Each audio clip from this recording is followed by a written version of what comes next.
12 monk. 2 riot. 1.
All right.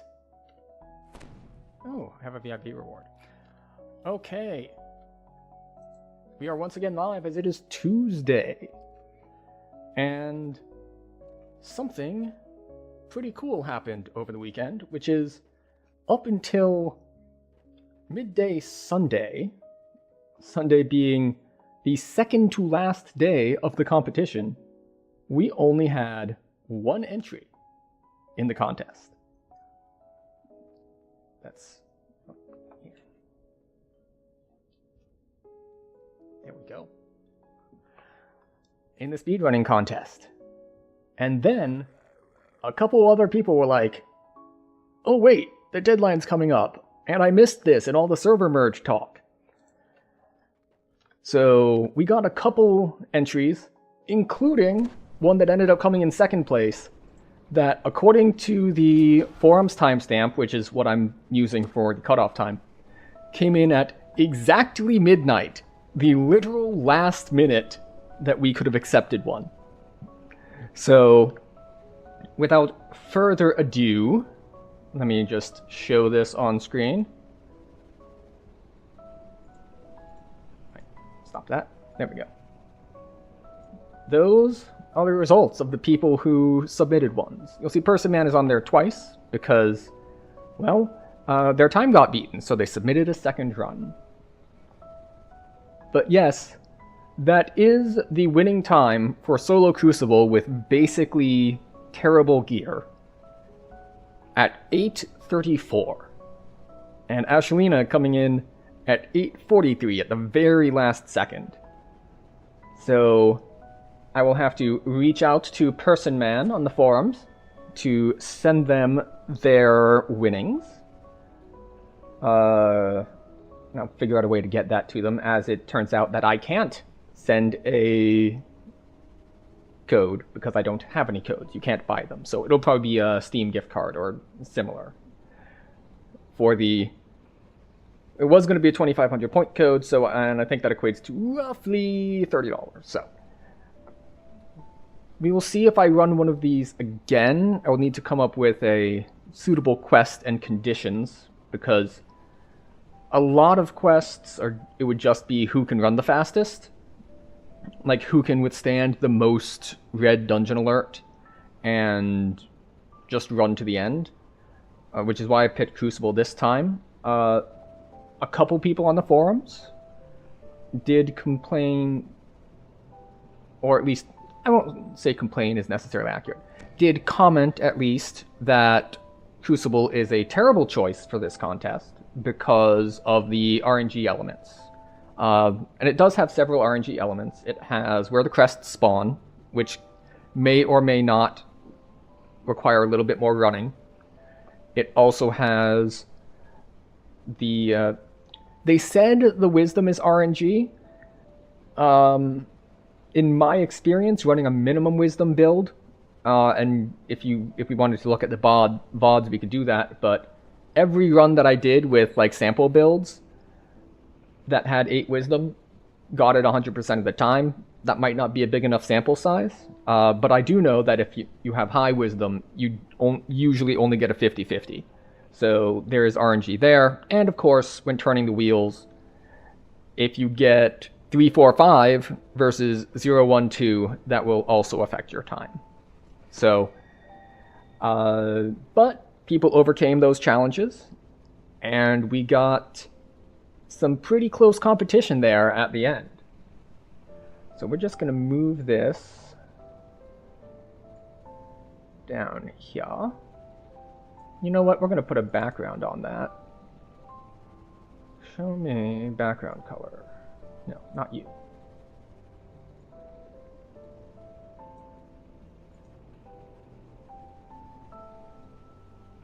A little bit more. Background color.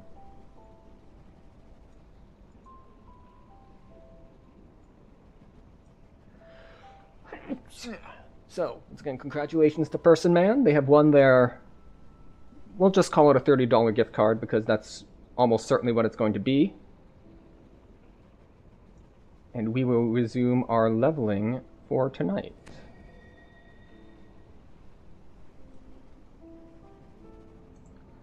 Now, as to the leveling, and if you missed last stream, let's catch up on that a little bit. We did hit 26. We played a little bit off stream, so we've done most of the stuff in Evening Star. We've done Giant Hold.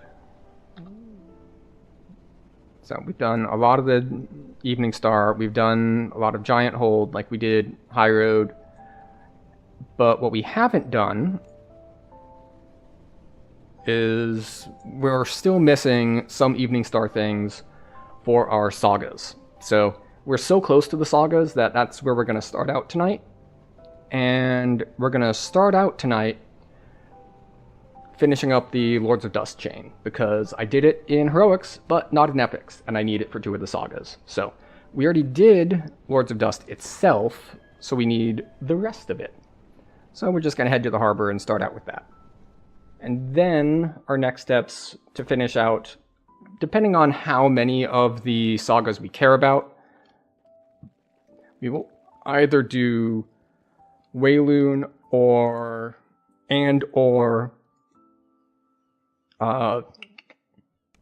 not High Road, the other one, Stormhorns. That's the one.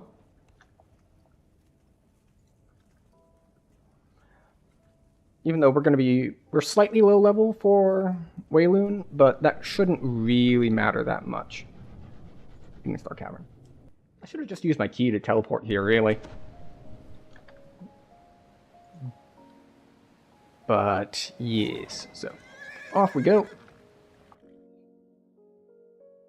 Within the shadows of the prison township, You know, I'm here because I forgot what I was doing. Who will cast a light on it? The whole reason I was in the harbor in the first place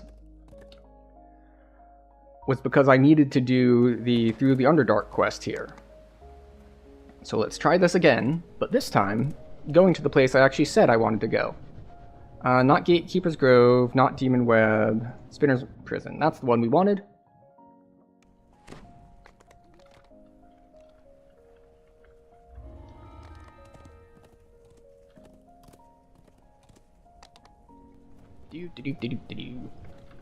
Alright, so as before, we are on a not monk, which is to say we are a Sacred Fist. Well, we also have a couple monk levels because I didn't want to use a heart, so 17 Sacred Fist, not Paladin, but Sacred Fist. 2 monk and 1 favored soul. A voice in the distance calls to you. Take heed, friend.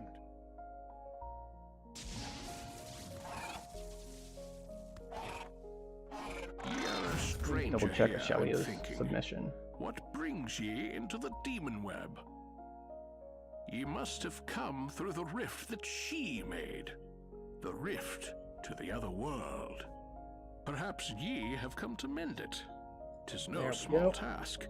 I can aid ye in all this, but yes, it will I know. not be easy. Come with me.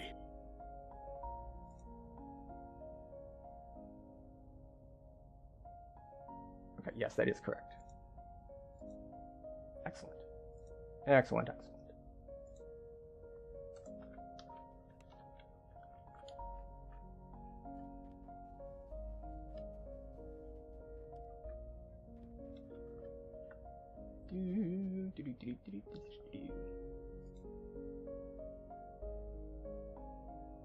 We are in the realm of the vile goddess Loth.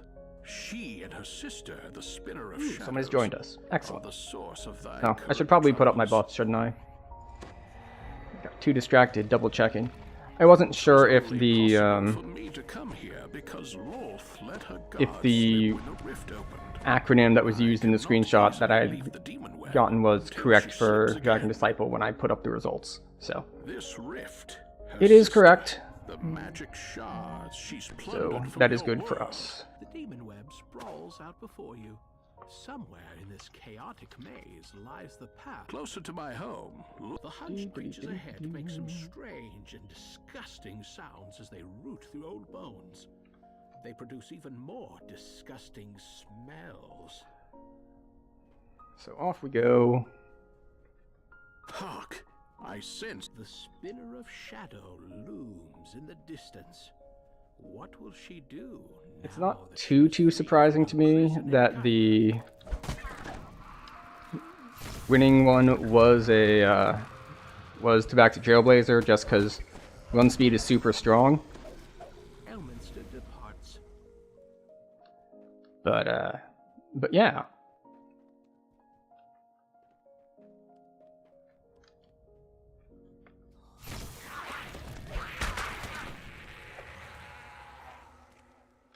Only the strong survive So. the demon web, and these creatures were not strong. There's the, I'm really not sure Far away what in the center next of the challenge demon should web be. is I a know vast structure. Aldbar put out a video a long time ago, we're talking like years ago, regarding the pit and maybe like Flicker of shadows trying to get scuttles speed along runs the for demon that, web, but intent I will not be advocating that because I personally really dislike the pit. So, that's not going to be something that I'm going to advocate for, just based on my taste. There was one option I was thinking when I first came up with this one was that I would also have a more free-to-play friendly one, which is like a level 4. So if you had veteran, you could do it. Or you could just level from level 1, and that would be to do Misery's Peak. And like with only... But then the gear restriction becomes tricky.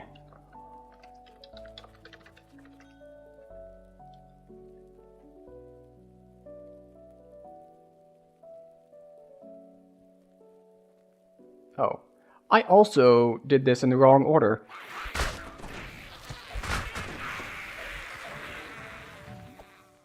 Because this should be the last one I did. I still need to do on a distant shard of the demon web. The spinner and the one before spinner. I'm like doing this chain in reverse, apparently. So let us begin the ritual. I promise you power beyond imagining. What happens when I get distracted? Now join Everything me, just sister. goes out the window. Of your physical form and join me. Become It's interesting how competitive, in theory, Stout Oak was with Elemental Bloom, just based on the damage on it. Because 1d8 is 4.5, which then gets multiplied by the W. Whereas Elemental Bloom is 7, again, multiplied by the W. So there's a lot of things to be done there.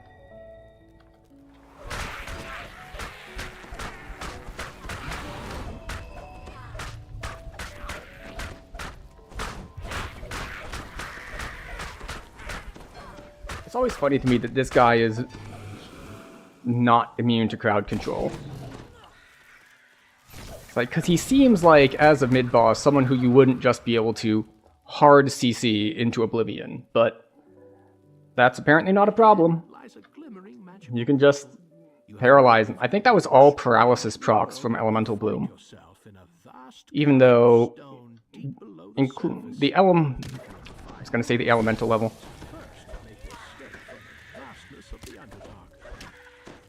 Alright, I don't know what killed the person who joined, but oh, they only have 600 health.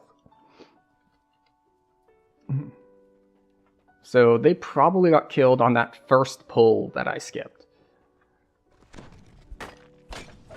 Which is Dretches.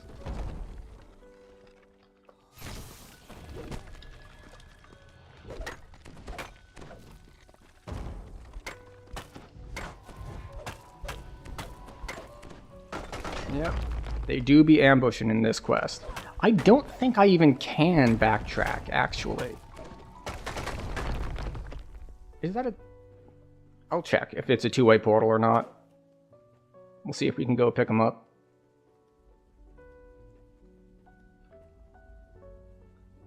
Because I have been negligent, and I am not carrying res scrolls, so... Oh, and a Carnage Reaper on him. Nice. Okay, so this is two-way. Yeah, and there's nothing on the way that I think will... that I had to, like, drop down, like, point of no return, so... We're gonna take a quick run back and see about retrieving our ally here.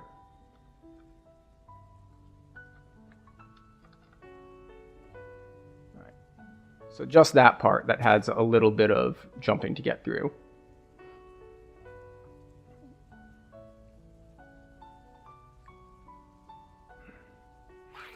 But yeah, this looks like a lower life, less rounded out character, since I'm at about 2,900 health and they're at 600. So they are not adequately prepared for this run. But the only way that you're going to get prepared is by running things. So we're going to go pick them up.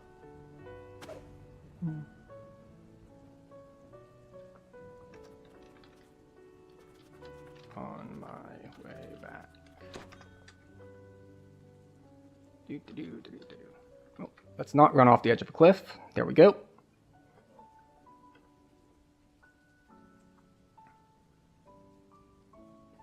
Alright, now which way? I'm really not used to running this quest in reverse. Just like, wait, which way do I go?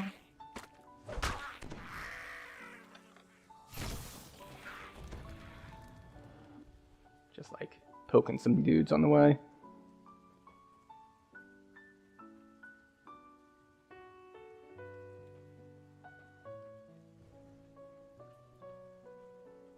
Alright, we're getting there. We're getting closer. Alright, so...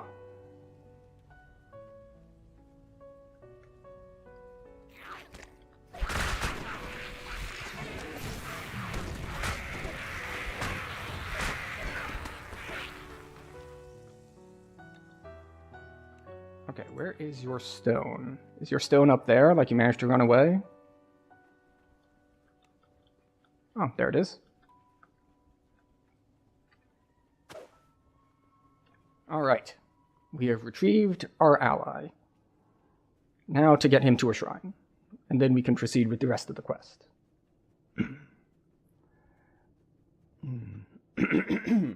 Excuse me. So yes, we will obviously not be achieving any particular speed runs on this quest with the backtracking, but that's fine. Sometimes we choose to do other things instead of valuing speed as the most important thing. It does mean we'll have to rebuff at some point, but that is also fine.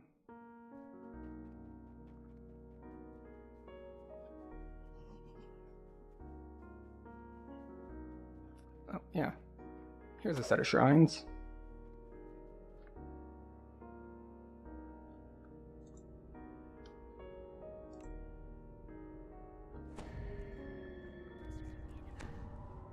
Pop a couple heals on there. And we're off again. Excellent. And I don't think there's anything really left alive between here and the forward section, but we will find out on the way. 3, 2, 1.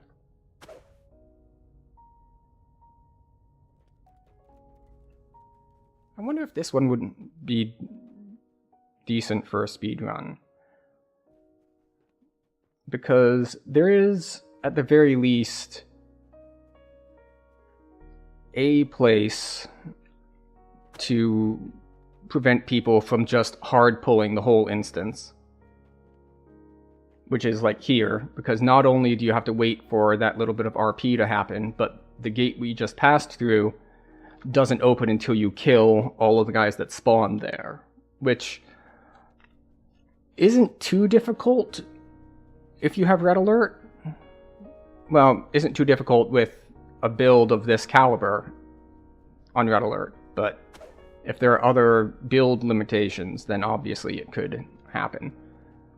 The problem with picking stuff at this sort of level, like this is a level 23 quest, or like it's 21 but it's 23 on Elite, is that it requires more from people on the front of having a character in that level range if they want to compete. Which is one of the reasons I chose Crucible, because it's at a level where you can take an iconic. Like, you don't need your main to be on level, you don't need to get something like perfectly lined up. As long as you own an iconic, you can do it. Although for this particular one, it's like when you're speedrunning, Tabaxi Trailblazer is probably the iconic that you're going to want to run. Let's see, do I... Yes, I do have permanent freedom of movement on. Oh, he found something.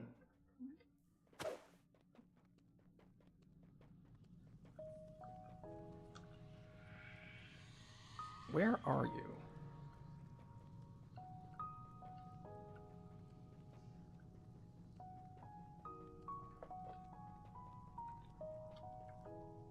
Alright, and now I'm confused about where I am. Okay. I'm no longer confused about where I am. I'm still confused about where he is. This is the problem with having 2D maps in a 3D game. Like, well, where is he? Like, our dots are overlapping, but I have no way to know where he actually is. Yo, that should kill them all. Maybe one will be left alive, but we will trust Druid Friend to be able to handle single mobs. We don't trust him to handle a lot of mobs, since it looks like probably a First Life character with, like, the same relatable First Life gear. So, I don't expect him to be too strong. But, oh, never mind. He did get killed by something. I wonder if he got caught in the trap without freedom of movement on. Because spell wards can be pretty nasty if you're not ready for it. Oh, he was in range of the Res Shrine, which means he was probably caught by the trap.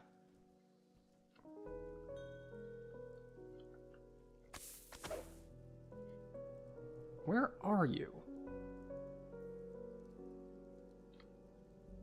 Once again, I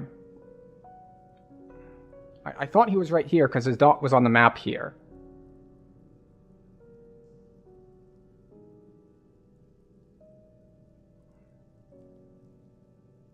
Okay. Well, wherever he is, he's close to Res Shrines, so we will have to simply have faith that he will rise up and overcome whatever it is that is killing him, because I am no longer able to figure out where he is. Because, again, I don't know how far back I have to go to get to whatever other vertical level has him directly under where I was. But that is fine. We will... And there we go, First Life sucks. I thought I killed everything.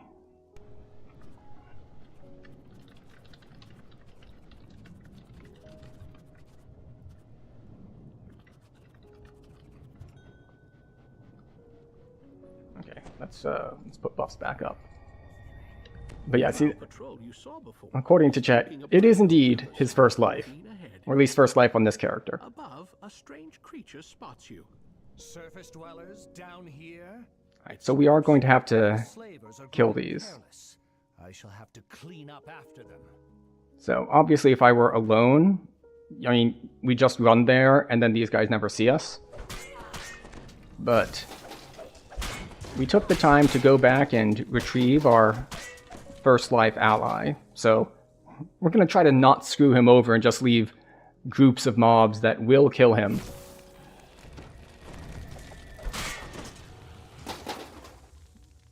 On the way. Oh, yay, Monster Manual experience. Which is nice that they're going to be able to move to the 64-bit servers.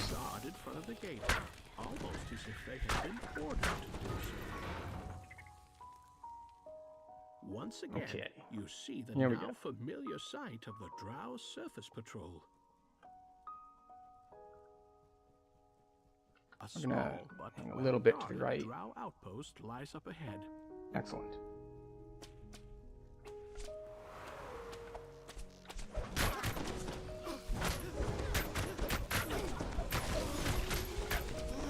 There we go. These Drow fought with military precision unheard of on Sindric. Even so, taking damage the again, leader of the but he's outpost healing is again. finally dead. You may freely pass through its portal and learn what lies beyond.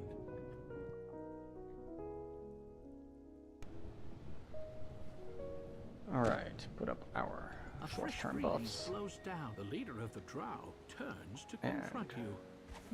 all the way up here. There we go.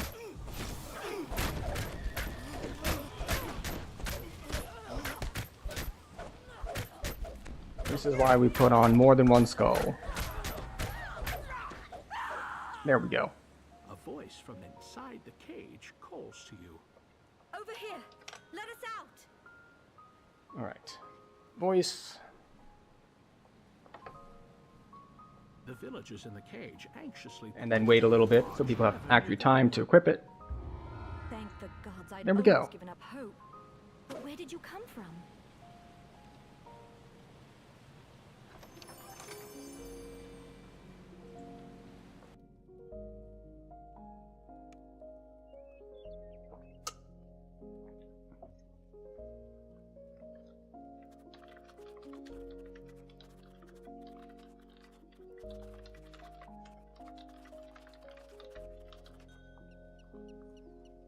Alright. Yeah. And it was on our... I think I went it on R2, so even harder for a first life character. Especially if he's been relying on like self-healing on the way up and can't do that anymore. Alright, what are we missing? Let's see. So we are missing... Belly, which I'm probably not going to do, and then we're missing Wayloon, and then we're missing Stormhorns. And for you... Yeah, just Servants and Spinner. And then I just need Mirror on this one. Let's see what else is going on. No one else in my level range, which is fine. Let's see, he's what, 23?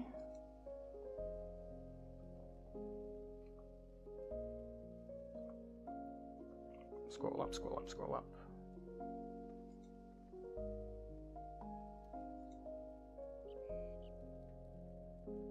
Okay.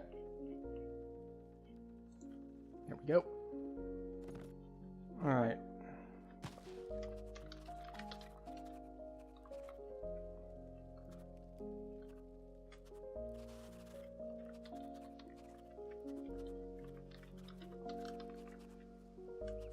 Let's see.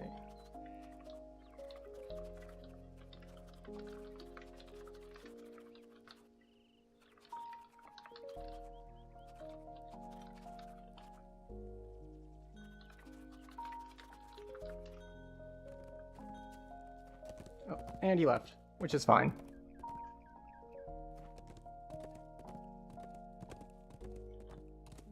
So, we'll actually go back and get Servants and Spinner before we head to Wayloon. And that's mostly because I'm a little worried that if I out-level it, I won't be able to like do it on Reaper. Although that shouldn't be a concern.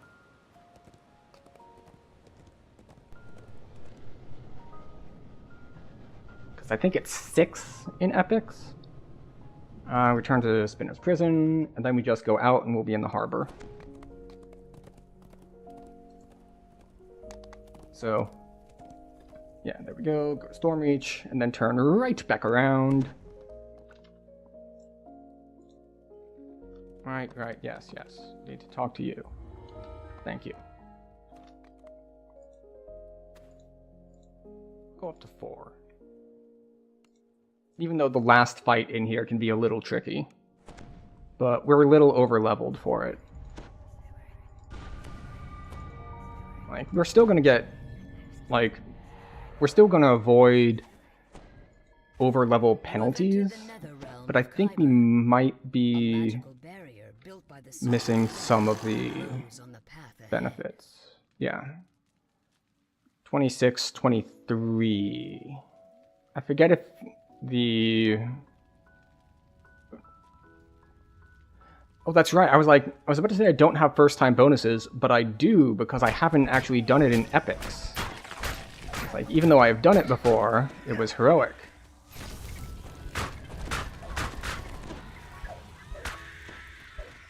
So, fun fact, you don't actually need to kill all the spiders to hit that rune. Lie in front of a sealed stone door on the far side of the room. Hello, need more chai? Welcome. we got a bunch of new and very impressive entries in the speedrun contest over the last 2 days.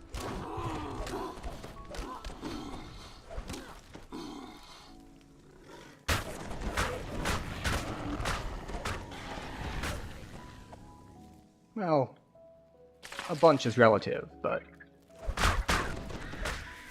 much better than when I looked at the post today. I thought that we'd still only have the one. Monk is popular for a reason, and that reason is Tabaxi Trailblazer. In a speedrun contest, having something that gets like constant sprint boosts is going to be pretty guaranteed to be popular.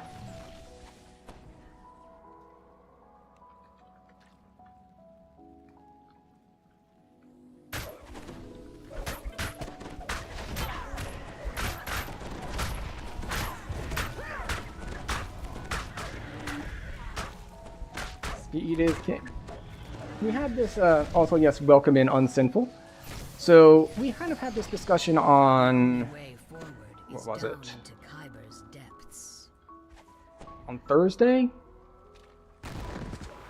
Where I slightly disagreed with that statement. Because speed only works once you have a baseline of power. And it's easy to say speed is the best when you've been playing for a while, because you've long since surpassed having that baseline of power. So it's like the only thing left for that will really speed things up. Like, if you're already one-shotting things, then any increase to damage doesn't help you any. And move speed is, of course, as you said, king. But before that point, if you go from two-shotting things to one-shotting things, then damage is still useful. Oh, right. I need to actually kill these before it unlocks. So, yeah. But not just in DDO, but in specifically when it is a speedrunning contest, move speed is definitely king. But yeah, 12 Monk for Abundant Step is probably also accurate. I hadn't considered that. What I should do is I should watch the video. Not everyone got a video submitted, and some have screenshots, but there is a video of at least one of the top 3 runs. I watched the first video submitted, but I didn't actually go to check entrance until like just before stream, because the cutoff was last night. So I didn't actually watch that video. We might actually watch that on stream in a little bit, in celebration, as I go and find it. But yeah, I'm really glad that we got some extra entries coming in the last days. What's funny is that the our number 2 person, what is her name again? Shelia. According to the timestamp on the forums, which is what I was using for like the official when entries close, their post was at exactly midnight. As in, the last minute to submit an entry. And they only missed by like 9 seconds.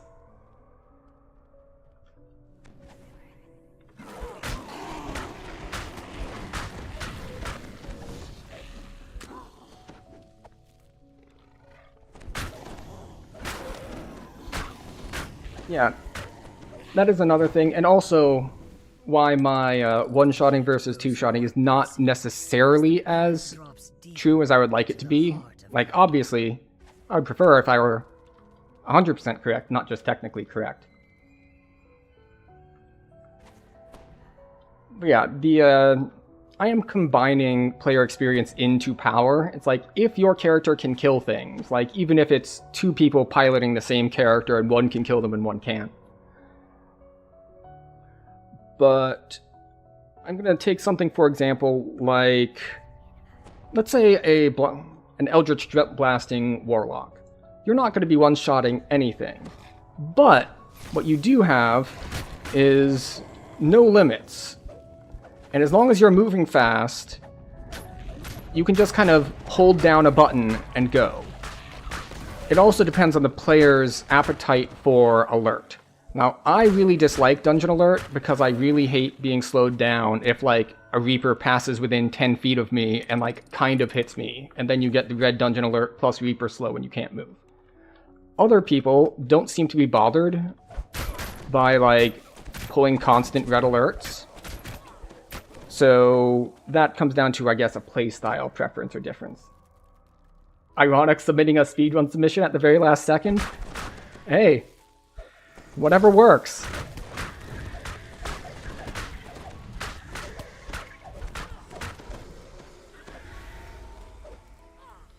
Wait, does Eldritch Ball not suck? Like, did they fix the, like, projectile travel speed to, like, have a decent hitbox and not be super slow? Like, I remember trying it and being like, you know what? I'm going back to Eldritch Wave. This sucks. Sorry. Not specifically on Dark Bargainer, but on just Warlock in general, like last time I played it, which is, it's been a little bit. Till you get to a red name and can't damage it at all. It's gotten a little bit better with that as far as the scaling goes on the single target focused one, like the Enervating Blast.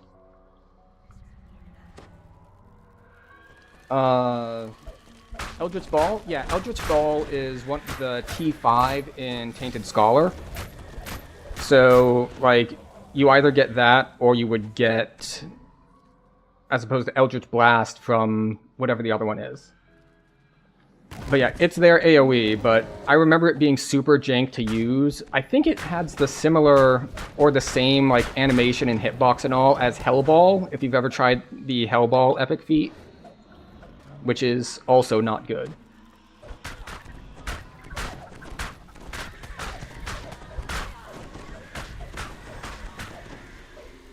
Interesting that it's stronger than Ruin. Presumably while leveling, you're doing half damage with Ruin because you don't have the tier 5 of Draconic. Okay, if you guys could stop killing me, I would appreciate it.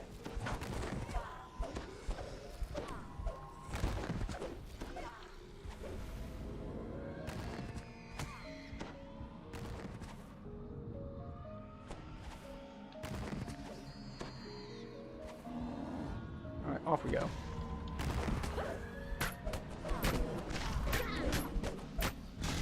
This is one reason why I said it might be a little sketchy on the last fight. Stand up.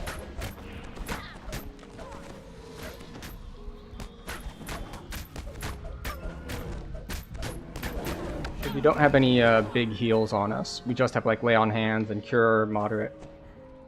It carries all Spell Riders? What do you mean by Spell Riders? Like, obviously you can meta magic it, and you said it also does the mantles? Which mantle did you go for, by the way? Because choosing a mantle has always been tricky for me on Warlock, because over the years, which mantles have actually procced off of Eldritch Blast, like, keeps changing, and it used to be, like, useless.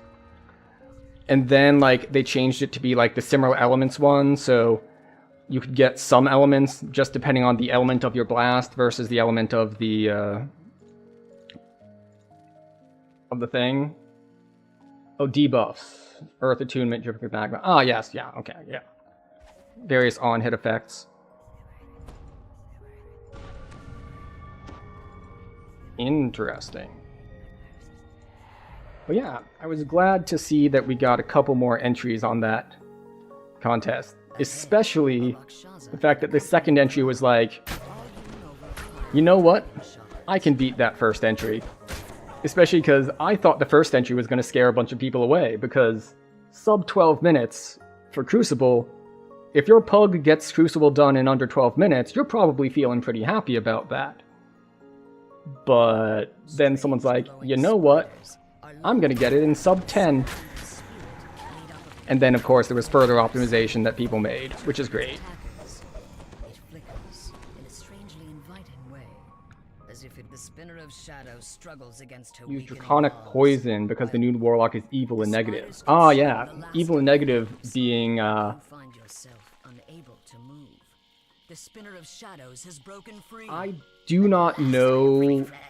I have spent very, very little time on the forums, so I don't know the mappings of like people's forum names to people's like in-game names or Discord names or any stuff like that. So I do not know whether Terra Enigma is Mr. Glares Pow. down at you with contempt. But yeah, poison and negative going together with the gearing is pretty nice.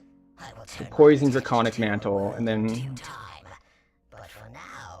so poison Draconic Mantle and tier 5 Primal. Interesting.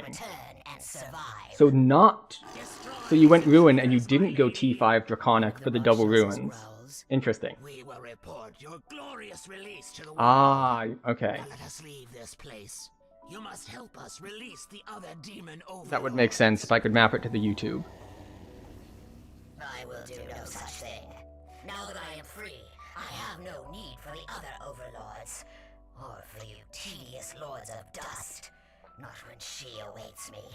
Now be gone! A burst of blue flame yeah. suddenly erupts in front of the demon. The spinner of shadows screams So and scuttles back into the darkness. I'm not sure what exactly I've learned from this experience. As the silver flame guardian Like, I was a little worried that what I learned was just don't do it. You're only going to get like one person's going to put in a good entry and then no one else will participate, which is a little rough. The silver But then other people participated. So now I'm trying to think of what I would do next time, assuming there is a next time. I'll probably have to consider the timing of it more, like... If you can light the wards again, I probably wouldn't want it to overlap with, say, the server changeover or any other big news event.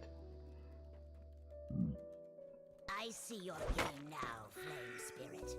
You are too weak to battle me yourself, so you use these mortals as pawns. Alright, off we go. You must have learned something of my Do I have wards out on a bar? No. No matter. Let us begin. Okay, here we go. So we can keep count more easily. in your mind. One takes one ruin and not greater ruin. Okay. Blast do more damage under free.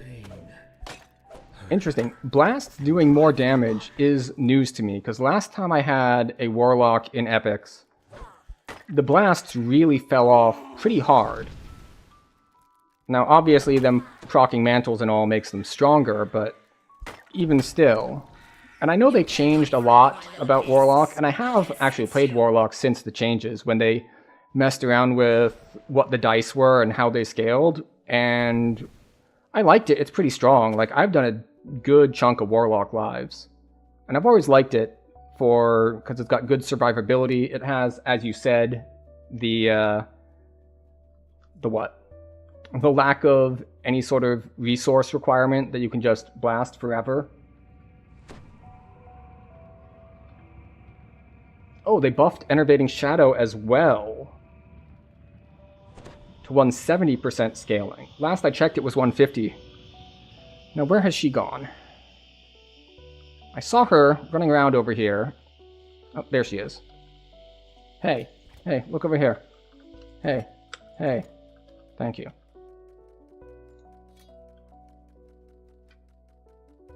You should try a different Warlock. There we go. Block that knockdown.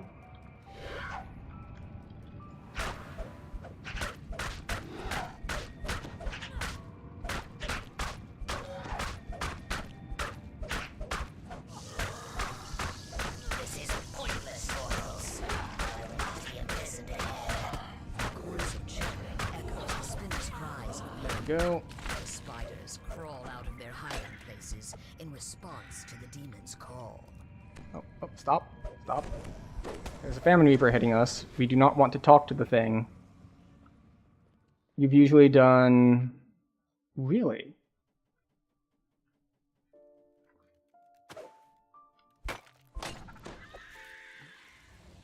Acolyte? I have yet to do Acolyte of the Skin, actually. I suppose, of course, I will do a couple Warlock lives with the... Oh, I guess that is the downside. I was thinking it's like, I'll do Warlock lives with the thingy. With the new Iconic. But then it's like, well... On the other hand... I already have Warlock lives, so... If I do the Iconic, then I, like, waste some.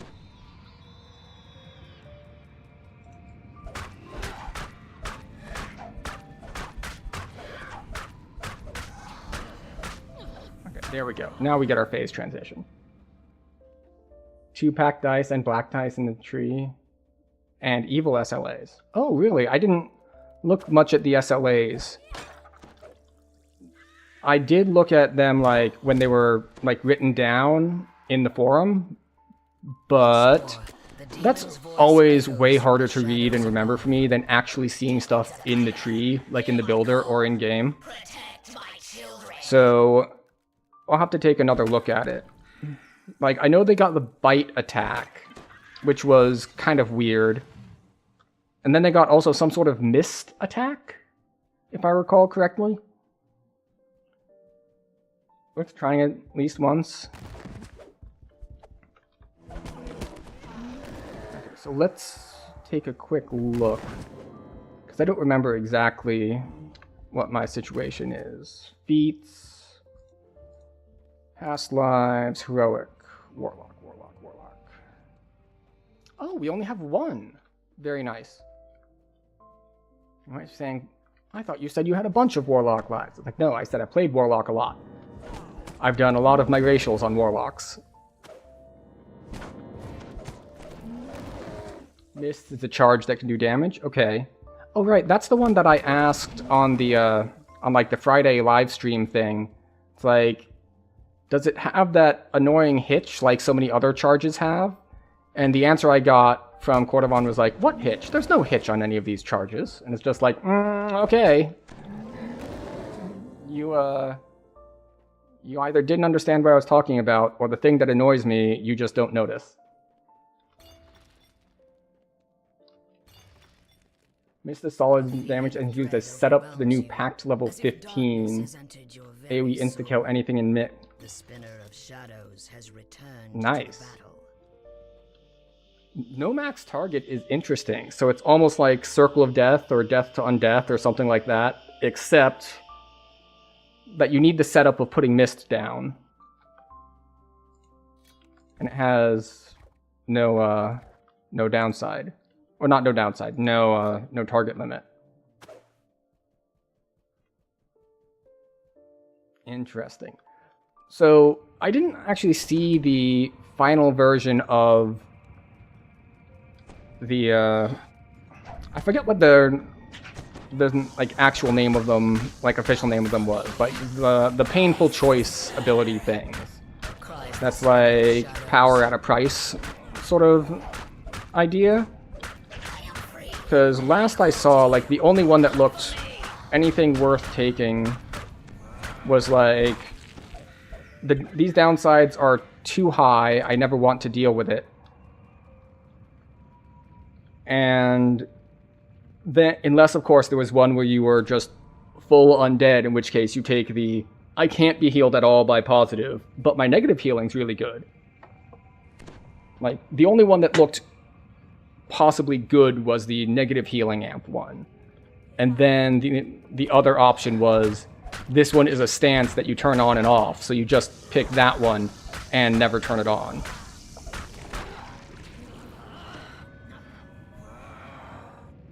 Oh, all of them are still horrible? The mist slows and lowers their will save. You do need to set up, and insta-kill is will save. Nice. To change tactics. So it's similar to, oh, what is it, Mind Fog, I think is the one that I've used on Bard before, if my saves weren't quite up to snuff, that everything in the cloud gets, I think it's -10 to will saves.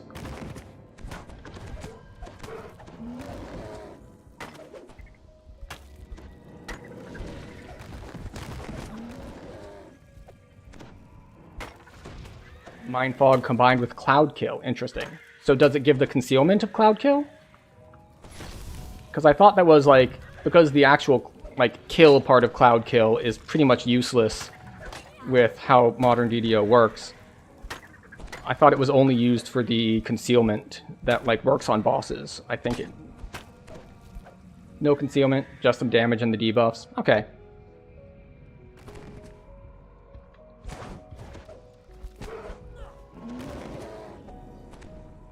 Oh, we have another maybe first lifer in here. A sorcerer with 550 health. But this time we're only on R1, so... Hey, you, get off the flame. Leave the flame alone.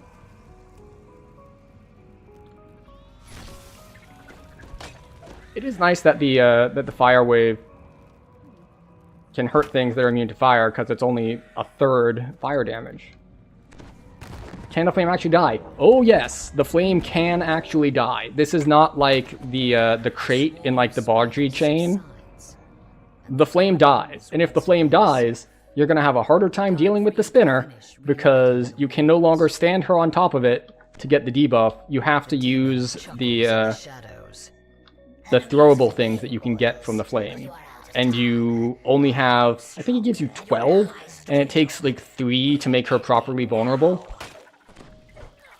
So there was a bug, I don't want to say it was like 2-ish years ago, where putting her on the flame didn't make her vulnerable. It was like they'd messed up something with how various things like firewall and firewall-like things hitboxes worked, and everyone's like, now it's incompletable. It's like, no, now you have to use the other quest mechanic to do it. Can you get them? You have to have them before it dies. Now, if you have a party, this is not that big a deal. Because you can all have some, and then they combine, and you're good to go. But if you're solo or short manning, you might run out. In which case, you just have to face tank her being on top of you the whole time. Now, there are some women who I can face tank while they're on top of me the whole time, but they are not giant Drider women.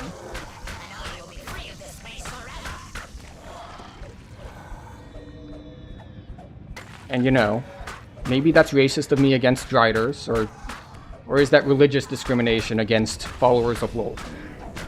Either way. Let's see, how many of these things do I have? I have 9, and I need 5 more crystals? Okay. So I need like a dozen more of these.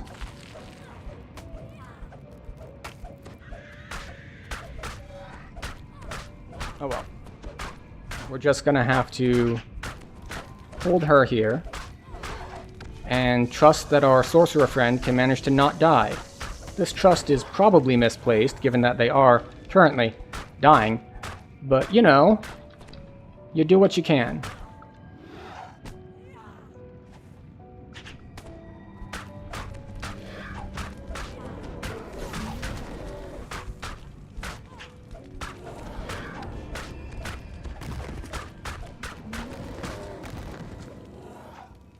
Okay, we're gonna see if we can't just spam heal ourselves as we run around and try to collect a bunch of spiders.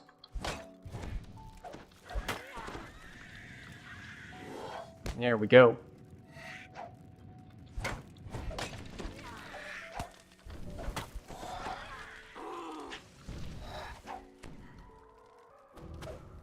Hello. Alright, how many am I up to? 20. That's all we need. Excellent. We are good to go. Oh, block. Oh, I was jumping so I couldn't block. Unfortunate.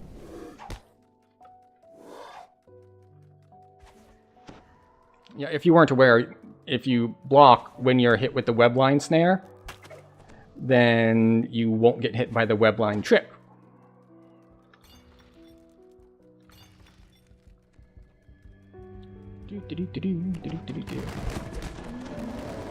As before, Quick Cutter is still hacks for leveling fills the cavern. The Spinner of Shadow shouts, but it is a shout of triumph, not defeat. Once again, you are held. Okay, it's a... Oh, that's an interesting build. He's 7 Bard, 13 Sorcerer.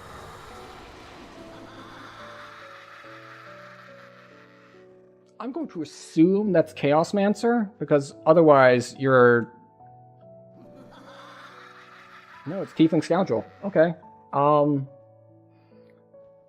I don't know exactly what he's doing, but his caster levels are going to be awful. Or maybe he's got something else cooking. Oh, no. No, Tiefling Scoundrel means that he can go Bard for the first levels and then take Chaosmancer, Sorcerer for the 13. Scorching Ray has no save. I'm not talking about saves, I'm talking about, like, damage dice. Like, stuff that does, you know, like, 1d6 plus 6 per caster level. That stuff. Now, maybe he's got it worked out that he'll have enough to hit max caster level even on that split. Or, if his sorcerer levels are actually the... Not the iconic sorcerer. The archetype sorcerer. The Chaosmancer. They have something in their T4 which makes your caster level equal to your character level. So you can do splits like that. So if the sorcerer levels are actually Chaosmancer sorcerer, then you just take that and you can do splits like this no problem, because you're counted as having, you know, he will be 20 Bard or 20 Sorcerer as far as the caster levels there are concerned. So that's something that came with the Chaosmancer that really enables caster splits, because generally speaking, caster splits suffer a lot from, like, well, you could split, but you really don't want to because you won't have the caster levels that you need. But this enables a little bit more flexibility there. Of course, you also lose out on higher level spells. Like, at 13, he should have, like, Delayed Blast Fireball, I think. But he's not going to get level 8 or 9 spells. I think. Could be wrong. I don't remember the exact spell progression of sorcerers and when they get which spell levels, but 13 may or may not actually get him there. Maybe it's only level 6 spells, not level 7. And we're out of inventory space, so time to sell stuff. Right, off we go.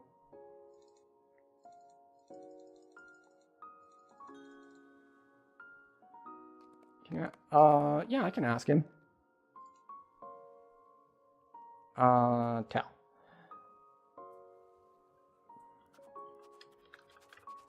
Seven Bard. 13.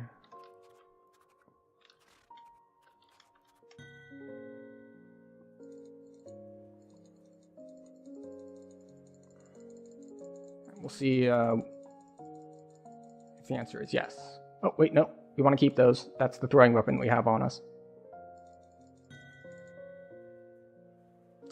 Don't have Chaosmancer yet. Okay. Oh, okay. So, no. It's, Air Ascendant. Okay. Okay. Okay. Alright. Either he knows something that we don't, or he's got a really weak build. That said, now that he's in Epics, you can get a lot done just with Epic Strikes and Mantles. It's like, who cares if your caster level's low? Oh, wait, no. I was going to say, because, like, I think it's Draconic Mantle that the damage is based off of the caster levels of the spell that procced it. Or at least it was at one point. It's been a while since I've looked at a lot of the details on that.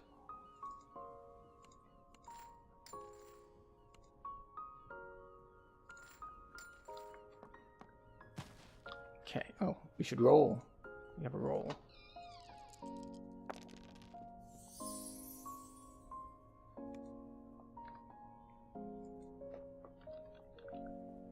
What is this? 10%. We'll just chug it. I'm not gonna just have a single 10% experience pot taking up inventory space. Alright. Do we have points? We do have points. Well, sorry. That is incorrect. We have point. Singular.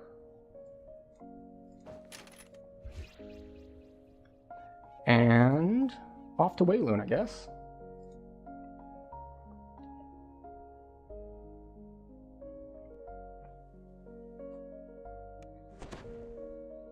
Actually, before we do that,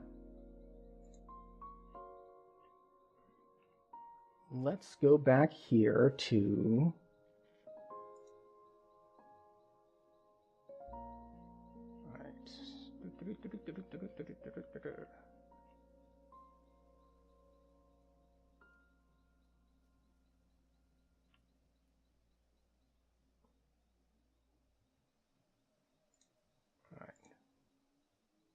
Let's pause that for a moment. And let's swap our scene. Found a group with Dom yesterday. Very fast train, yes.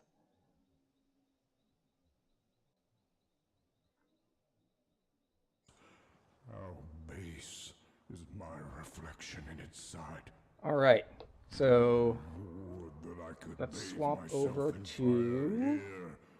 This pain I feel will wash away, along with my flesh. Where is it? There it is.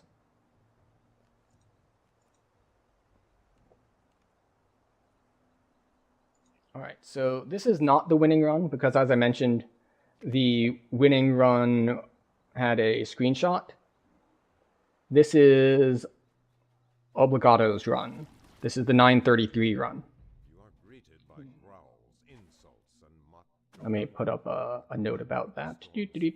sneers at you.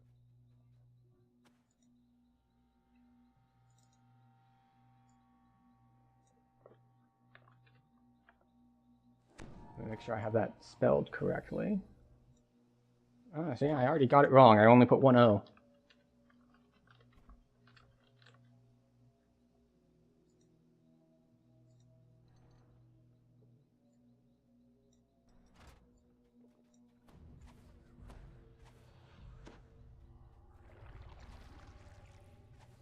There we go. All right, so this is 12 Monk, 2 Blightcaster, 1 Wizard. And this is, as you may have noticed, not Tabaxi Trailblazer. This is Deep Gnome. But we can see that he does have Spring Attack, despite not being able to get it for free from like Tabaxi Trailblazer.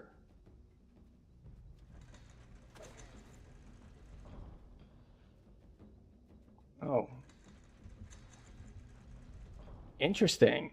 I don't know how he how he managed to get the hireling to pull that lever while so many guys were still alive. Like, I had constant problems with him, like, getting shot by ranged things and it getting interrupted.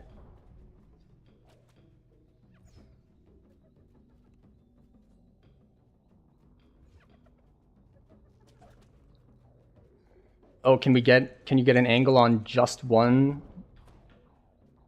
You can sneak through the corner on just one pull if you time it right and or have a dash. Interesting.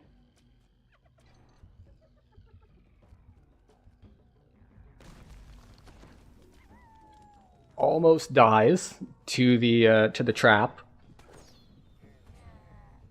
Yeah, it could be a hotkey. All right, so it looks like this is pulling red dungeon alert, so I wonder how he ends up clearing that. Oh wait, it went away. That's interesting.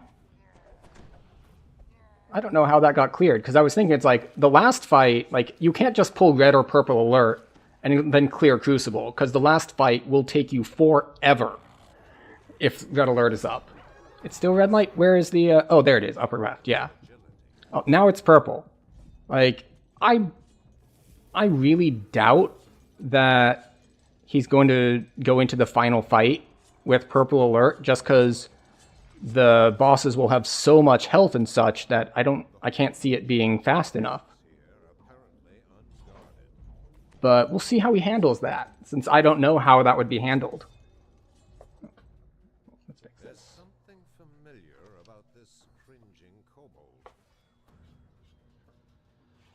Alright. So he didn't do socials, but he does have enough leaps that he can just go from where they're standing to where they're standing. You approach a prominent book on a lectern surrounded by Oh, it switches to sun stance to lower the wisdom. So he knows automatically which door to choose. So this is a low wisdom build, as opposed to, I believe, Person Man's is a high wisdom build. Alright, so we've got, as we've seen before, you can't stop to kill stuff here. Oh, 023. Which is very solid.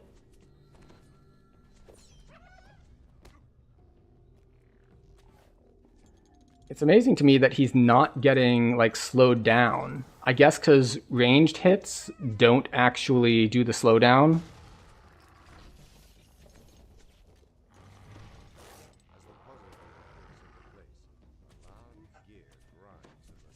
There we go.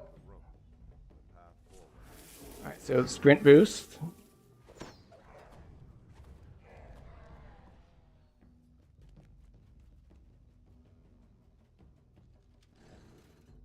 Alright, and he should be probably swimming in wolf form because he'll have evasion in wolf form.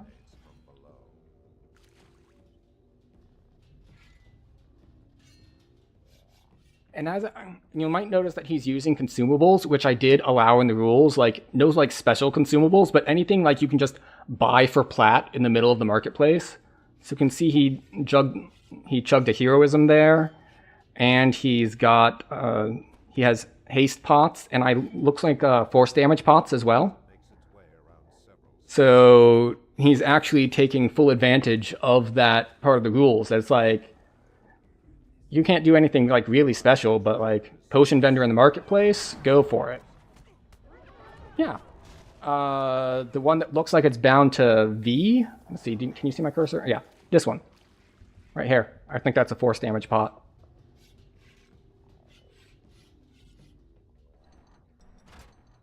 Did you not know that there are damage pots in the marketplace? Because there are.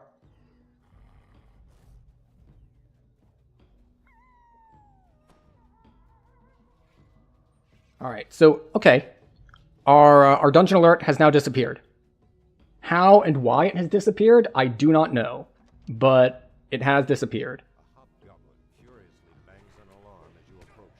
See, what type of bonus are they? I forget. I think alchemical. Alright. And of course, this dungeon alert won't matter because you have to kill literally everything to get to the boss. They all don't have enough spell points. Ooh. Unfortunate.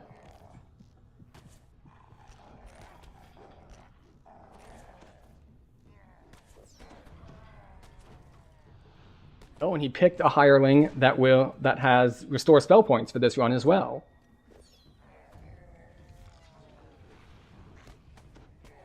So you see, a lot of this is just having high move speed and dashes and not stopping for anything that you don't need to.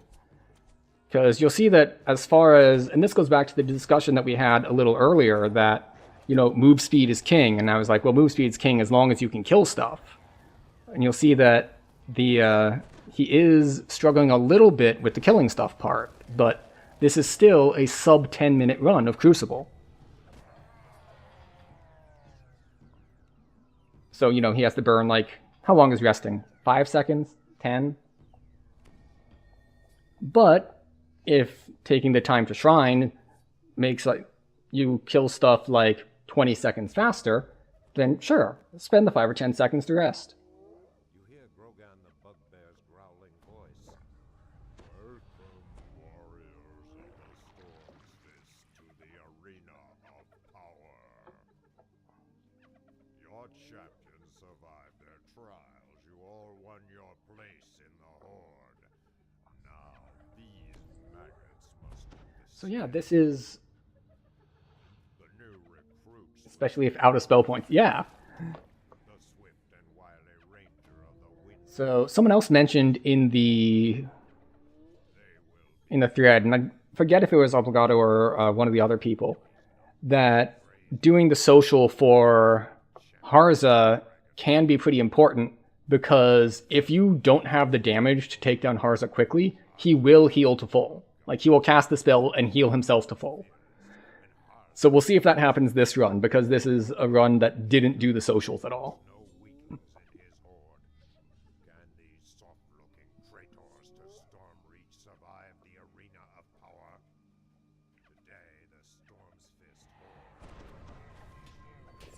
And you see that is why he is targeting Harza first. Oh, and as you just saw, he does heal. He did heal to full. He was down to 700. Now he's back up. Down to 1200. Down to 1000. Oh. He was down. He popped himself for like a 400 heal. Alright, Harza is down. They're all down. And there we go. 933. So that's interesting that... So even if you pull full red-purple dungeon alert early, when you do the swim is when it'll just drop. I didn't know that. That's pretty cool. Yeah, so monk, druid, and one wizard, because it is deep gnome. And you can see that, you know, he is wearing just the deep gnome gear. Very well done. And yet it was still beaten by almost a full minute. And you can see, like, he's got resistance potions, he's got, looks like mage armor, tumble, restoration, bull strength. Oh, because he only had 6 strength, so he bought bull strength potions just to avoid, like, being slowed down by random stuff. Interesting. All sorts of neat little tweaks there.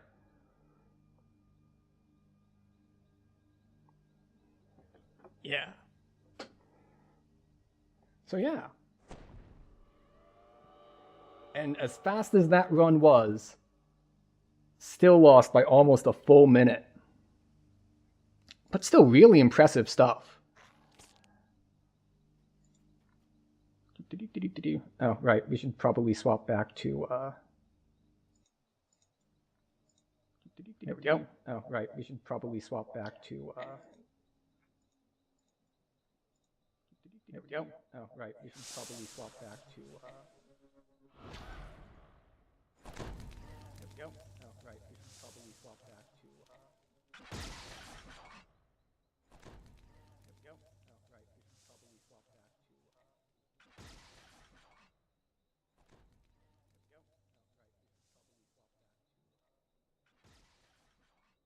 I don't know where that echo's coming from. My stream tab is muted.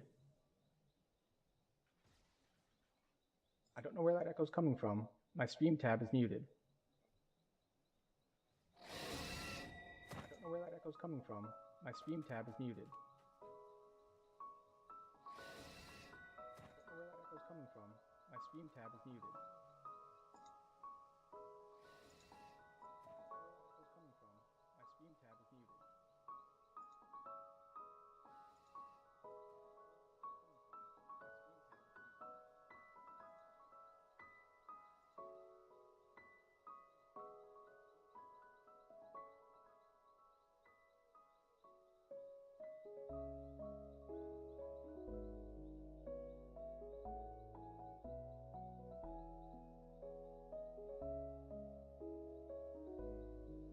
We have solved the problem. For some reason, it like went to my stream as like the next one after that run. Like it auto-advanced to it to watch myself. So there was a new tab that had my stream on it that was echoing for me. Alright. No more echoing. Excellent.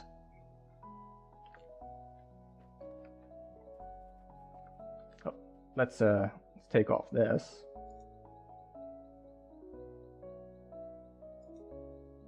This is no longer Gado's run, because it is us. And we are headed to Huelun. Oh, someone doing dailies. Been a while since I've seen people doing dailies, because there's so much stuff you can run now that there's less of a point than there used to be.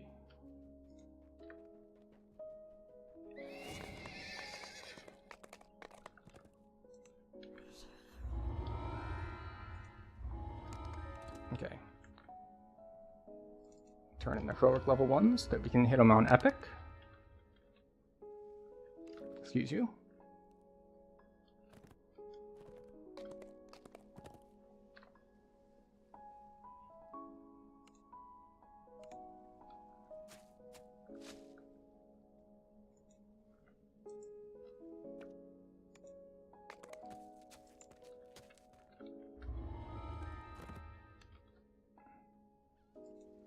Okay, alright. He won't tell me anything more, even though he has this symbol over his head, so we will figure it out later, if we somehow don't have what we need.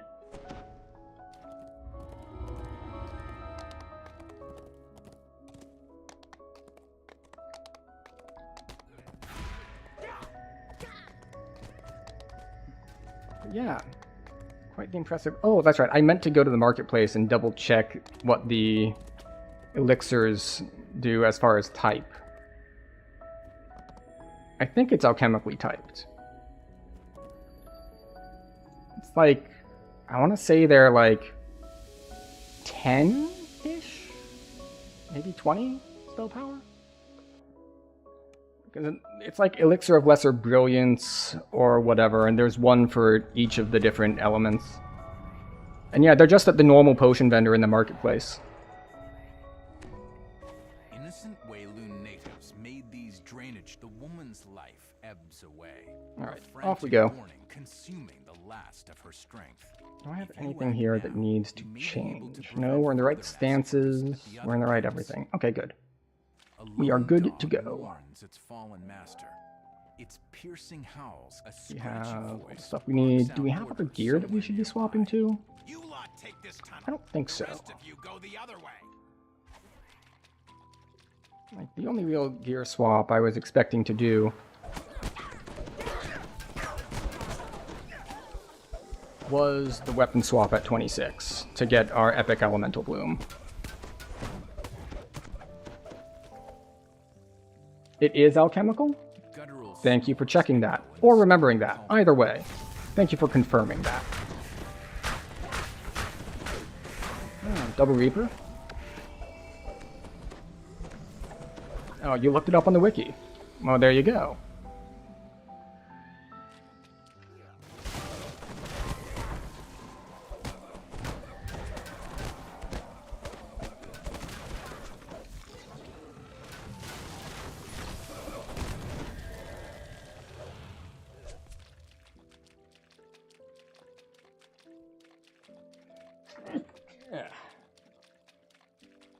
Alright. Let's see if we can't kill these dudes quickly so they don't spread out and get annoying. Criminals drop down from the ceiling. The natives below scramble to respond.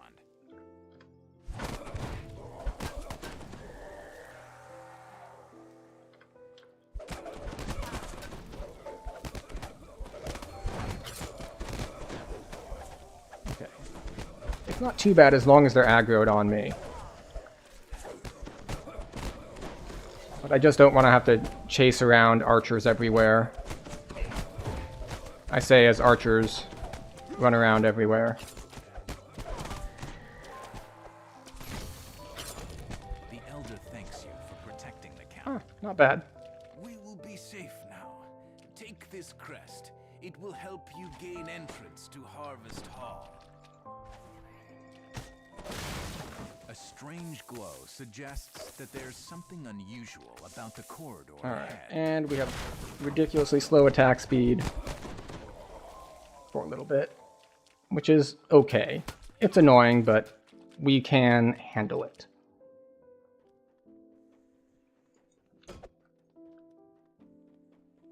The bat crest on the ground may be of use in reaching Harvest Hall. Alright. Shouts come from both ends of the camp. It's a two-pronged assault. Yes, I know it is. More criminals drop down right in the middle of the camp. Thank you. As the gate defenders fall, the criminals force the gates The gate open. defenders on both sides are already dead? Good lord. I thought I could count on them at least until the red name spawned. But no, apparently not.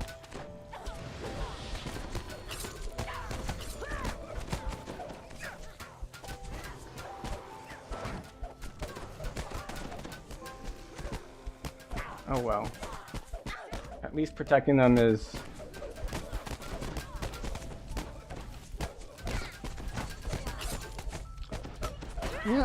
Yep, that is something that happens. It's like, why isn't the change working? It's like, because the change was not made. No one made the change. The change was only made over here, and not in the place that I was looking. Okay, well, we did fail the optional to protect her.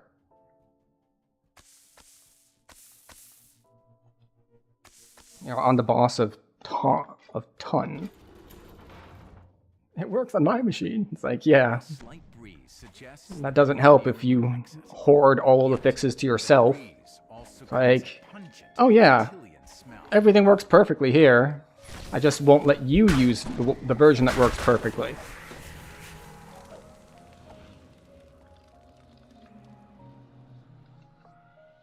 Oh, nice shield wore off, because despite the fact that we are in epics, it is still only caster level 4.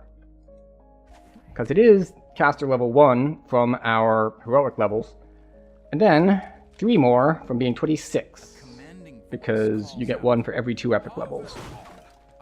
The leader of these thugs calls out to you. Come over here so I can fight you properly.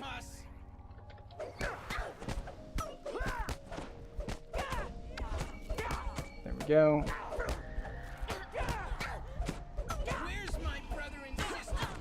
There we go.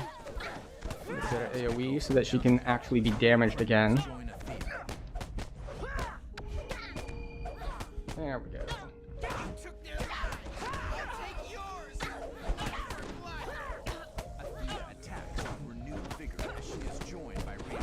Come on. Get the Care Reaper.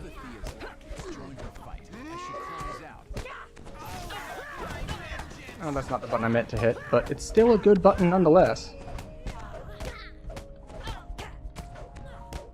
Is that the last set of ads? It was the last set of ads. We're good to go. My family wiped out by you bumpkins, she gasps. You've routed the criminals and ended their scheme to destroy. You are welcome to use Harvest. Alright, so we can take 27 now if we wanted to. Is there a compelling reason to take 27? Like, I get a feat. But I don't think whatever strength gain I would get would be big enough to merit, like, going back to town to level. Like, it's not that big a deal. It's not that big a power spike.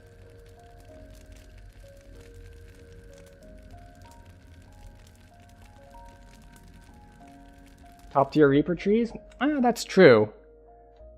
Your allies meet you just But inside the entrance to the crumbling warehouse. unless I start raising the skulls, Tears apart a section of the building. like, what is that? That's an extra 6 melee power? What kind of fools do you take us for? A child has seen the magistrate's sanction. I'm not overly concerned about having enough defense. Unless, of course, I let a Fear Reaper sit here and just put dots on me. But yeah, I had forgotten. That is the major power boost at 27. Assuming, of course, that you've got a ton of Reaper points. Obviously, if you're just starting out or you've only got a couple Reaper points, then the top tiers of the Reaper trees mean absolutely nothing to you, because you don't have enough points to get there anyway.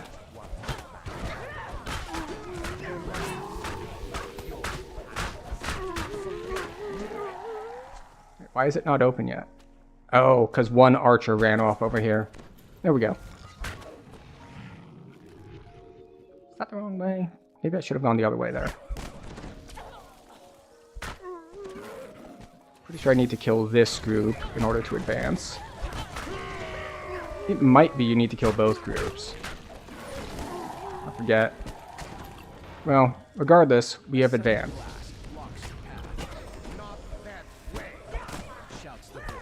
Alright, we got double Reapered.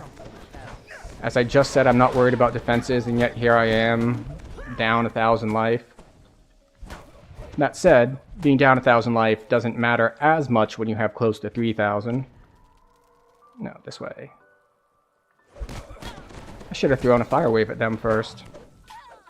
Oh well, we're good to go. Give my regards to the lizard folk. Shouts a distant voice. The only way forward appears to be through these foul-smelling drainage tunnels.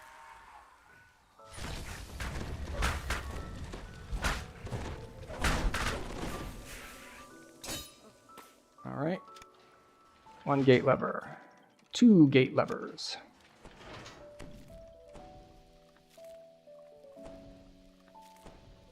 I was like, shouldn't there have been a group already? Here we go.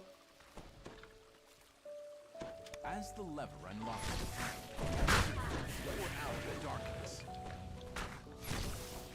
Just throw some fire waves around, pick some guys off, because unlike various participants in the speedrunning contest, I really don't like pulling high dungeon ores.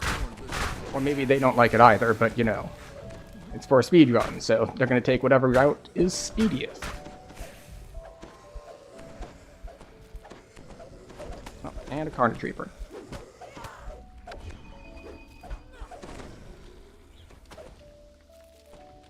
And a Fear Reaper. A lot of Reapers in here for only on 2 skulls. Like, when I was on 4 earlier, I think it made more sense. It's like, man, this is a lot of Reapers, but you know, I am on R4, so it kind of makes sense. And then here we are in R2, and nope. Still just tons of Reapers for no apparent reason.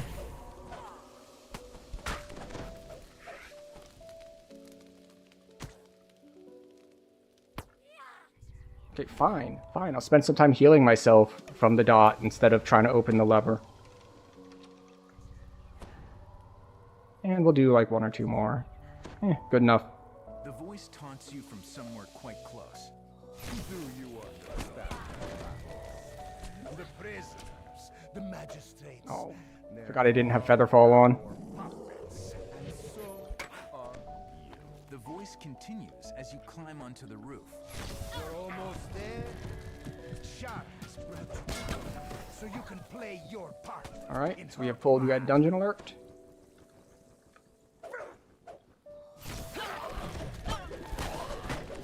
But I definitely do not want Red Dungeon Alert for a boss, so we're going to take some of these guys down a little bit. There we go, down to green.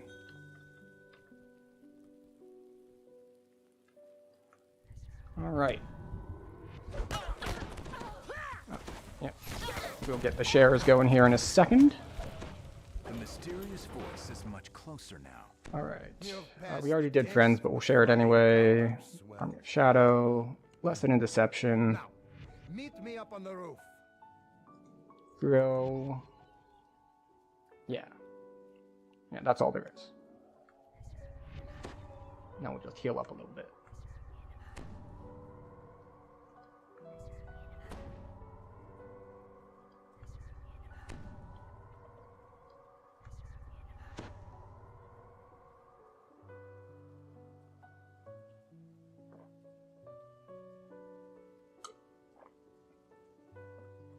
But it's actually kind of interesting that I just noticed about the times. Like, each time was beaten by like a minute. So like, Terradigma was the first one submitted, and then Person Man came in with a minute faster. And then Ubagato came in a minute faster than that. And then Person Man came in a minute faster than that. And Ashelia technically got their entry in after Person Man's, but I would still post it. It's like, oh, so your time is 9 seconds slower than the winner? That's still a really good time at 8:43. Oh, he's in. Excellent. As you reach the rooftop, Oh, and we're at Orange Alert. Okay. Well, we are going to hit a high dungeon alert when the ads in this fight start, so... Yep, there we go. Instant red alert. Fortunately, she is only orange named, so she doesn't get the ridiculous amounts of defenses that he will. Oh, back up to red alert.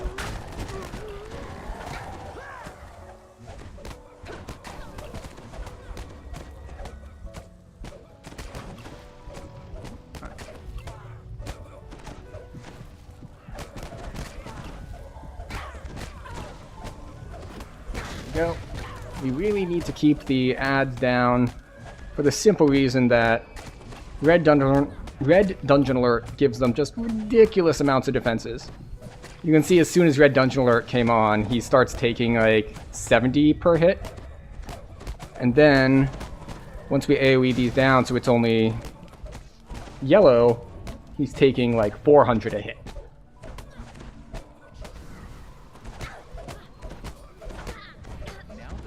And that's why when we were watching Ubligato's run earlier, I was saying it's like, well, he's got to drop the alert before the final bosses.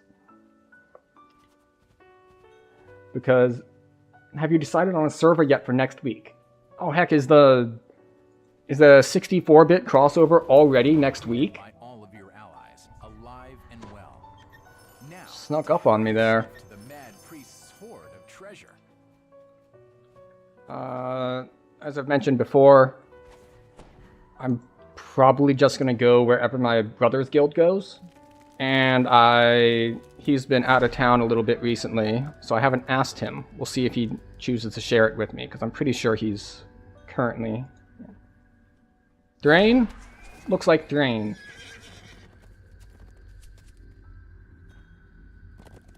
Oh, you sent me a message earlier today. Okay, I did not see it.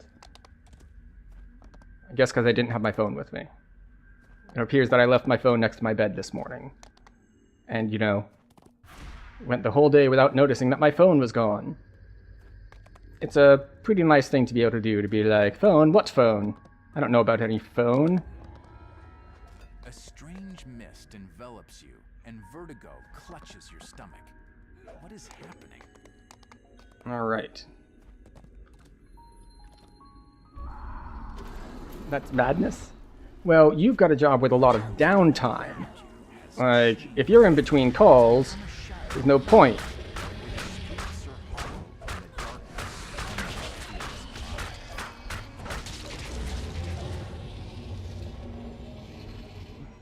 Okay, so you're going where most of Kyber goes. Alright. Do you know where most of Kyber is going? Yet they control the Shadowfell in this area. This alone makes I want to go where most of Kyber goes. Yeah. So... I don't influence that either way, because I am neither in your guild nor on Kyber. We are on Cannith. We're going to go up to 4. For a couple reasons. One, we're not solo anymore. And 2, we are kind of walking through R2. You know what? We can buff while these guys are talking here. The Netherese snap to attention as a dark form emerges from the shadows. There we go. This must be the Shade who commands the Netherese recruitment campaign.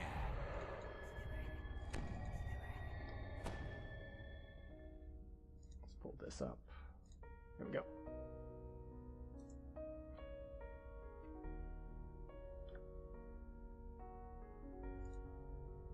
There we go. Snooze that.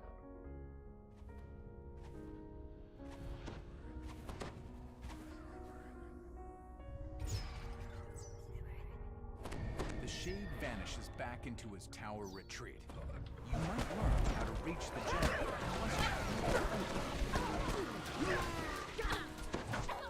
Alright.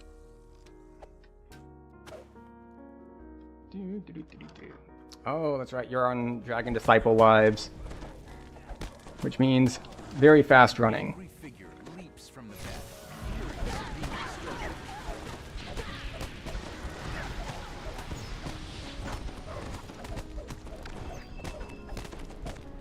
The Defiant Guardian falls. You now have Double famines.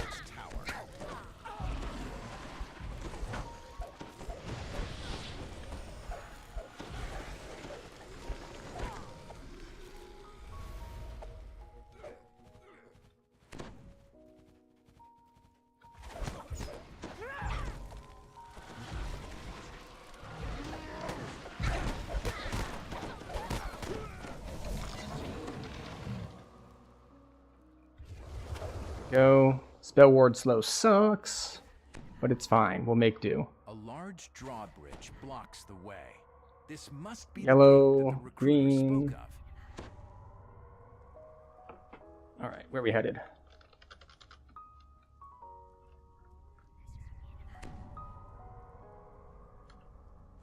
Perhaps I should have gone with it.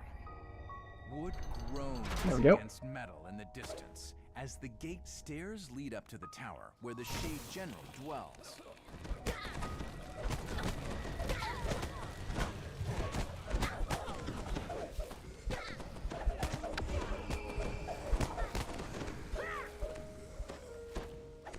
There we go. Fear Reaper goes down eventually.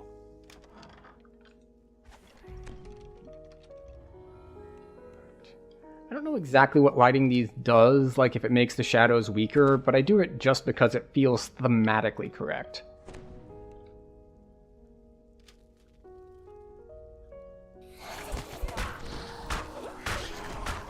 Like, you're about to fight these shadows, why not spend the time to turn on the lights?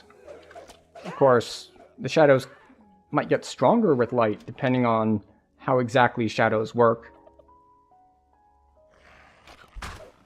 Because, you know, shadows can't exist without light, so maybe a stronger light source just makes them more well-defined. Or maybe it doesn't at all. Who knows?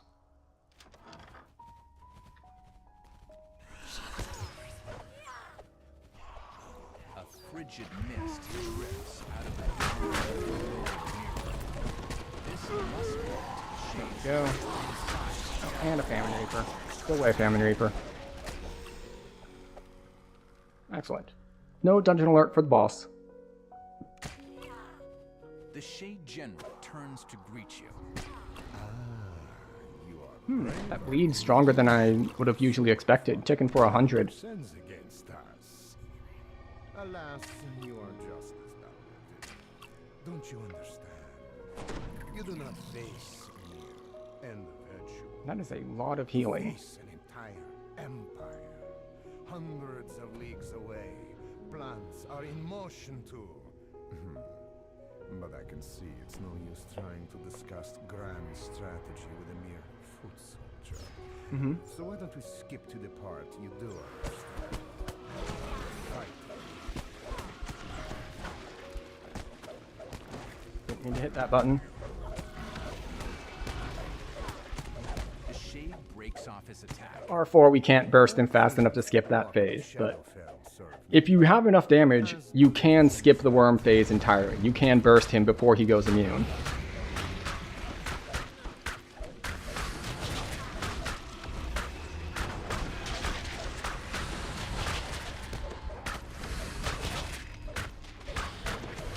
Okay.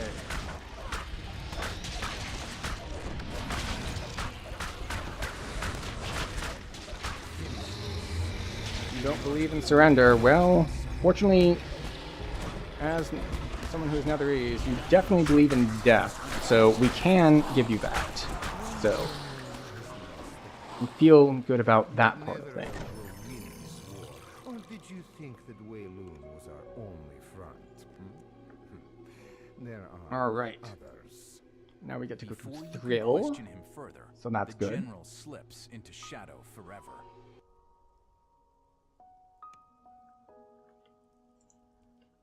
There we go.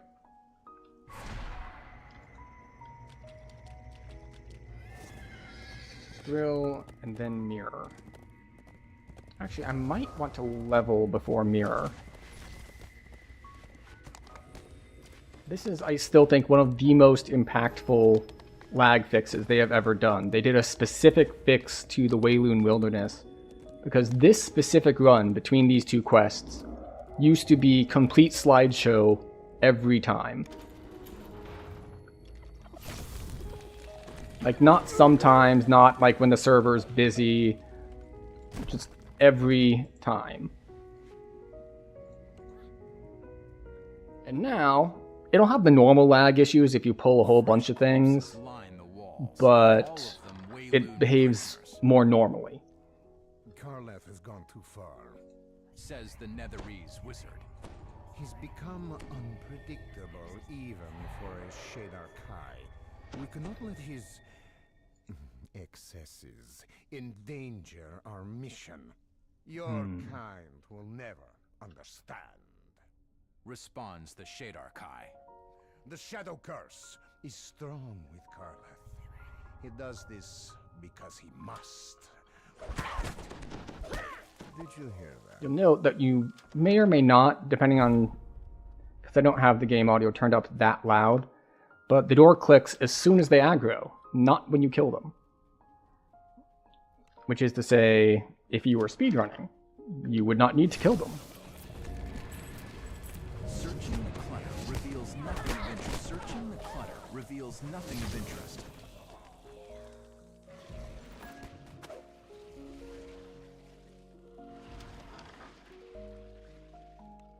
Searching the clutter reveals nothing of interest.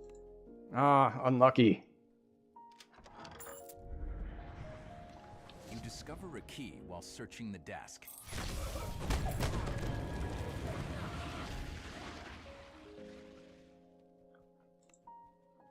So we do have the key.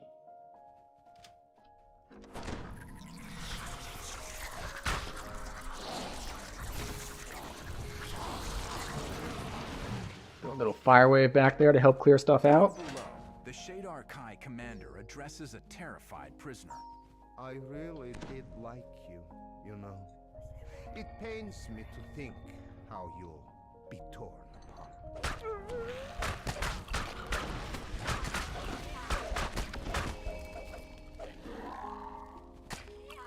You've saved the poor captive from being mauled by the Howler.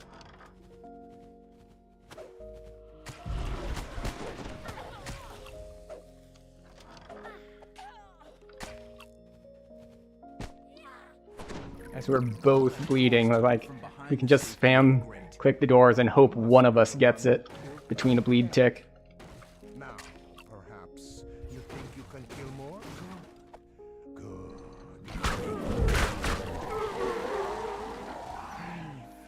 Ah, I love it. Open door, just hit the AoEs and everything falls over.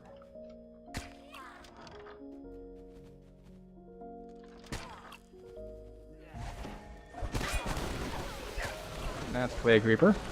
A little bit more durable than the rest of the stuff, but not by much.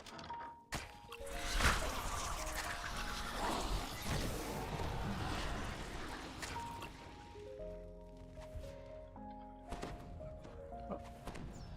Missed my turn. You thought you saw one of the gargoyles move.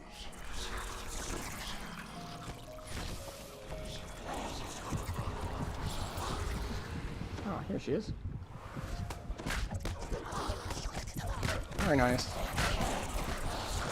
And as before, we do want to make sure we AoE, because she is red named, which means she will get all the extra defenses if we fail to kill things. Oh, Carnage Reaper. The door is locked. One of the Shadar Kai who guard this area must have the key. Excellent. Off we go. Karleth stands before another prisoner trapped in a cage. You were my favorite. says the Shadar Kai. I can't bear to think of what will happen to you. My despair will be exquisite. Exquisite. Karleth moves to attack, his face a twisted mixture of rage and joy. And yes, I know that tanking him here is a bad idea because it means he hits the levers, but, you know, I'm just counting on us killing him fast enough.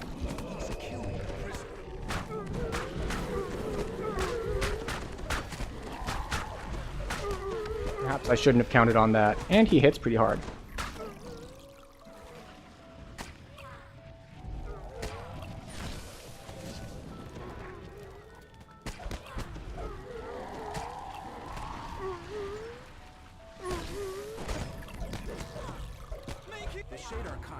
Yeah, the meleeing for like 400 caught me a little bit by surprise. Karleth's deadly devices.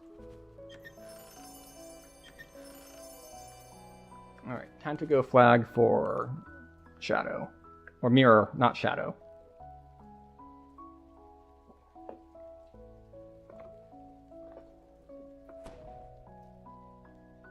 And we're rank 30. I think I'll probably go take 27. Just in case. Because I don't remember exactly how much Mirror gives, but it gives a lot. It might be just a full rank, not a rank and a half, but fortunately it shouldn't take too long to level.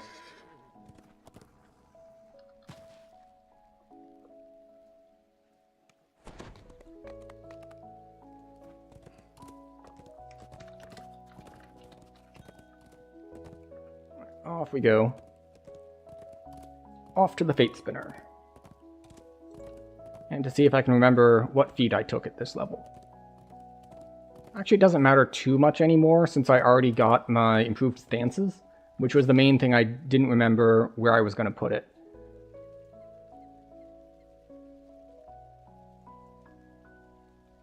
Like, there's still some staples that I'm missing. Yeah, I think we'll grab Patience.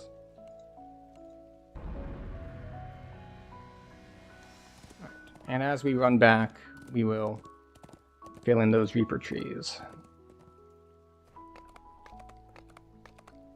Okay.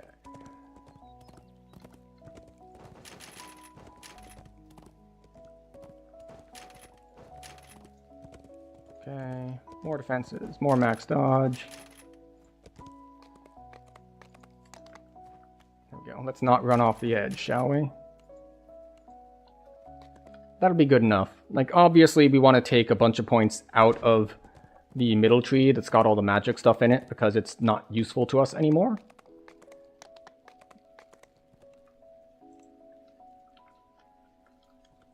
Okay. Excellent. Thank you very much. And you as well.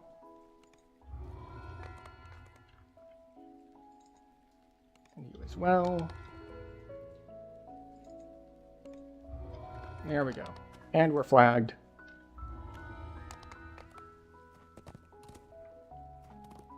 And one last thing before we head in. We have 2 more points. Put one here and screw it, another one here. Why not? And off we go to Mirror. Through a mirror darkly.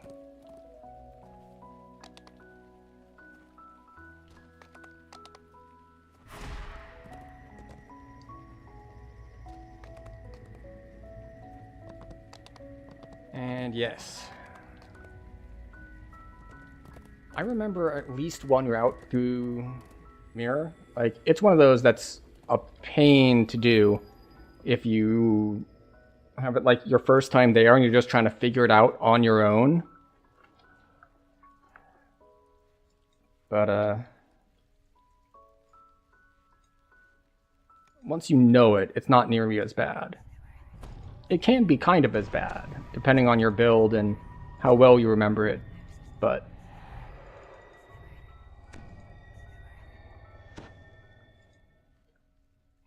let's go through the mirror and see how much I can remember.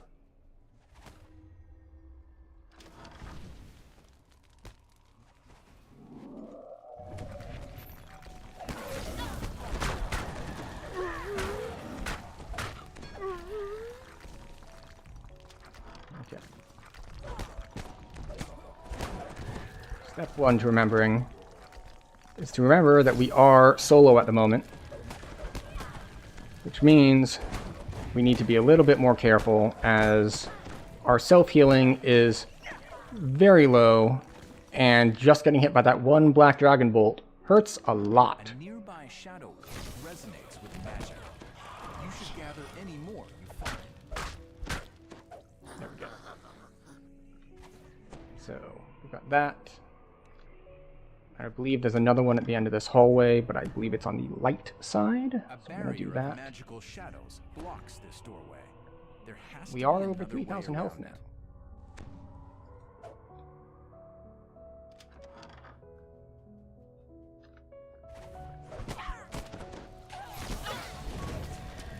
it. Oh, wait. Why did I not move with my leap strike? Or spring attack, rather, not leap strike. Leap strike is a different game entirely. Oh well.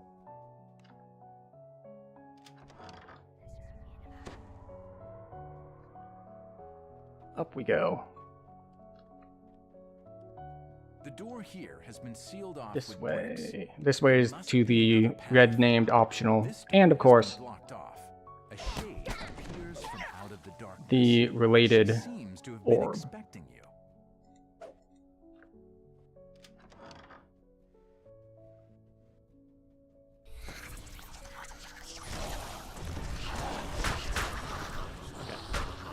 We're gonna kill the rest of it. Don't interrupt us using the orb.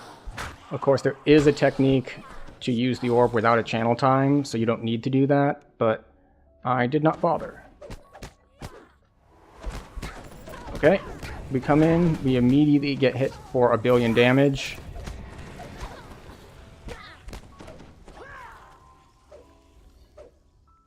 I mean, it's not 1 billion, but we got hit for like 200 damage like 6 times. Oh, we still have Black Dragon Bolt on us, which, again, hurts a lot.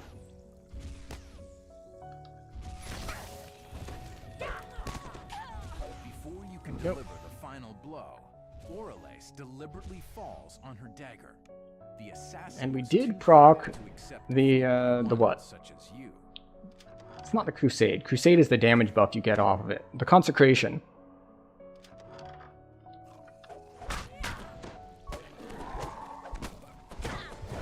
Oh, and a Plague Reaper. Not ideal.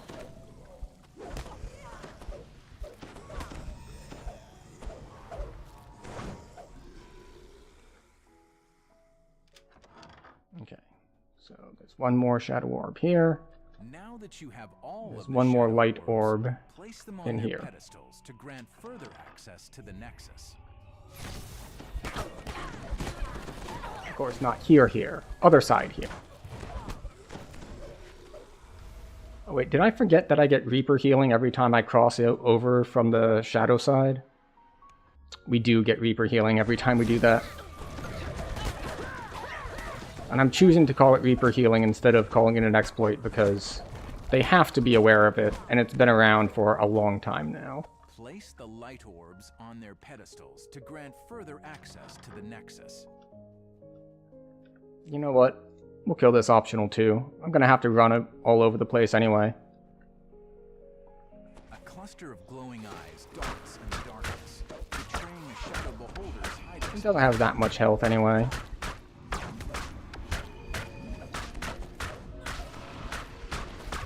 Plus, we are immune to energy drain.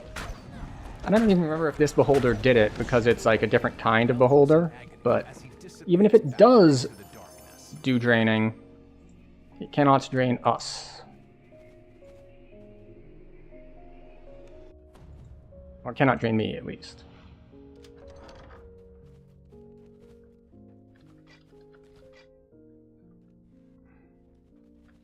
You take a quick glimpse into your mirror.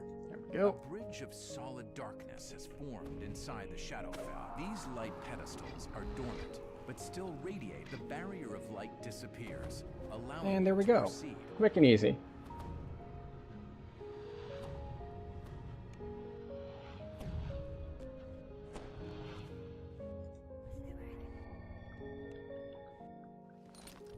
I do love the slow clap. Well played. The Shade applauds. You've certainly done a better job of damaging my operation than this fool of a cat burglar. I shall force him to watch as I destroy you.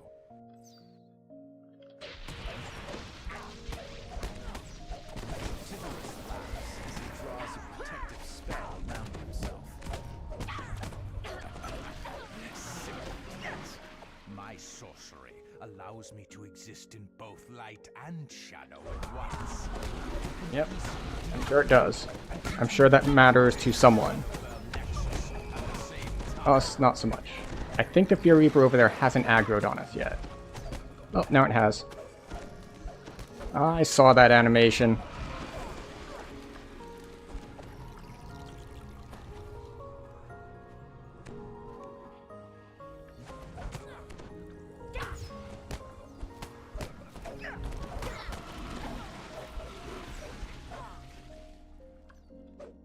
You know what? I'm staying on this side.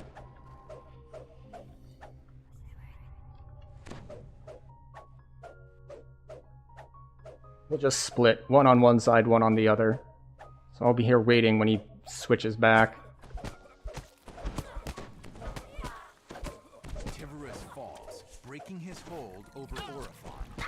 Orifon quickly mutters a There we go. mystic phrase over the scroll, destroying the connection between the old Easily stone done. hall and the Shadowfell.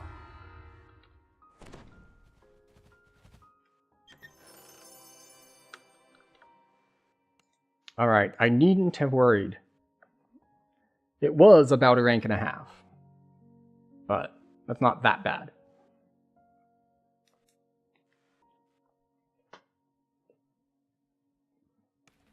And now, the next thing on the list was going to be Stormhorns, if we wanted those two sagas.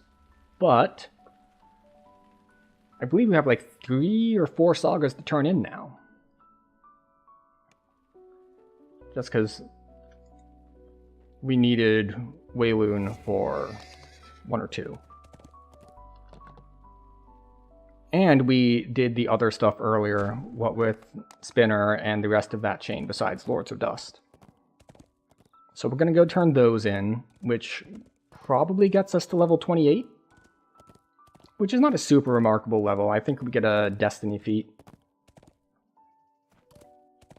Well, and we get another spell level, I suppose, but that's not that impactful. So let's just turn in some of these sagas. I already have long ago gotten the various tomes for skills, so we aren't concerned about that. You need Stormhorns. So I think we have one more from the woman over here.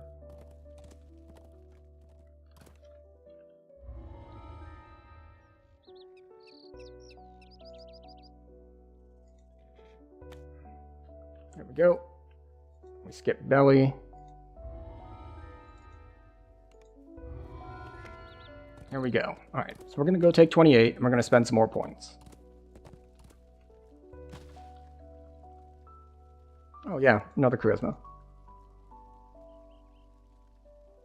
Alright, what did we want?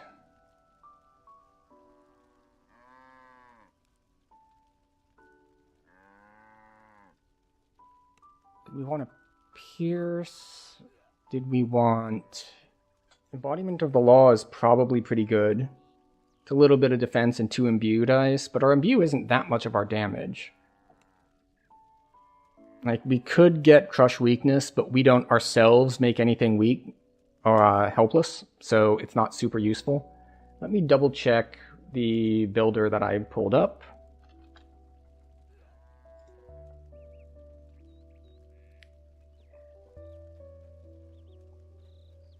And I'm being blinded because the builder is in light mode, as always. And takes forever to load, so we will take just a moment.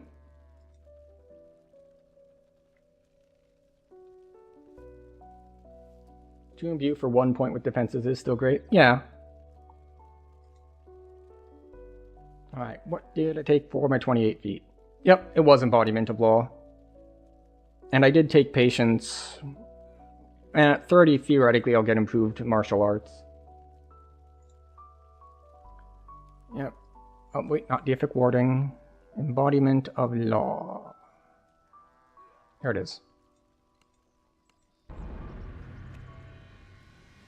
Alright, and spend like 3 points. Yep, 3 points. What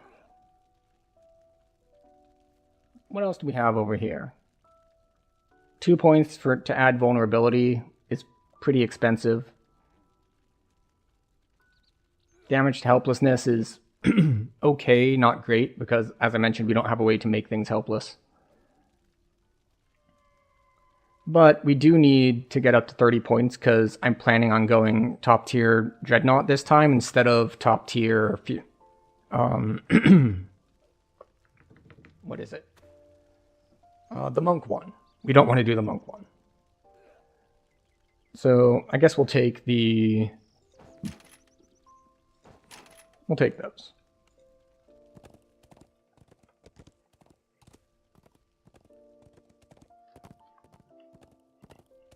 Alright, don't see any other groups up, so we will be headed over to Stormhorns. I think we should probably keep R4, even though Stormhorns is a little bit notorious for having a lot of health bloat. Like, stuff is really healthy and can take a bit to kill. So maybe we start R2 and see if it bothers us that much.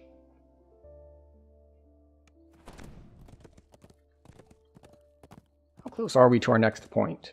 Yeah, 190,000, because we have 120 points.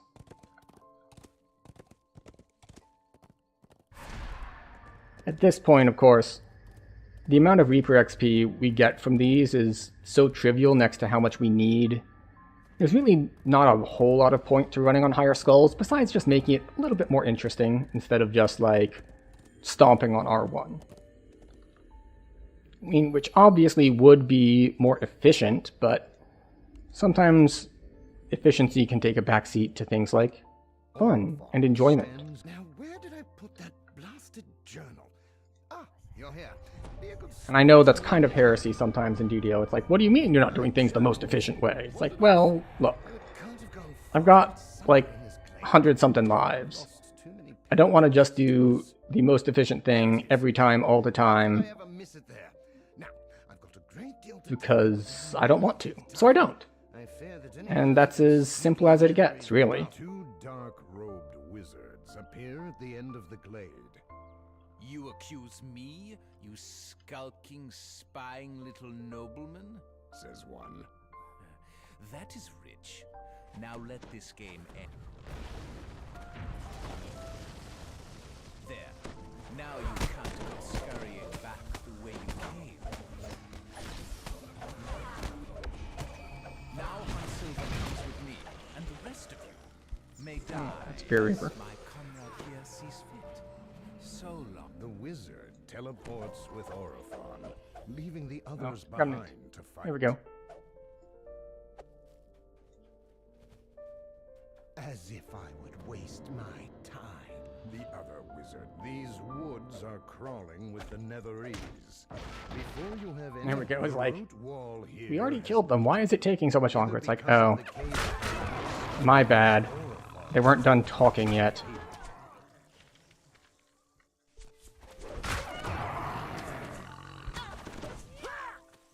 There we go. Make sure we take out the casters on the way. Hit our button slightly late. Hmm? I heard a Famine Reaper. Well, we'll just take care of this Plague Reaper and go from there.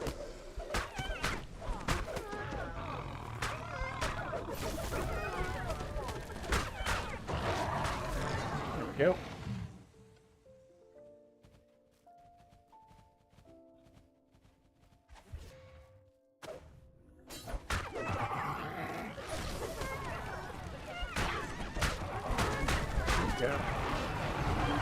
Lots of AoE. I've got cleaves. He's got like breaths and whatnot.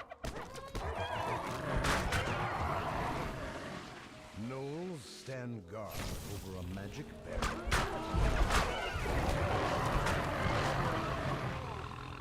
There we go. More magic barriers.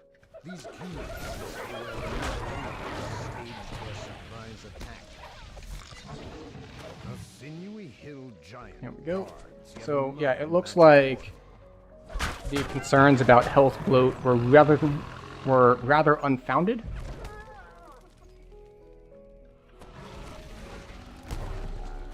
Oh, come on now.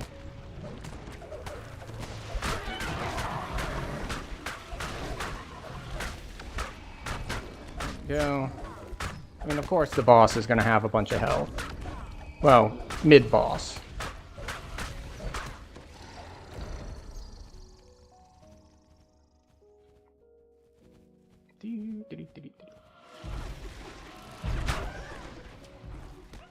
I still need to double check the hitbox on spring attack. Because I feel like it's a circle at the end, but then sometimes it feels like it's along the path as well.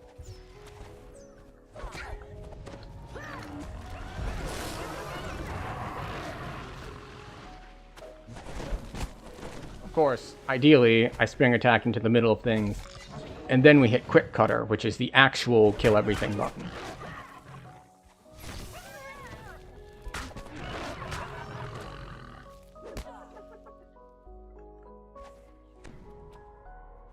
The wizard Shy stands in the clearing, barring your way. She's Amskar has ordered your death. Let's make this painless for me. With a jest, the magic orbs destroyed. Shy's shield goes down. Taking a breath, Shy deftly casts. It's nice and like, we have both chosen a side, and now we're both going to kill the orb on our respective side.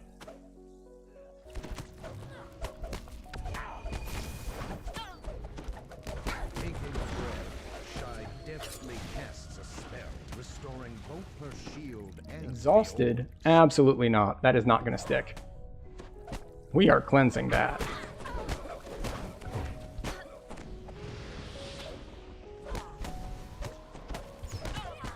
Enough of this, the wizard says.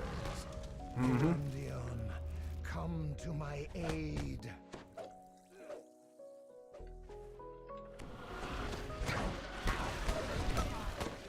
Okay. The wizard cursing your name. Alright, there we go. Yeah, I think we can go up in skulls a little bit. Amskar took him up to the peak. Because, that's on 2. I think we can hit 4. Probably not worth going higher than 4, because then you start getting stuff like Vengeance Reapers that can really screw you over.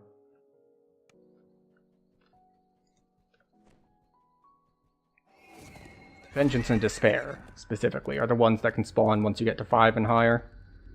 Which came as a surprise to me last week when I was running stuff. Like, yeah, sure, we'll go on R5. And then it's like, oh, Vengeance Reaper. Oh, right. I always think they spawn at 6 because no one ever runs 5. So it's like, oh, it's an R6 run, so we're going to have the higher level Reapers. It's like, well, about that.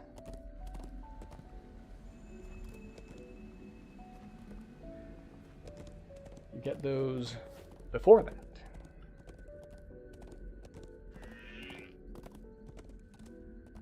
Was that an elk noise? It was kind of faint for me, which means it probably didn't show on stream at all.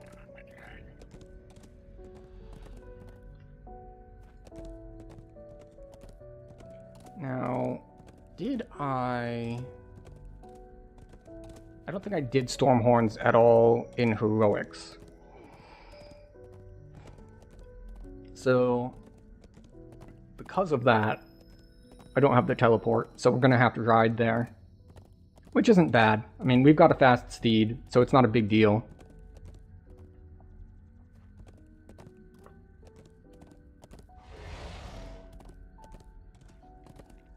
LFG down? Yeah. I've just been using the public, so it goes down each time we complete a quest while we're running through the wilderness.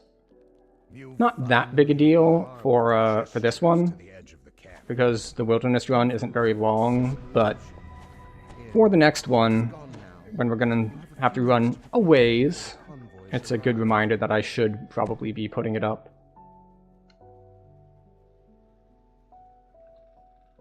Knolls sniped down from the edge of the cliff, a threat to anyone below.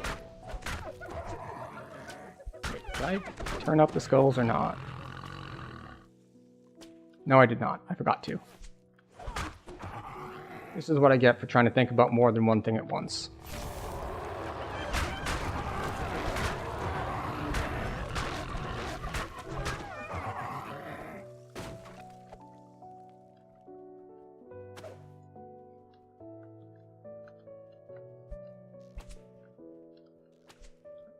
Like, I could have sworn there were some gnolls there, but I guess I was wrong.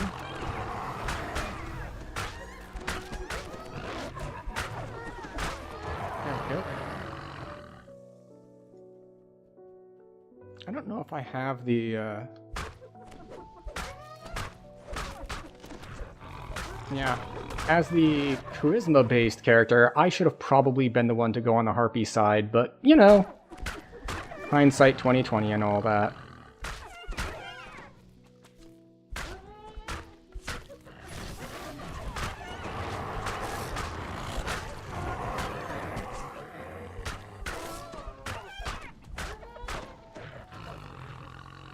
What's over here?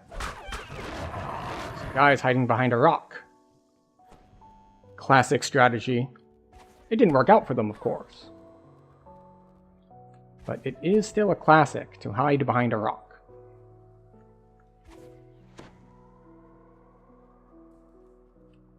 Why have we been hearing various fireworks today?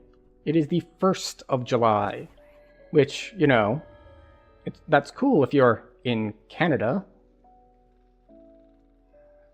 because that's Canada Day. But I'm not in Canada. We don't have our Explosives Day until Friday. Here we go.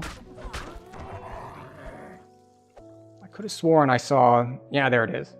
It's like, I could have sworn I saw something shoot me from up here.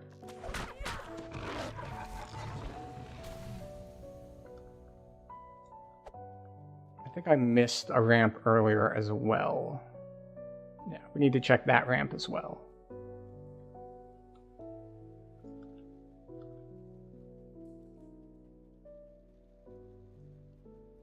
Or not? Alright, where did I miss gnolls? How much time do I have left? 2 minutes? Okay. That's enough time for me to run along this ridge line and try to locate the missing gnoll.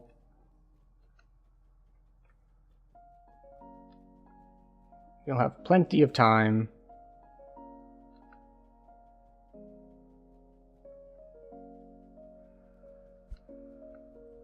We already checked that ramp. Cleared the gnoll snipers from their overlook. Okay, I was not the one who found it. Alright, so we've got a minute still until we spawn camp the entirety of their ones. Oh, I missed the lowest one on the ramp? Ah, I see.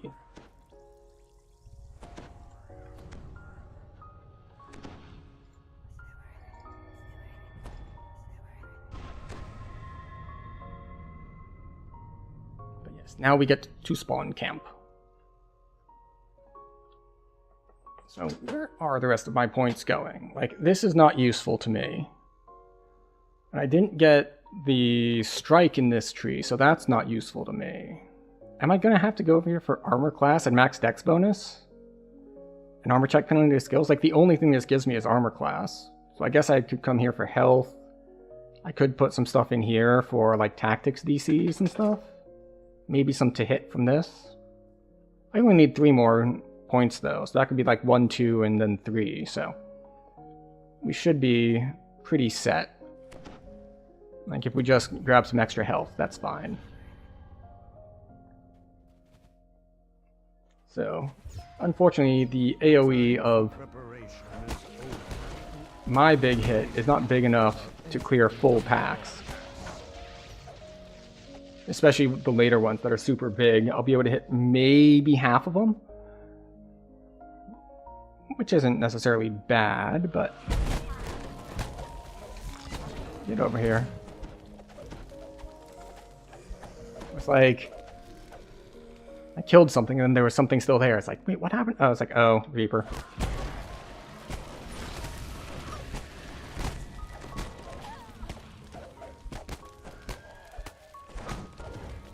So much easier with like an arcane caster to just have a disco ball up permanently and they can't do anything ever.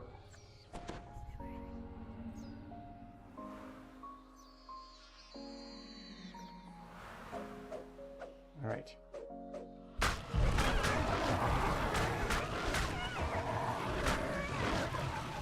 There we go. No gnolls.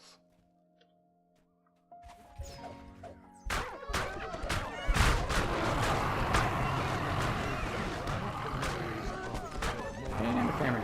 Not bad. Kyra Armand has salvaged some of it and placed it in a chest.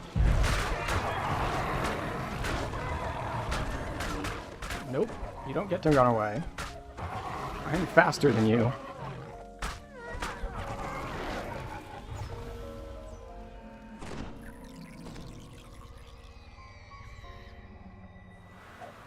Okay.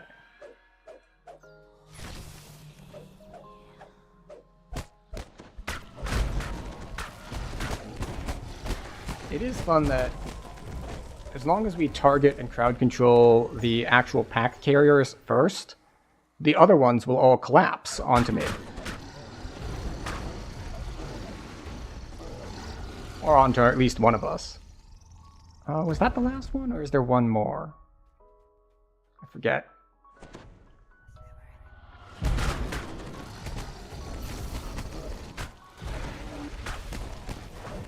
Alright, I believe that is the last one.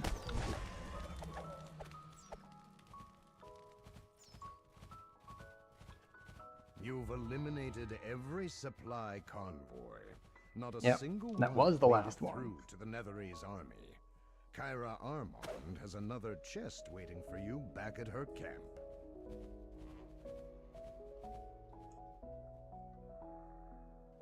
How are we on buffs? Buffs are good.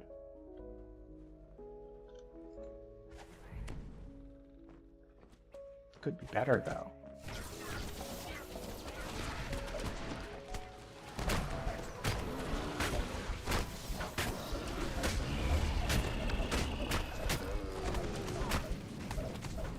Get back here.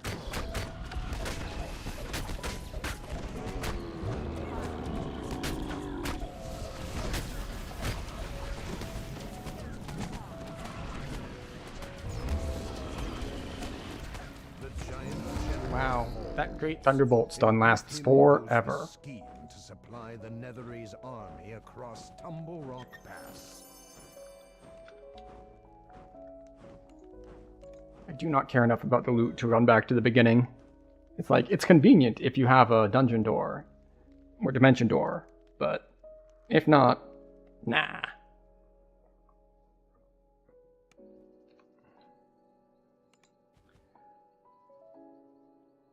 We want storm horns. 3 out of, let's see.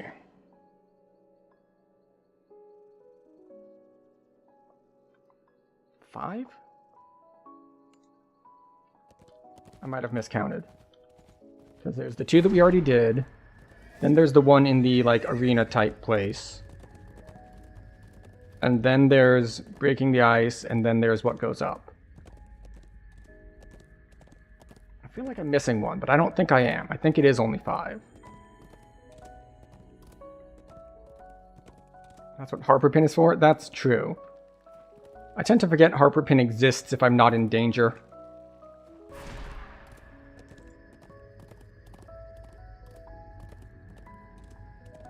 It's like... if I'm stunned, then it's just like, oh, we'll kill it a little slower. It's not like, oh, emergency, hit Harper Pin. It's like, no, it's just an annoyance. And I kind of forget Harper Pin exists.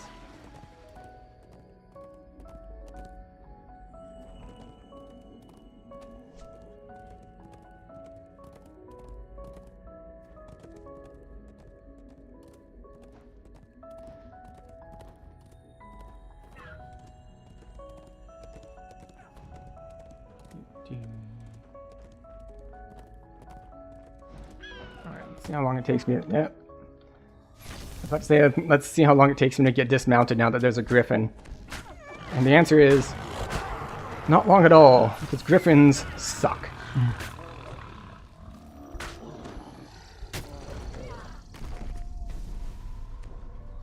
They move super fast and knock you off mounts very easily.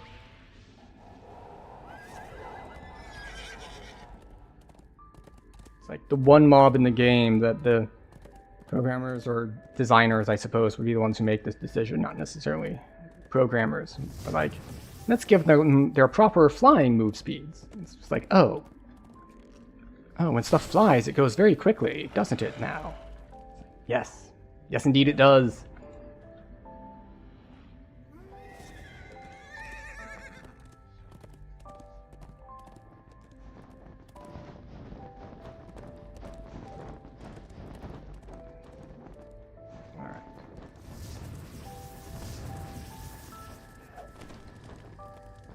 Until our next getting dismounted. I saw a griffin. And now there's a whole group of griffins.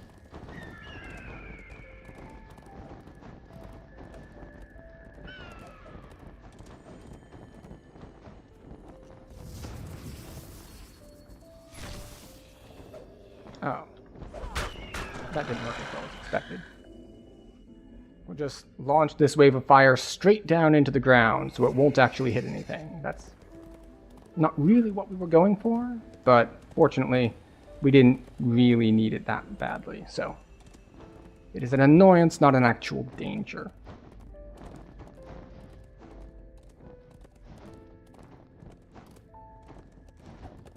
So yeah, this will be rank 34.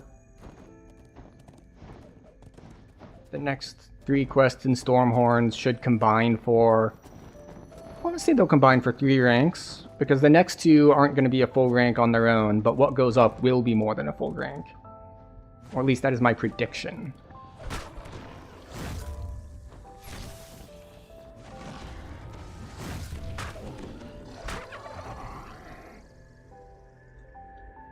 We'll see how true that comes, because we're 34 and 3/4?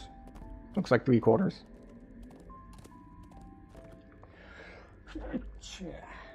Excuse me.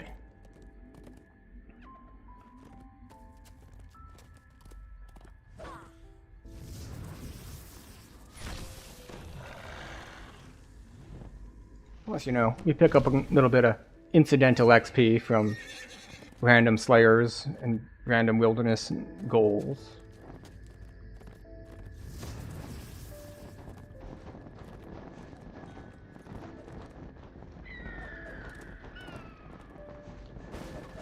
And Monster Manual, yes. Actually, when I said Slayers, I was thinking about Monster Manual. That's why I also said Wilderness Goals. But Post Goals might be a bad idea without a Trapper. But, you know, we'll make do.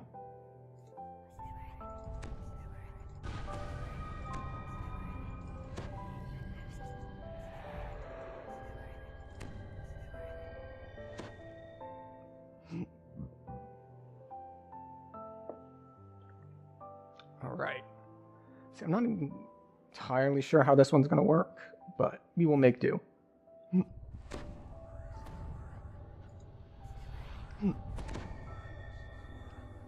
It is strangely quiet in the Central Army camp. It looks like you'll have to announce your presence. The sound of the gong echoes against the mountainside.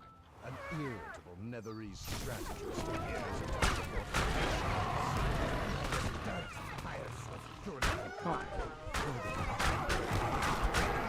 go. So be it. At once. Go. Need to be careful not to hit my my jump in there button, because I don't want to jump in there and eat the forever slow from Spell Ward.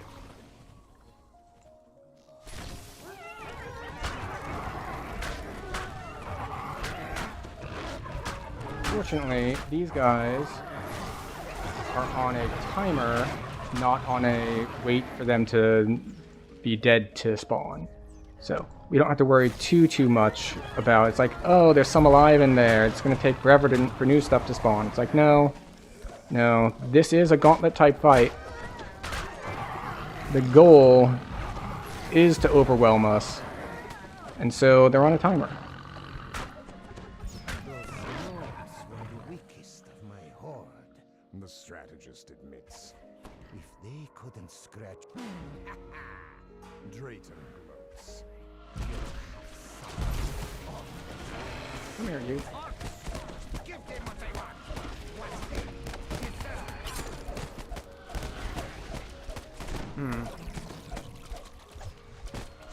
Great gate bars entry from a perch overhead.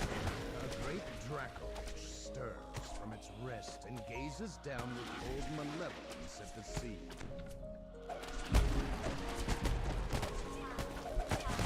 That is such a slow animation if you get like slowed just a little bit.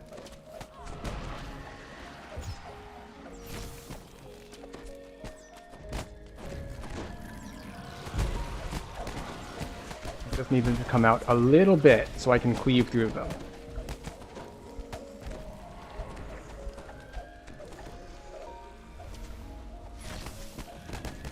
See? The archer in the back was still alive, but we still got the next spawn up.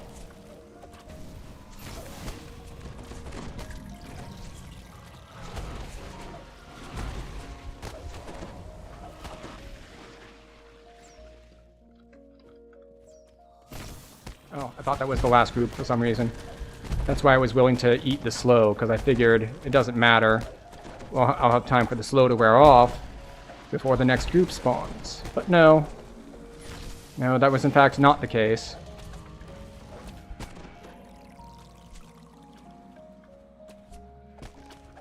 That orc too, says the Netherese me. Oh, mocks the Netherese wizard. Okay. I thought you might need to catch your breath. Fortunately, the giants do a much better job of just coming and getting it. That's a Plague Reaper, and I'm taking a bunch of damage. Unfortunate. Oh, it did proc my Crusade, though.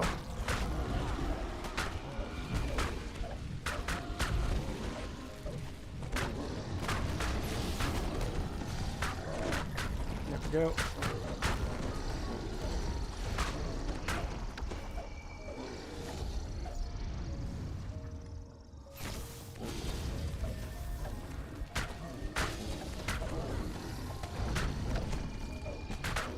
I keep forgetting that I get a little bit of healing off of Smite.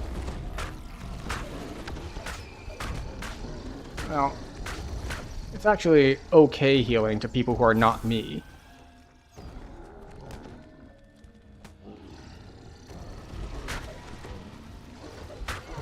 Oh, I was like, which spell ward did I get hit by? Because I would like to not get hit by it more. Oh, there's one right there. And we're knocked down. We're going this way.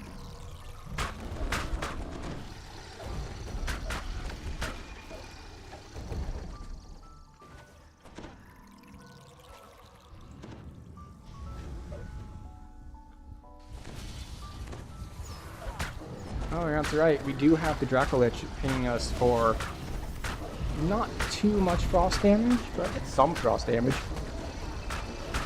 Also, the paralysis procs from Dragon Disciple breaths. Super nice.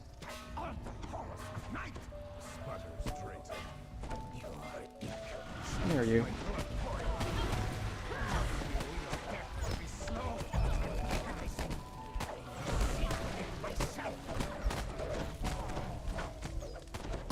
There we go.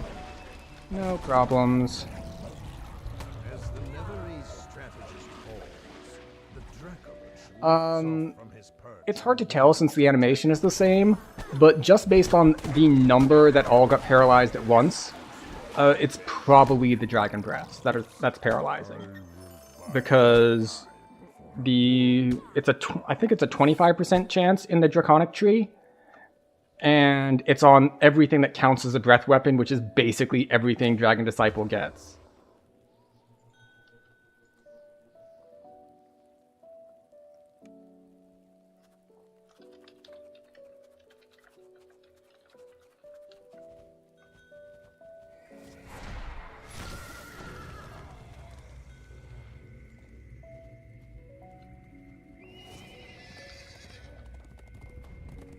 Okay, off we go.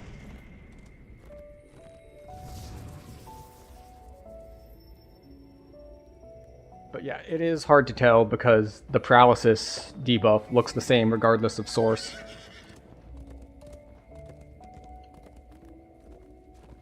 And I believe that the Draconic Incarnation paralysis has no saving throw. Like, it's a 25% chance to proc, so it's not like it's hitting 100% of the time. But when it goes off, there's no saving throw. Oh, and 8% chance to knock down as well. Very nice.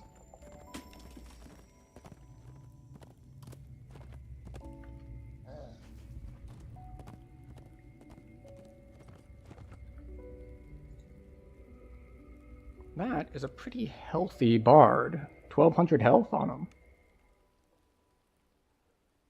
So is he... That indicates to me he might be Swash or something to have the extra 25%, or he's just built a lot of Constitution. Oh, I need to update the, this one.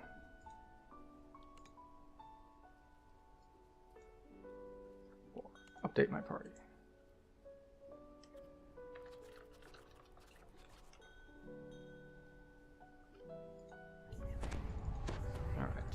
Get some buffs going.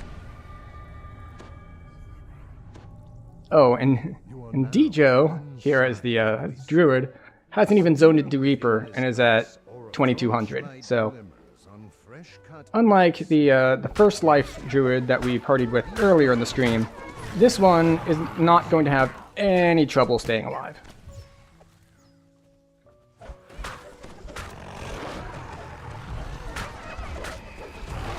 But it is nice that we've gotten closer to a full party as we approach what goes up, because what goes up can be a little trickier than some of these other quests as far as difficulty goes. The excavation work seems older and somewhat worn. And of course, we did go up to R4, so that also makes things more difficult when you increase the number of skulls. Excuse you. I can't believe that you would slow me down like that.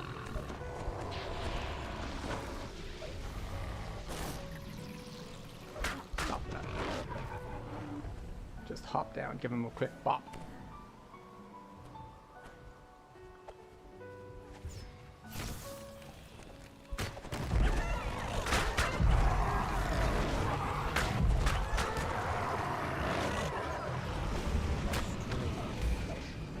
Smite.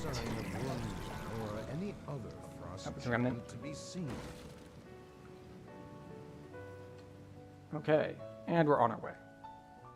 The Well, we've been on path our way, ahead is wide but we proceed and on our way. elegantly carved, as if by entirely different hands than those below.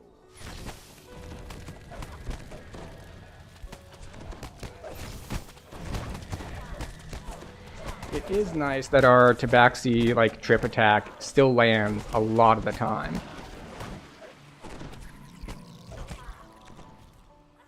Still not a single frost giant among the armies.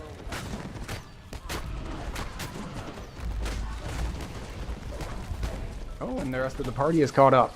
Very nice.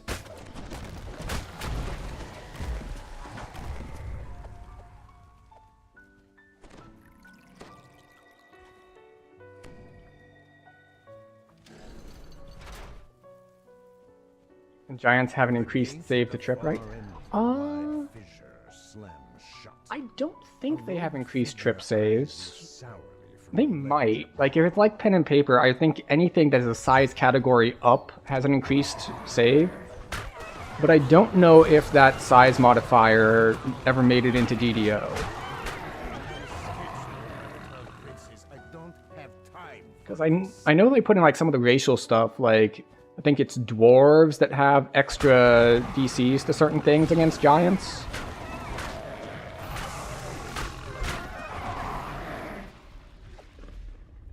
But I don't know if like the size modifier thing was taken into account. I'm pretty sure they have higher constitution saves. Oh, that's halflings and gnomes that get saves, not dwarves? Oh well. All short people look the same anyway.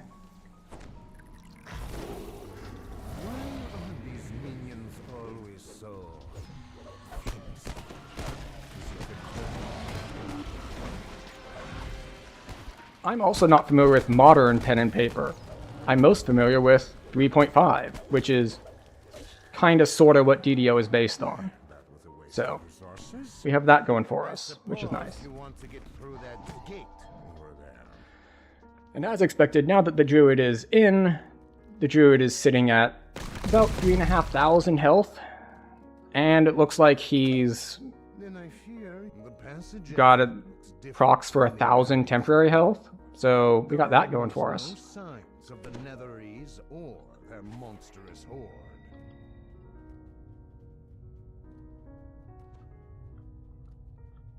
Okay. Where are we? You have found the frost giant Rungnir. It is in fact a large bear. My enemy's enemy is not And the dark stone yeah, it is indeed a swashbuckler, as predicted, based on the health. Kind of? Maybe? I did... Wait, no, that was Fencing Master. Maybe he isn't. Let's see, Inspire Excellence. Oh, it's Stormsinger. Okay. I was wrong.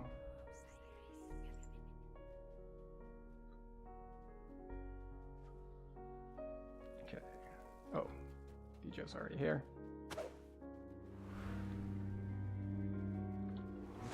Hi.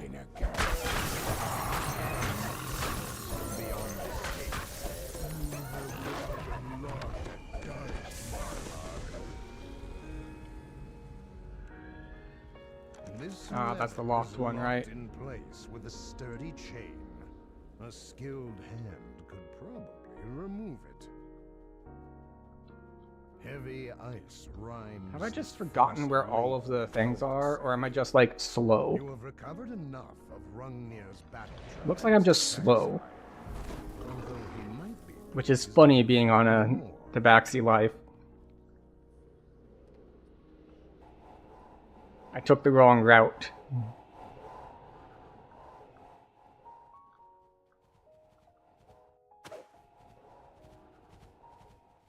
Okay, so if we look at who else we have in the party, we have Bard, and Bards get sprint boost in their tree. We have a Druid, who have an 8 faster move speed in like wolf form, and they have a dash. We've got a monk who's got spring attack and dashes, and monks have innate extra move speed. So it's a pretty quick moving group that we've got here. Stands in the middle of the great cavern ahead. Though he's seen, his eyes on you again, and you wrong as well, I see. There you are, liar! Cries the frost giant, storming into the room. What are you really doing in my glacier? What are your true plans? That is not for you to know. Giant, you have outlived your welcome.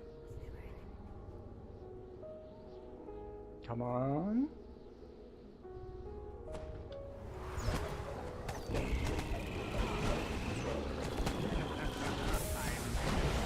Hey, it goes way faster with more people. Go figure.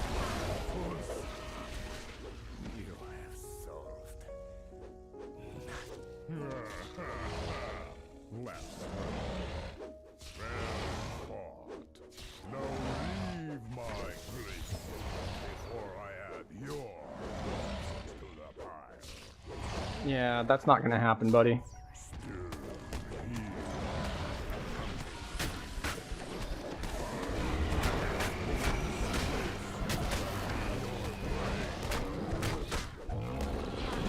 Yeah, we barely got full rotation of abilities. Near grunts as he falls, to die in battle. No shame. Alright. Need to go turn in to flag for what goes up, but we have the teleport back this time.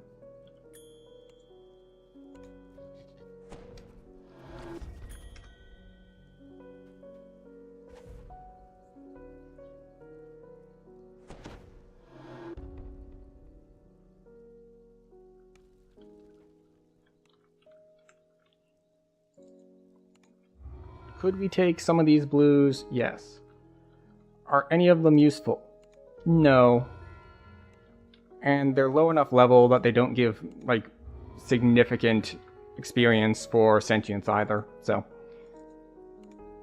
Just gonna do this, so we can flag for what goes up. Because I don't know if anyone else was flagged. You can red door it, so you only need one person in the party flagged, but... Oh, then they're completely broken? You can't do sentience at all? North camp, not northwest camp.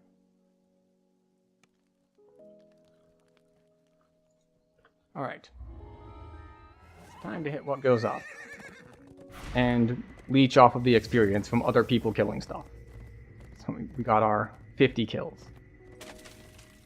About to get dismounted by the ice shots.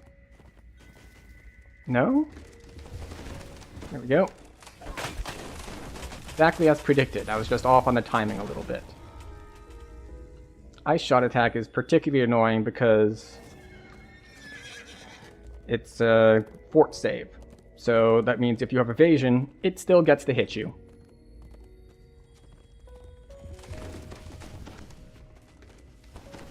So, Frost Lance. Frost Lance is the correct name of that attack. I'm going the right way, aren't I? Yeah. Fortunately, we have high enough, like, frost resist, and it doesn't hit for very much, so...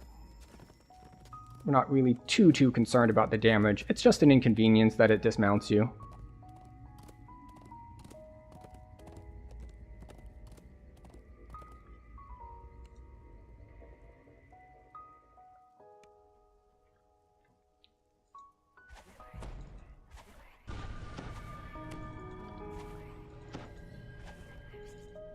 Freshly constructed road spirals up into the glacier. Clearly the Netherese and their minions have not been idle. Oh. Tried to cut a corner to go faster, and we fell down. There's some sort of greater life lesson there about the value of taking your time to do things right.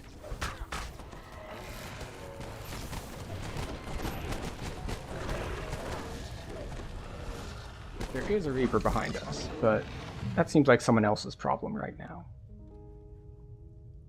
Of course, when it teleports to us, then it will be our problem. Has been almost fully excavated.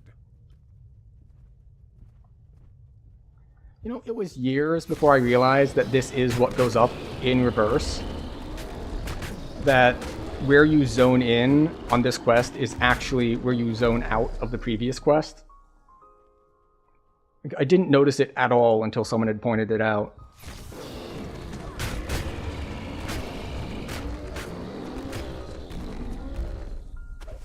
It's like, oh shit. That makes sense.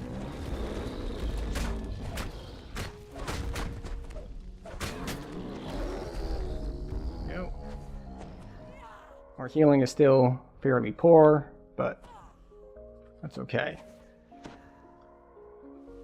And the reason it's okay is because once the party catches up to me, the party's healing is big enough that all it's going to take is like one heal from anyone and I'll be topped off. It's still funny that you still get like the plus 15 temp health from the Elemental Bloom.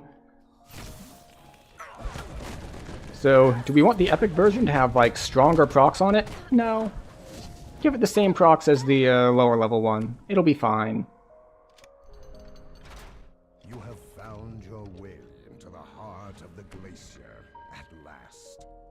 Actually, let me double check that. I think the paralysis might have a higher DC. Light plays off the walls on the path ahead.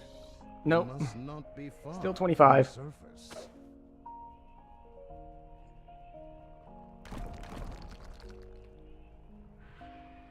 Bop, bop.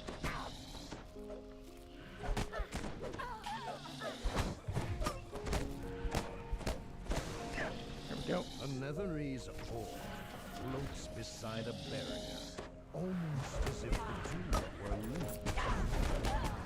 You have found an ornate jewel. It must be these two. Oh, let's see. Are Skills. clearly more sophisticated than the one by the door.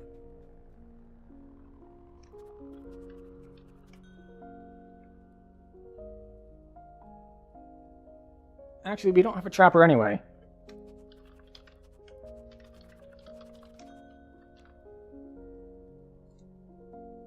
Something has gone horribly Oh, wrong. I still failed it. As the wings buried, something has gone horribly wrong. As the wings Well then. barriers drop, angry calls echo up and down. There you are. Right. We don't have a moment to spare. Alright, well, we got Orphon already. Let's meet before the chamber when you've found your crest.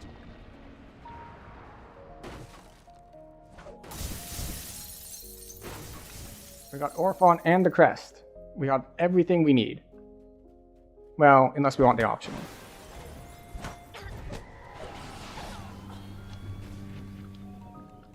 Which means we need to find the silver key somewhere.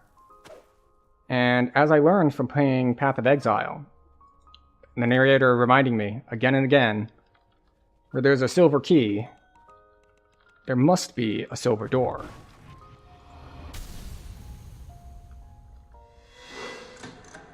You have the crest. Well, what are you waiting for?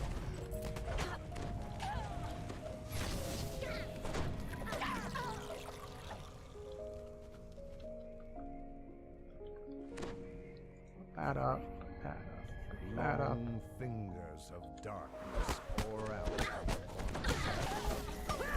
Just spam all of our abilities. Black Dragon Bolt's annoying.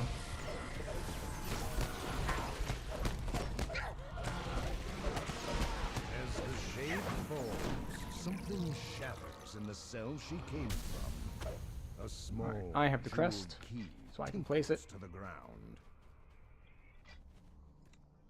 Now, off to you. That's right, Dijo said he was gonna go AFK a sec.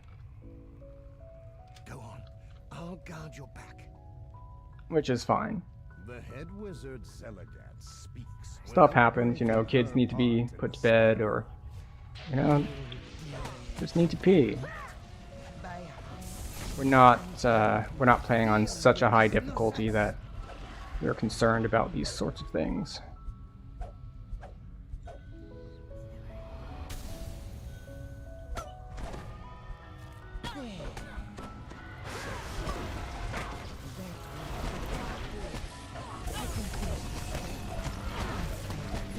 Okay, so we are in what goes up, which is we need to tell him. Zelagat curses with her dying breath. Let me update our LFM. Only hastened. Cormiers. Demai. Go.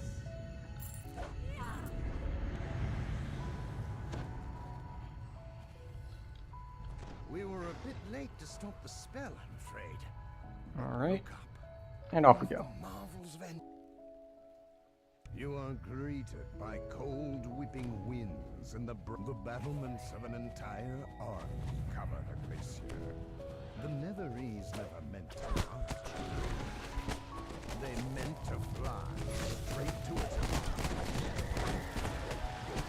Typical bear, just wades right into the middle of everything. Which suits me just fine. That is also what I do.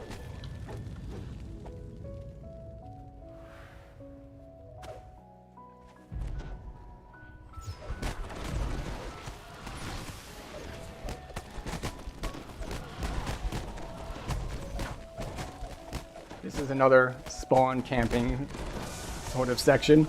Like, oh no, they're gonna get us. They're gonna get us. They keep spawning in. Whatever's gonna happen to us. Giants, angry pillars. I don't know what causes the bug to happen, but I'm pretty sure you can fall through that bridge. And I know you can fall through this next bridge coming up. Usually if you know, go too fast.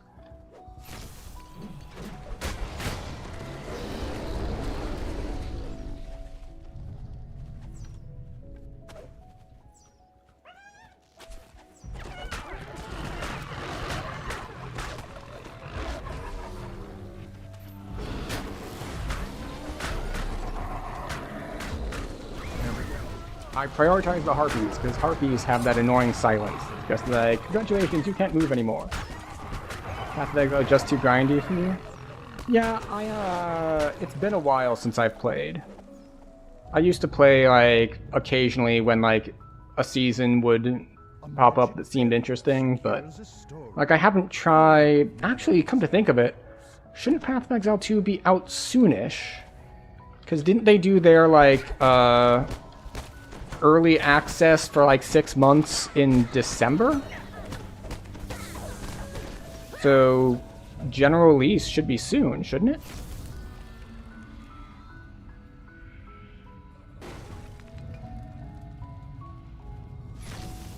Just make this flame just travel straight across here. No big deal. We'll spam it. We've got lots of ki.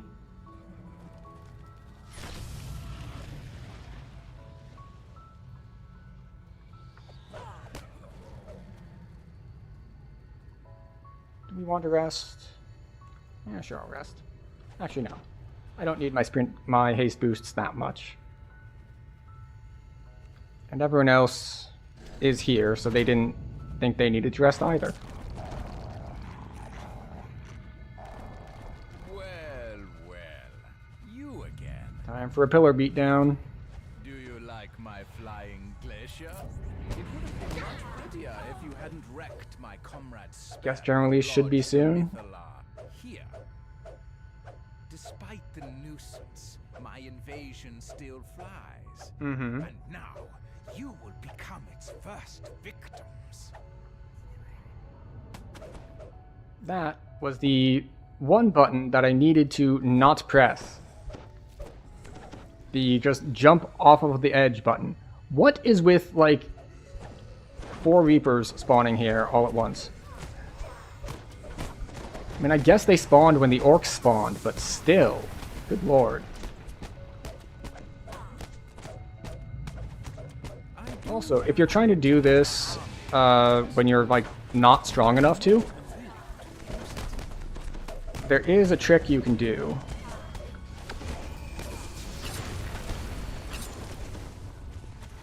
Particularly if the problem is you're not strong enough for some of the later stuff. What you can do is you can not kill the orcs. If you don't kill the orcs, you'll never get spawns like the earth elementals.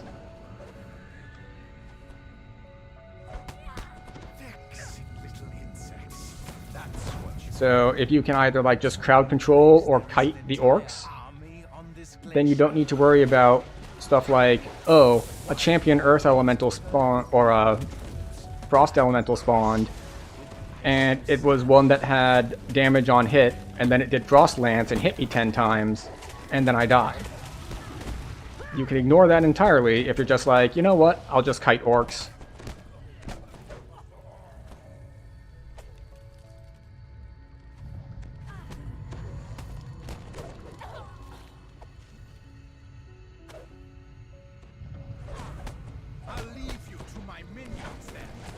Damn it, Amsgar. Could you, like, just stop running all over the place? I'm just gonna camp a spawn point, I guess. We have enough people in here that are running around that I don't need to also be running around.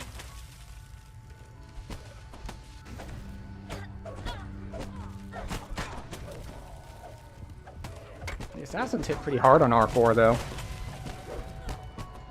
Fortunately,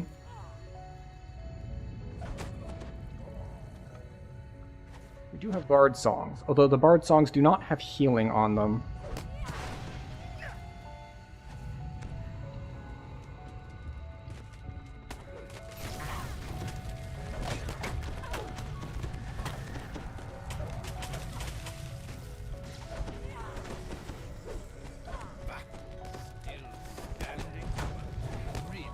This is fine.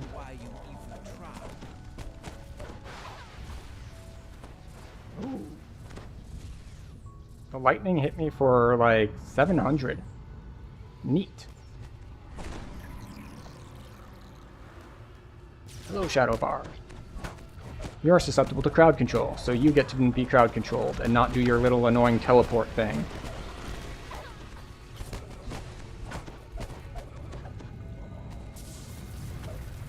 Hello. Tripped. There we go. Damn Reaper.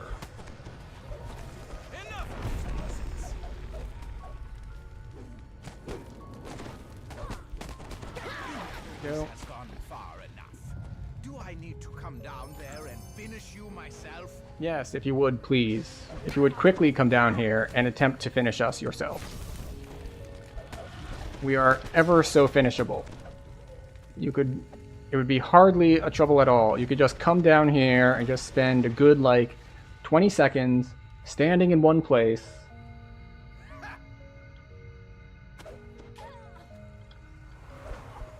Another Carnage. And a Plague.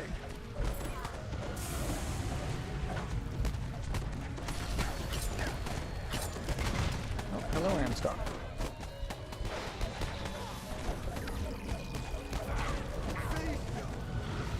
There we go. At long last. Out of the sky! You have paid with your lives. Ooh, remnant chest.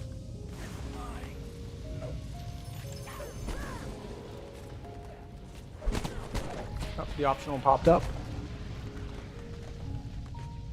I always forget which side you need to jump off of to actually get the credit for the optional.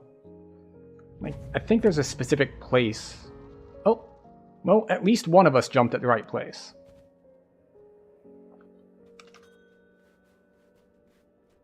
Also, you did get an early access key to Path of Exile 2. I haven't really been following it that much. I know that they tried to make it a lot slower, but slower than Path of Exile 1 is still pretty darn fast once you get into upper levels.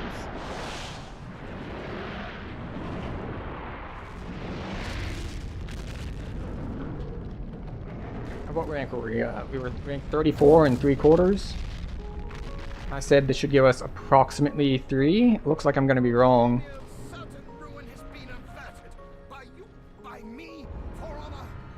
Oh no, I was... Yeah, I was off by half.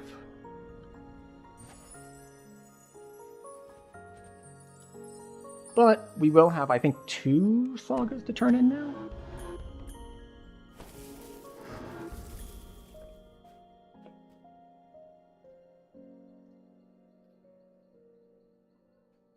Yeah, we should have the one from the guy at the bottom of the stairs and like the big one that's like all of the quests.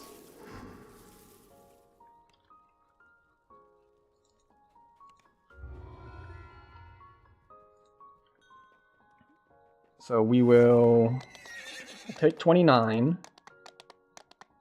which doesn't really give us anything as far as like level ups go. No Reaper points, no feats, none of that. But it does give us access to some gear. I don't know if I have the right gear with me, but we're going to do at least a quick check for it anyway.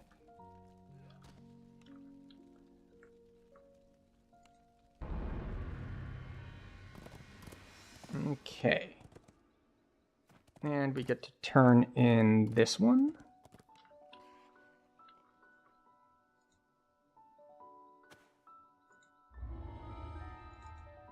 Go. And the one all the way at the edge here. Fiddly Fallowfield. Yeah, belly that we did not do. Oh, and video has crashed to desktop. Well then.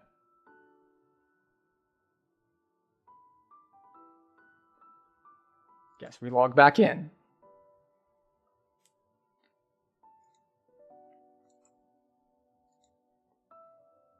That's unfortunate. Just mind our own business. Crashing a desktop. Unfortunate.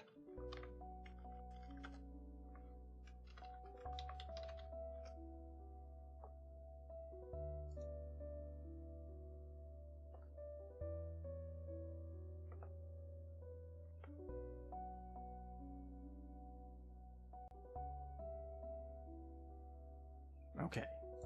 We're making progress.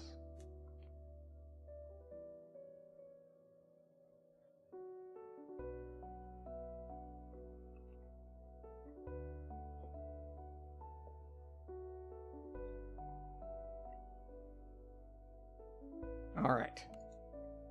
Once more, with feeling, we'll try to turn in our saga, and we'll see if the game lets us do it this time.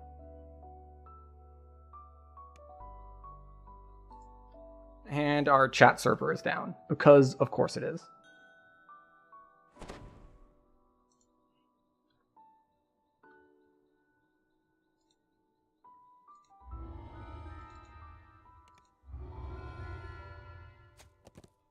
There we go. Rank 39. So we need 1.5 ranks to cap.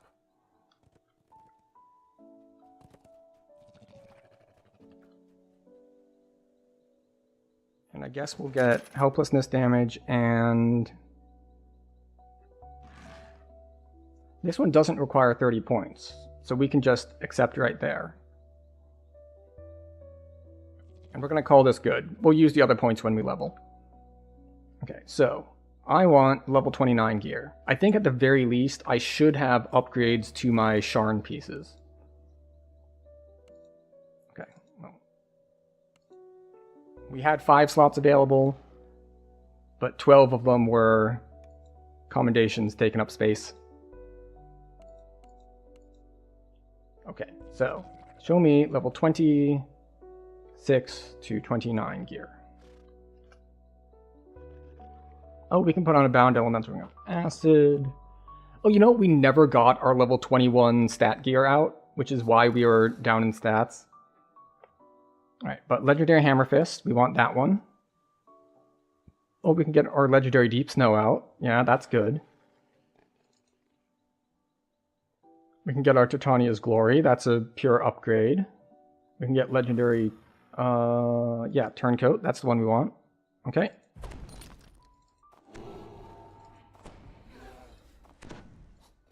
And all these just go in here. We'll take the Cloak of Winter, yeah.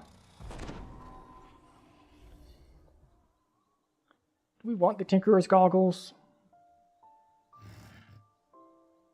I mean, we already have 15 speed, and we don't really need that. Let's see. We have Legendary Lionheart, which gives us, like, stunning and more action boosts and stuff. But we still need... Alright, Legendary Family Recruit Sigil. Definitely. So that completes that set. Legendary Hallowed Castigators. Pure upgrade, because it's upgrading from the heroic one. And what else do we have here that we might want? We don't want Wall Watch. We could swap to like an actual charisma thing, which would go from 8 to 14. Oh, we can do Direwolf Belt, which is better than Bronze Dragon Scale, I think. Probably, just a little bit. Insightful Seeker, plus Deception. Actually, you know what? Let's go by Slot. Eyes. Yeah, like we could switch to Bright Bright Gaze for the charisma because we're charisma based, even though the rest of the stuff on it isn't useful and we would lose attack speed. So that's a terrible idea. Head, we already have an upgrade. Neck, we already have Trinket. Trinket, we don't want anything at this level. We want the thing we have at next level. So we're not going to bother swapping that. Cloaks, those are the only ones we have. Waist, we have Dire Wolf, which we don't need the Constitution on this anymore. So we'd lose, I think, Life Sealed. No, this has Life Sealed, right? Yeah, okay. So Dire Wolf, I think, is just a straight upgrade here. And what does 3-piece winner give? Oh, Healing Amp. Nice. Rings. So we could just grab... What do we have here? This is Strength, Stunning, Accuracy, Ghostly. Wait, do I not have Accuracy anywhere else still? That's right, I don't have Accuracy anywhere else still. Okay, great.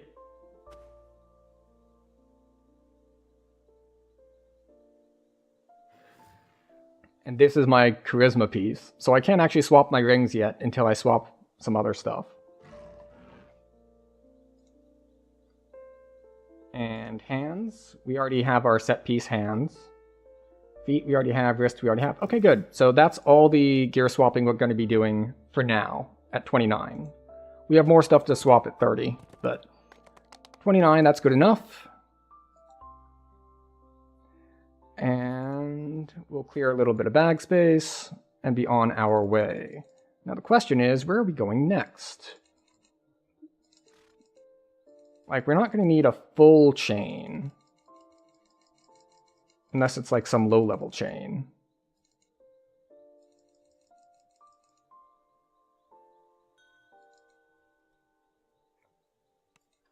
Yay, chat's back. Sell those. Sell gems. I mean, we could just hit up like Ravenloft R1 or something.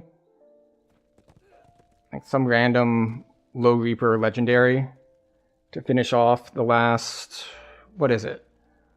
Cap is... Or we'll say epic cap, because legendary cap is a different thing now. It's what?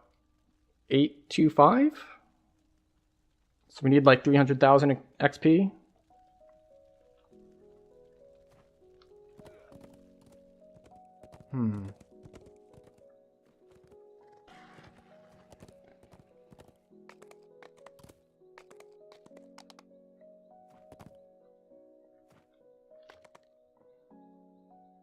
Yeah, I think we're just gonna head to R1 Ravenloft, do a couple quests until it works for us.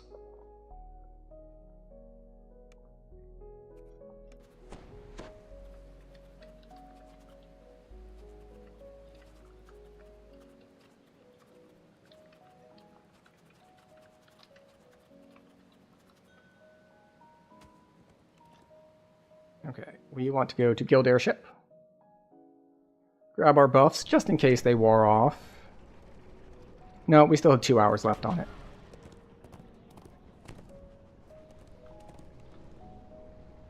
We want to go to House J. The city of Stormreach is abuzz with the news that a ship has arrived to ferry passengers to Sharn. The city of We also have an hour left on this 10% XP thing that we just randomly rolled today. Speak to Captain Alban Dranmore in the Stormreach Harbor to set sail for Sharn. Oh, wait. Okay. We did take that down. Or it got taken down when our thing crashed.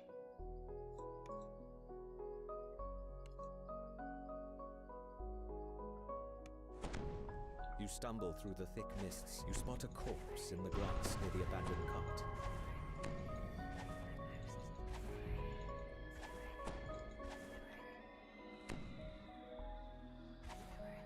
Oh, that's true. I'm not party leader anymore because I got disconnected. That is an excellent observation that I missed completely. Stupid light bear, get back here.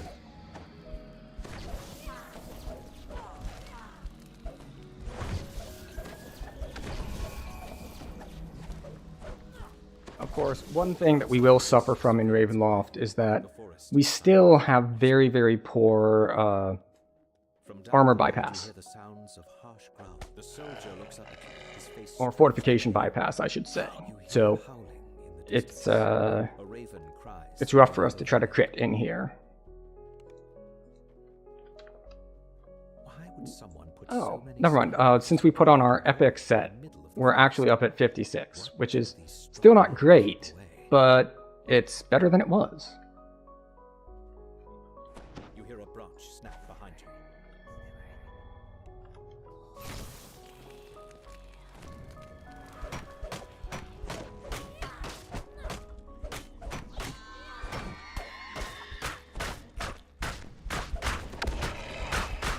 Okay. There we go. Scarecrow clatters to the ground. As you recover, you realize you can hear. And because we do want the loot, because Ravenloft is where most of the good filigree sets are. Which is weird, because it's like the first place that filigree came out, and they still have like the best sets. Maybe because at the time that they did the first sets, they didn't realize how powerful the effects they put on them were. And then later on, they were like, well, we can't repeat those effects. And those are already super strong, so we don't want to go bigger than that. So a lot of the newer sets are just not as good. Like Autos and Eye of the Beholder. They're super, super strong. For what?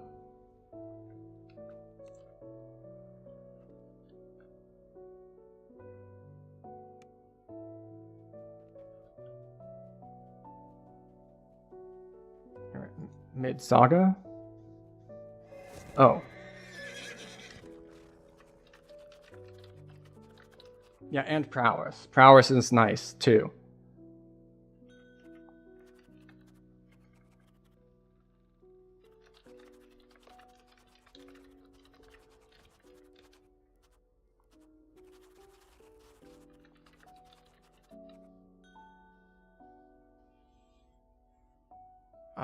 Into the Mists. What's the first thing I remember? Which technically I've already done these first three, because I tried to do them like at level 20 as sort of like a challenge thing. I abandoned it because it wasn't the fun kind of difficulty. Like, it was just like, it takes a while, and it's like, it just wasn't an interesting sort of challenge. Oh, that's true. If they make Gen 3 raid filigree, you'll be more likely to use it. That does make sense. Because being able to stack raid filigree is a big deal.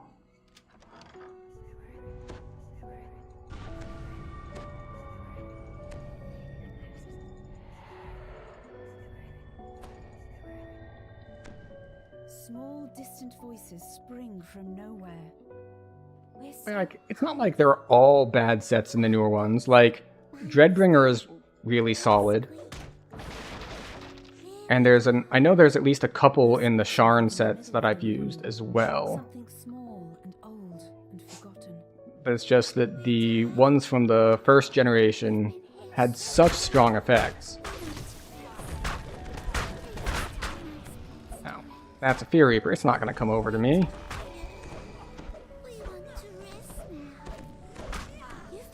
Tripping the crawling hands is just, will always be funny to me. It's like, it's a hand crawling on the ground. How did I trip it? Who knows?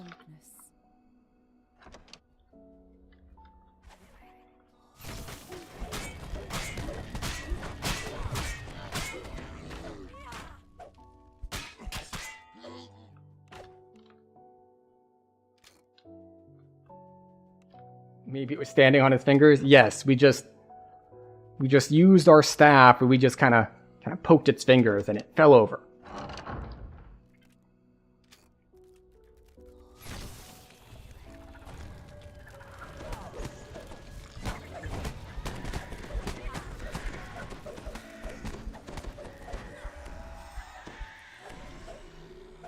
Autos and beholders are all spell DCs.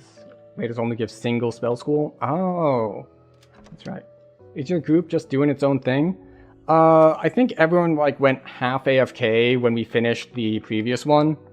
You gently place the bones inside And no one had responded yet, so it looks like the Bard might be on their way-ish. They were finishing off a small Slayer in Thunderholm, though they didn't explicitly say they would be coming here after. Although if they weren't, then I guess they would have probably left party, so who knows. On top of the desk, you find a tarnished key. That's right, get tripped, nerds.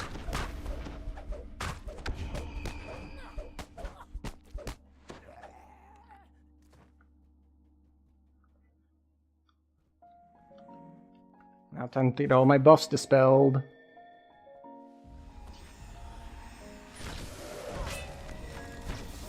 I love mobs with dispel magic.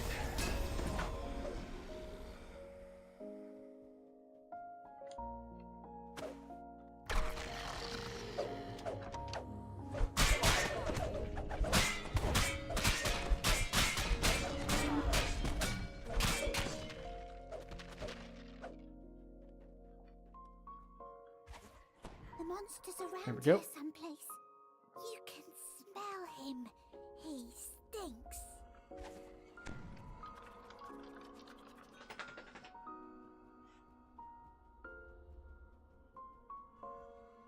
Let's see.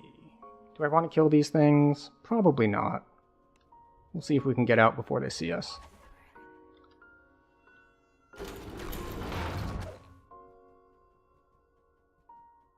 They take a little bit of time to spawn.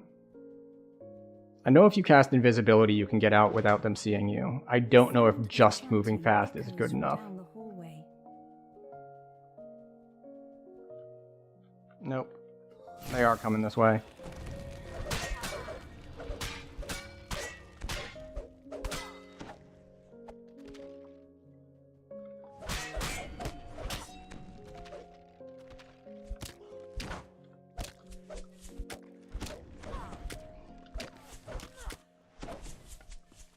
Okay.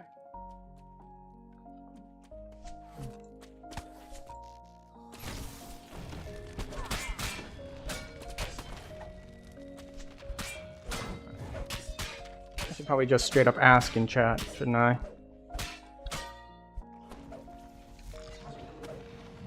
Oh, at least one person is zoned in. And the other one is the one who said they are in Thunderholm, so we're just gonna go with who's here. Odd apparitions surround the altar, chanting, "He is the ancient. He is the one." The ghostly chant suddenly changes. Okay. One must die. One must die. Norga Hodikea. He awakened Yep. me. The rogue figures vanish, and something Smites, stirs in the room. cleaves, more cleaves. The creature collapses. There we go. A little voice in the darkness says, You got rid of the monster. Hmm. Good. You know, it might take more of this saga than I thought to finish up. Good. Oh, never mind. I forgot. I'm not getting first-time bonuses for this one and the next one. there, as if the entire building let loose a sigh. So, these first couple are gonna take a little bit longer. Or give not as much XP. But then Invitation to Dinner will give full XP, which will accelerate things greatly.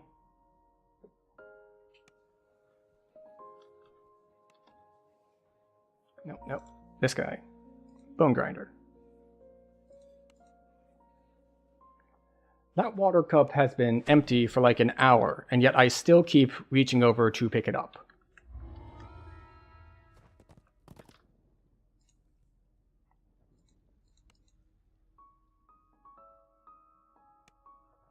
Wait, I should probably...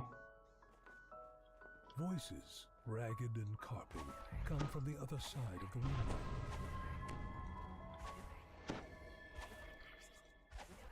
go. A wolf howls in the distance. Its cry echoed first here, then there. This corpse is nearly Mangled corpse already. so savagely has it been mangled. Very nice to find a mangled corpse.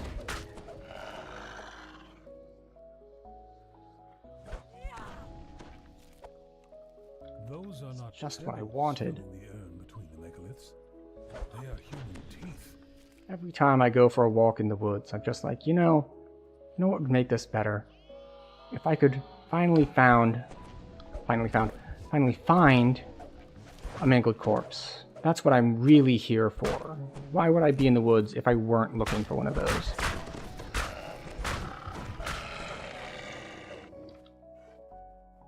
Now, we just need to find a dead woman. And then, at long last, I will feel fulfilled for having found the mangled corpse and the dead woman. Which are two different things, not the same thing. Obviously. Oh, Valentina, where are you, my dear? I know that you've got all the time in the world now that you're dead, but some of us in the living still have things to do. So if you could accelerate the location. Oh, Mark of Chaos. That can actually do things like you may or may not have caught that it put on me. It put rust damage over time, which does absolutely nothing unless, of course, you're Warforged.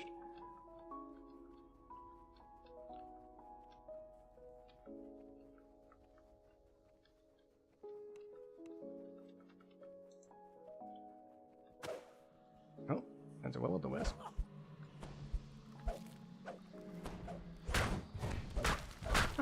And we have some moves with it too. I don't see Valentina over there, because she can spawn, like, over there, and if you're running around this whole section being like, where is she? It's like, well, she might not be there.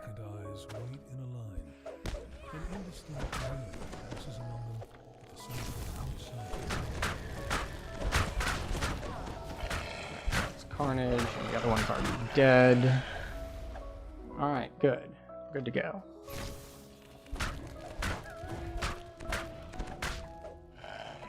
I've never quite figured out what causes Valentina to spawn. Like, if it's just a time thing, if doing the optional speeds it up at all.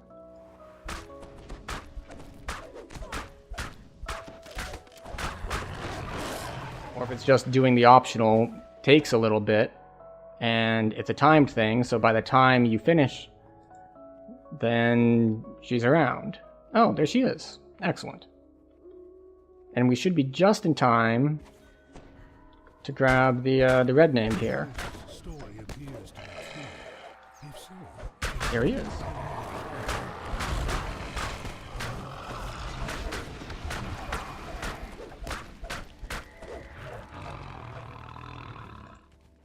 Morgantha addresses the gathered peasants from up on the wooden platform. Be off already! Shoo! She says. We've no more pies. How many times must I tell you? The rest of Morgantha looks down at you. I think they still attack us though, which is the funny thing. You thought that they did not know? Morgantha howls. House Demon Web gets full XP up to what level?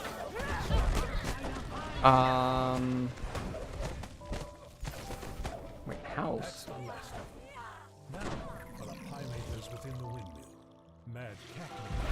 Demon Web is base 23, so I think it should give full XP and epics up to 27.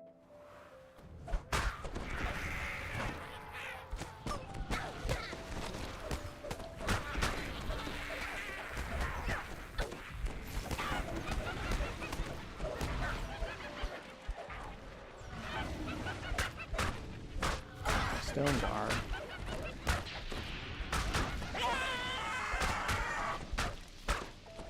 Come on. There we go. Oh, right, Shindoran. Shindoran are 22, so you should get full XP up to 26. All of this whispers Pretty sure it's +4 in epics. and then catches fire. Up on the hill ahead, Morgantha performs a prayer for aid, and then something answers.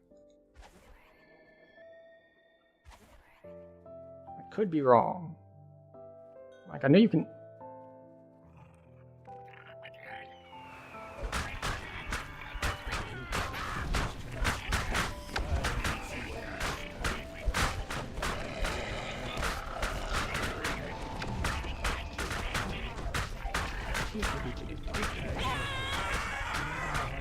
Now we need to get the optional.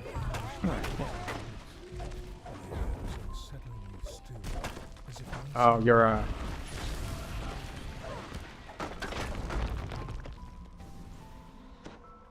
You're at a point where you are going to out-level Shindorin. If you stay, it happens. Excellent. Then we will head into Invitation to Dinner alone to fight the cursed beings.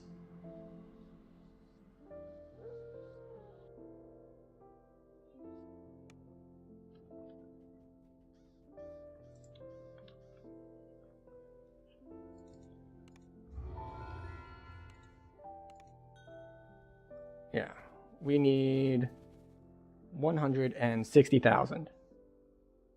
Oh, you can stay for invitation? Excellent. Excellent, very nice.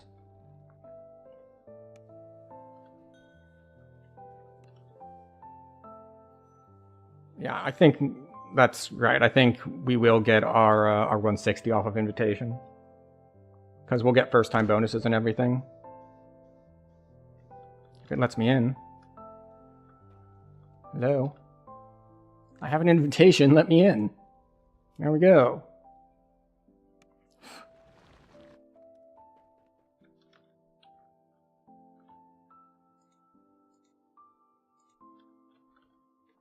Alright. What we don't have is Dimension Door, yes.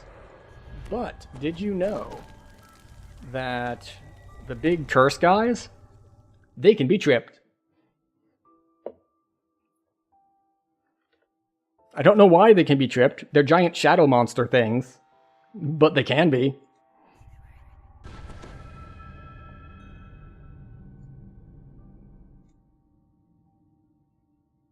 Does the bard's buddy bonus count even if they're disconnected? I don't think so. I think they have to be in the quest. Madam Eva's words echo in your mind. Otherwise, people would just use, like, stick all of their openers in the party. A friend. But will you know which is which when you find it? Swells of organ music, fraught with defiance, determination, and despair. Put these up. Reach your ears and fill the corridor ahead. As you step into the dining hall, the music Paladin has such a quicker way of dealing with that than others.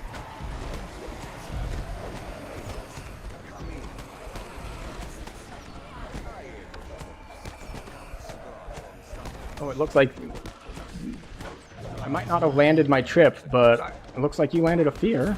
So we got that going for us, which is nice. Also, again, why are the giant shadow monsters not immune to fear? Yeah, so there we go, tripped.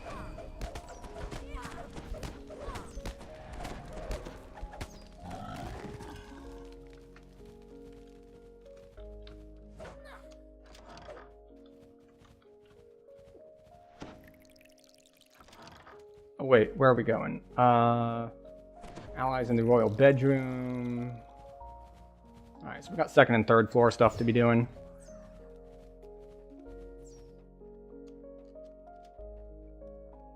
Alright, we'll go up to third. He stops at second.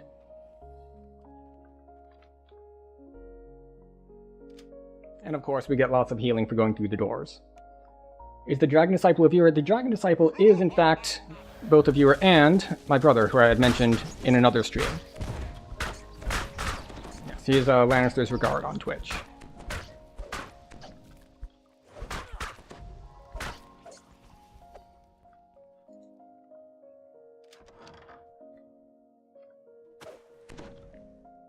Yes. If you wondered why it seemed like I was talking to someone and like they were responding in party chat. That's why, because that's what was happening. Oh wait, that's not the bedroom. This is the bedroom.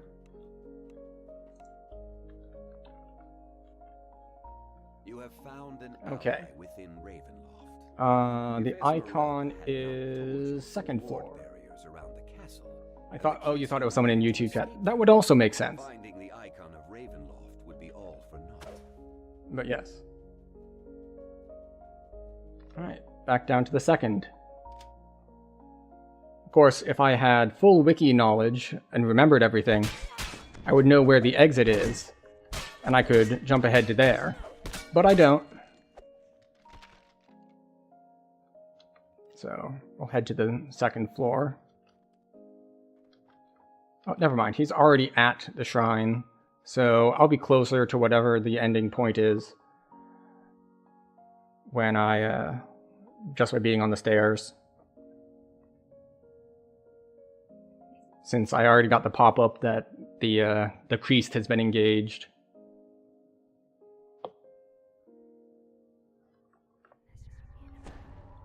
Go. But yes, as we talked about last week, you were like, do you ever play together? And I was like, yes, whenever we happen to have our levels in the same range. Which isn't always, because as I mentioned, one of us always ends up doing more than the other. So they get out of sync. Never mind, he appears to be dying.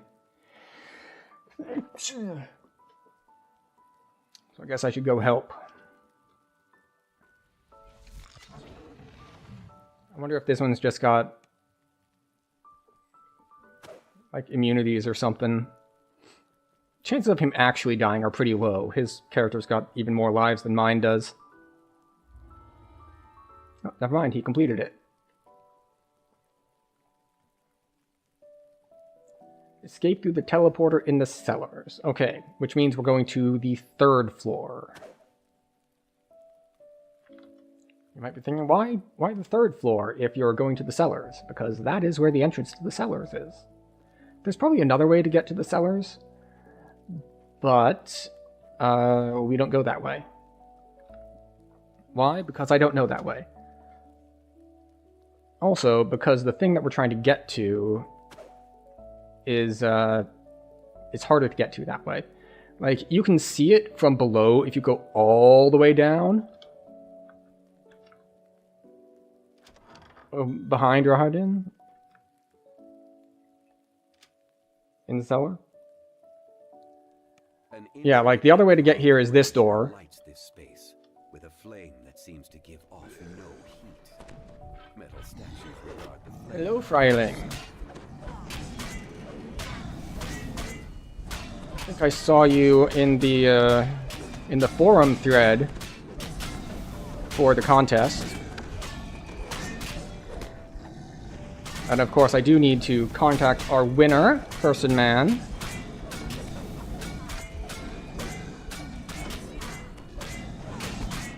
Alright, fine.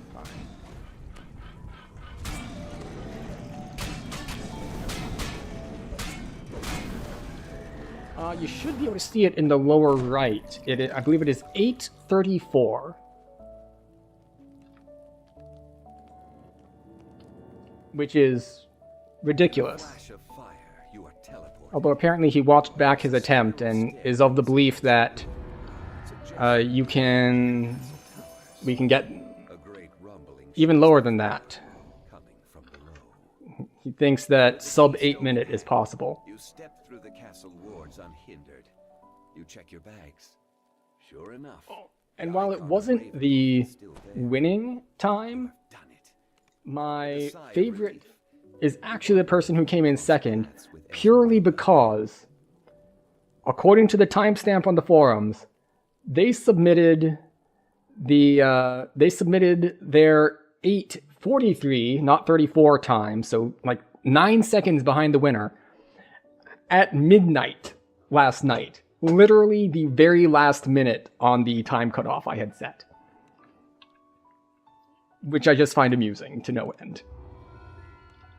Yes, we did actually, the lowest times both had screenshots. The 9:33 time did have a video that went with it, which we actually watched earlier on stream. And it's impressive to see, really. Yeah. You'll see a common theme.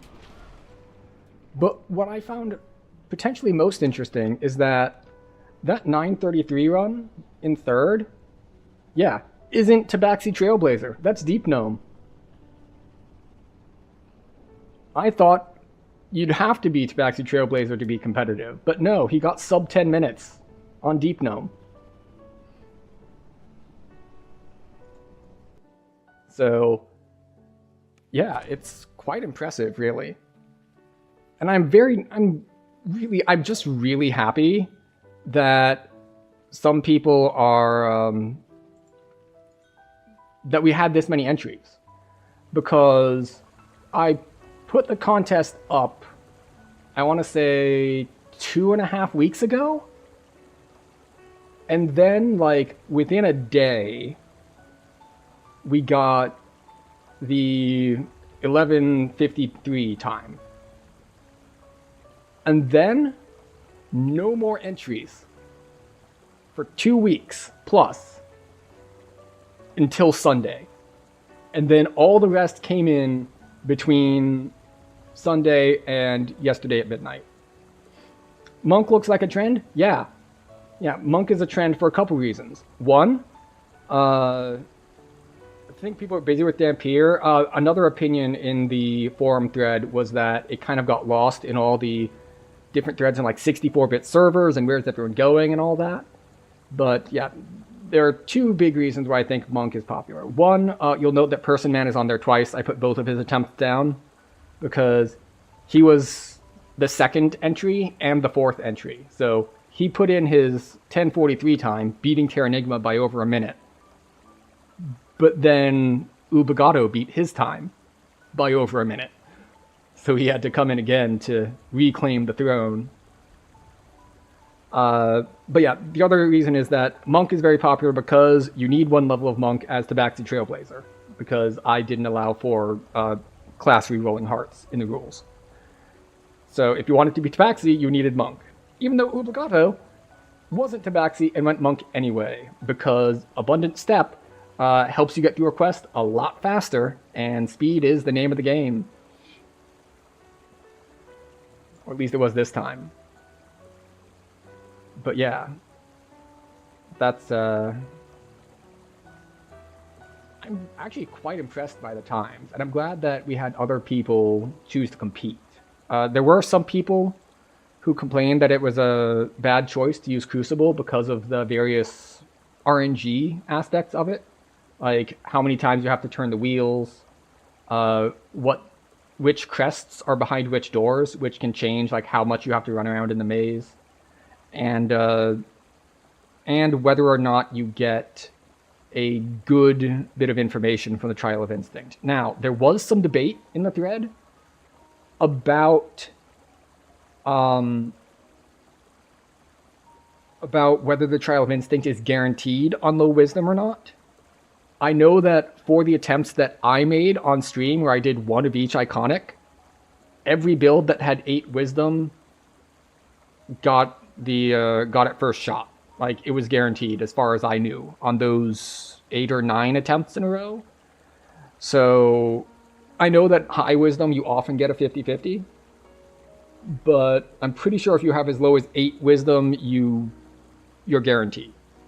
It might just be that people who think that it's guaranteed at low wisdom just didn't have low enough wisdom. You think that was ridiculous complaints? I mean, I can see it. Like, obviously, it matters after it's been optimized. Like, in order to get down to, like, sub 10 minutes, like, you've got to already have a plan, be able to execute it, the thing that surprised me most in the 933 run was that he wasn't killing much of anything in the maze, and he still got his hireling to pull the lever while there were guys around. So I don't know how he made sure they were aggroed on him or whatnot, or like didn't interrupt the hireling, like turning the valves, but he managed it somehow, which is cool. And yes, you could do multiple attempts to address randomness. This is how lots of speedruns go, actually, across various different games. But I have this in the rules post at the top, which let me pop this up real quick. What did I set this command as?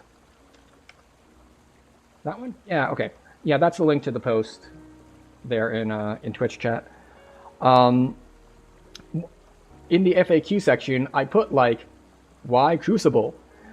And I gave a couple reasons for it. And one is that if the quest doesn't have some sort of thing to keep people from just, like, most quests in the game, it just comes down to who runs the fastest from the start to the end. Because there's really nothing stopping you from just straight running from the start to the end. As long as you have enough killing power to kill the boss at the end. And what I like about Crucible is that it challenges builds in a couple different ways. You have to be able to do the swim. You have to be able to, you have to address either low or high wisdom for instinct. It gets easier if you do the socials, which, as we saw in the 930, and as someone else also commented on the forum thread, not doing the social for the pair of hobgoblins that are like together to break them up. Well, the one that gets killed before you get to fight it, if you do the social,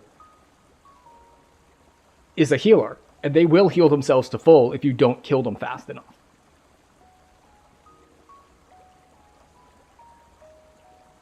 So, but the question is, of course, not whether Crucible is bad or not. I don't think it's bad. I thought it was pretty good. But it does bring up a more reasonable question, which is there a better option? Because that's always a possibility. Just because I think it's a pretty good option doesn't mean it's the best option. Let's see. We will be centered, so this is actually 8 double strike and some dodge cap or whatnot, but I think we're just gonna go with Ethereal Plane because I like it. And it's relatively strong. Next legendary level, Destiny Feats. Did we take a Pierce or did we take something else here? Before we took Elusive Target because we were going to go T5 in what? In the Monk one? What's my next build going to be? I don't know. Because this is my last Tabaxi Trailblazer life. So I'm going to be picking a different Iconic probably. And a lot of the Iconics, I already have their class builds done, so I'm going to end up in some sort of weird cross-class thing. So I don't quite know exactly what it is. Like, yeah, I haven't decided. But yeah, so I was going to do Elusive Target because it has some synergy with the top of Grandmaster of Flowers, but because I'm not going top of Grandmaster of Flowers this time, I might want to choose something else here. Like, Deific Warding doesn't really give me much because I don't have the MRR cap for it to matter. Font of Life doesn't help. Actually, like, Legendary Toughness is always standard. If you're looking for viewer preference, you'd like to see some kind of dual wheel build. Ah, interesting. When was the last time I did dual wheel build? The Assassin. That was like, I think 3 builds back. I think I was dual wielding on that. Yeah, because I had Gold Cursed in my offhand, I think, or maybe main hand. But yeah, all right. I was gonna check. Is anything in the top of this like?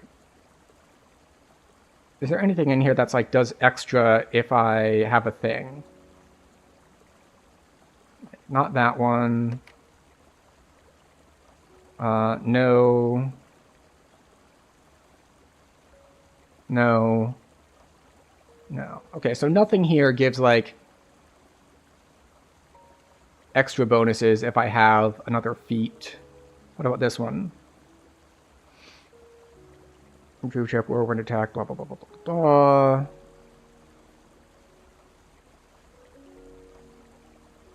Okay, so we can just kind of take whatever, since nothing is going to give us an extra bonus, at least from my cursory scan here.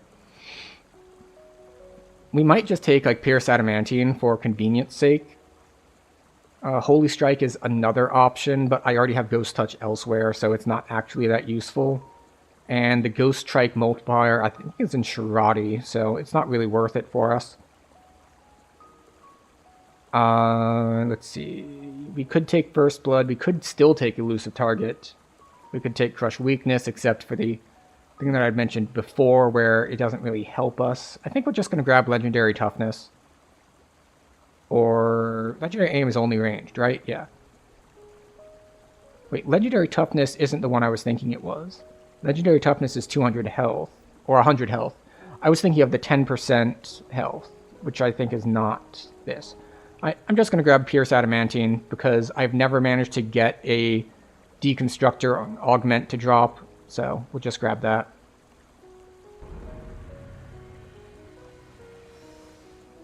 Alright, more Charisma. Alright, so what did we grab here? None of these. Like, if nothing else, Epic Damage Reduction is always solid. None of those, none of those, none of those. Paranoid and Trick Shot aren't good. Watchful Eye isn't good. Okay. What have I taken the builder when I filled it out before? Because I might just grab Extend Spell to plop on Sacred Flame Empowerment.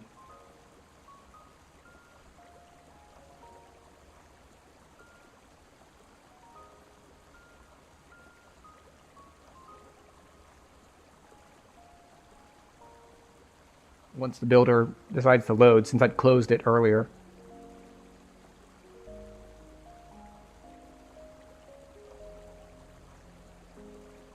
Oh, I did just grab Epic Damage Reduction.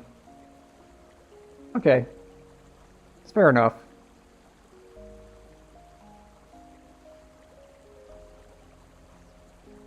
What is this, anyway? I don't have enough religious lore for that to matter.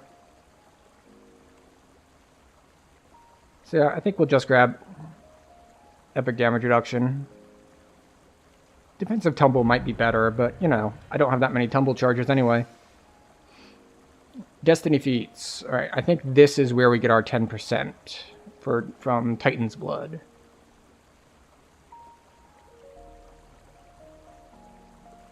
There it is. Note that this isn't going to give us any health right now. I can send you a build. You can. I offer no guarantees that I will run that build. If it looks interesting, I might. If it doesn't look interesting, I won't. And if it looks interesting, I still might not run it, because I might get distracted by another build. And be like, oh wait, I want to run this one instead. Okay, so now let's spend our points. One there. We'll take Action Hero. We'll take Dusk Surge. We'll take Bludgeoning here, since we're on staves. And we'll take Legendary Rally, Cleave Attack. And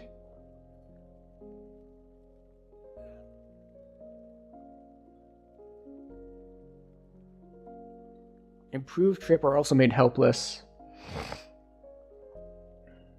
Okay, so we might grab this if we want to actually use Improved Trip. But let's see where we're putting the rest of our points now, since we still have a decent number. Is there, like, we can get Improved Sunder here and Improved Trip here. Well, I don't think we can get both at once, actually. I don't think we have enough points for that. But let's find out, shall we? Is there anything else up here that we wanted? Not that. Like, that's good-ish.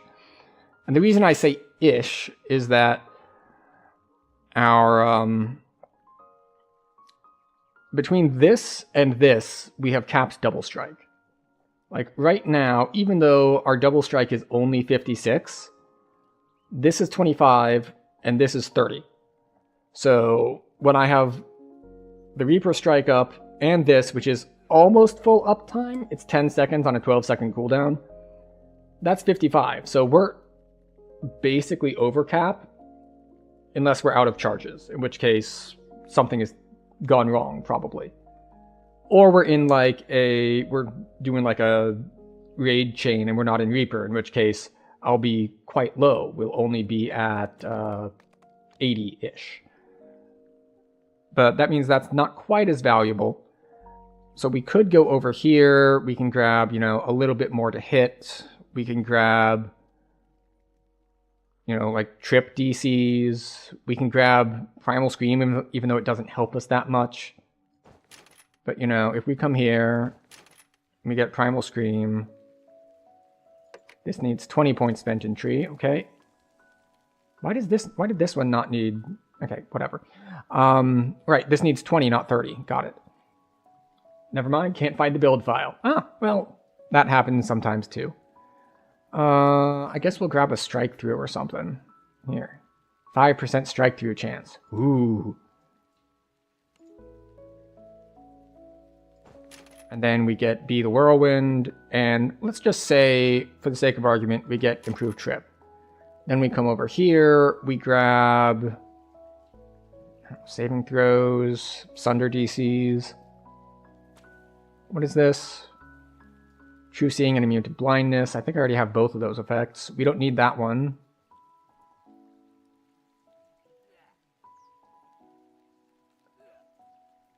So, Crusade technically will work for me because I have this, but it's really not worth grabbing.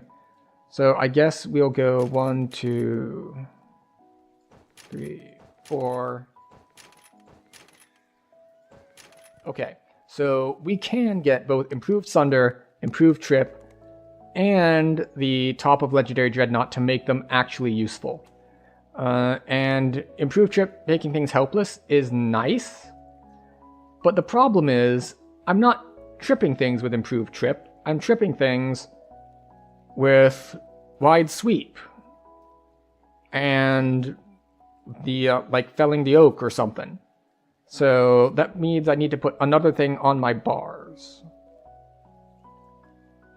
And it also means that I can't do that. And this is super effective. So we might just do it this way and grab the Improved Sunder and then be able to heal ourselves with Primal Scream. Because as I mentioned before, I don't have any like big sustained healing, and Primal Scream does that for us. So I think we're going to try for this. We'll move this over here. We'll go to our Destiny tab. And okay, what did we pick up? We picked up Action Hero. Let's stick that over there. We picked up Legendary Rally. We're probably going to want that, put that somewhere closer. What's the cooldown? 30 seconds? Like all this stuff is shorter cooldown and stuff like we really want to spam. So we might put this at a slightly different spot. We might just put it here. That's probably correct. Primal Scream we're going to put here in our healing slot. And that's it. Everything else is passives that we picked up. And yeah, now we can heal ourselves for like 3,400. So obviously lower in Reaper, but before the highest I had was Lay on Hands, which did not much at all. Oh, also that's the other thing we need to take out. Feats. We need to go to... Not you... Improved Sunder. That's what we want.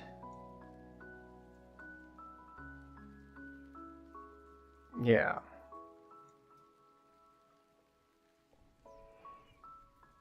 plus strength mod plus thunder bonuses. I don't think I'll be able to land the DCs on it, which is why it's probably not worth it. But let's go and swap out a little bit more of our gear, eh?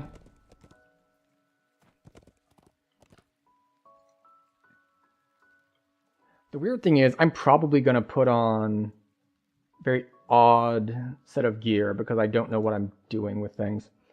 All right, so show me trinkets. We want to switch this. Show me 29 to 34. All right, we want our legendary bloodstone.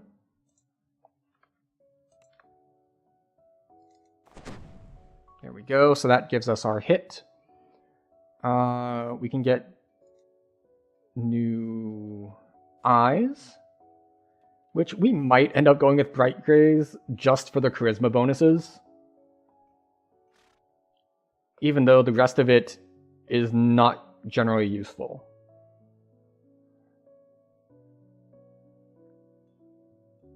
Legendary Tinkerers is an upgrade because it's got melee alacrity, which, you know, we lose speed, but we have our move speed from here, and that gives melee attack speed, so we're fine. So we get Insightful and Quality Deception to go with the normal deception we get here. And then we can go to Trinket Cloak. Firemouths is, yeah, that's a strength cloak. We don't need that. We can grab our Spell Absorb Cloak, which is fine. But we still need an artifact. And let's see. That's strength. That's also strength. And that's int. So we don't have the charisma belt here, which is a downside. Obviously, we could add charisma on this, but maybe not. Rings. Okay, we have Bound Elemental Ring of Acid, which is very nice because we're not using a Dino Bone weapon, so we don't have that effect elsewhere. Lionheart Ring, it's nice. It gives us some bonuses we like stunning bonuses help stuff, but it's not really what we're looking for here. This is quality int, which we don't need. Ring of the Kraken, charisma, you know, festive charisma. It's nice and all, but again, most of the effects are wasted on us. Again, Stolen Signet. This one at least has electricity absorption, so we have a benefit there. Again, let's see, this is wisdom, we don't care about that. This is int, I believe, crafted. Yeah, int crafted. Cycle Dex, Triumvirate, Dino Bone Ring, not crafted. So we might just go with, excuse me, Stolen Signet and Ring of Acid, though that'll probably change. Hands, feet, we already have. Wrist, we already have. The only other thing we would want is like a belt. So this is a super scuffed sort of setup here because we have very little to our main stat.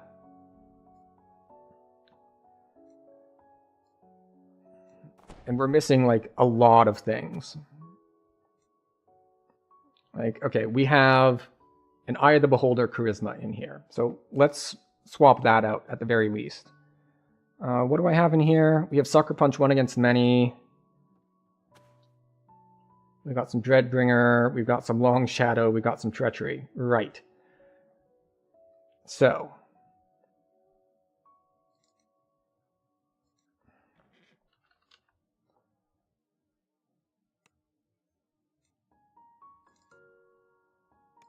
We're going to toss a Sucker Punch 1 against many in here. There we go. We also want a Long Shadow. And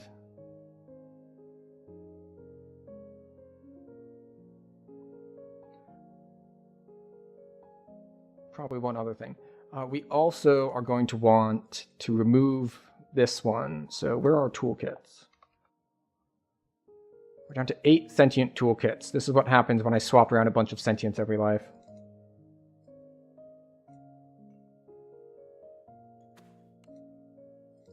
And I'd grabbed a bunch of them when they were on sale, too.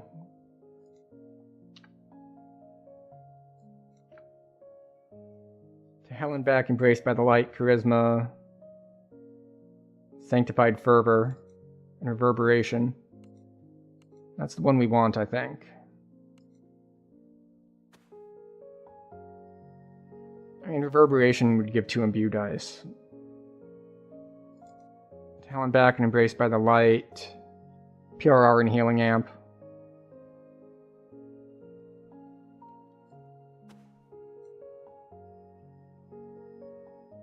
And let's see.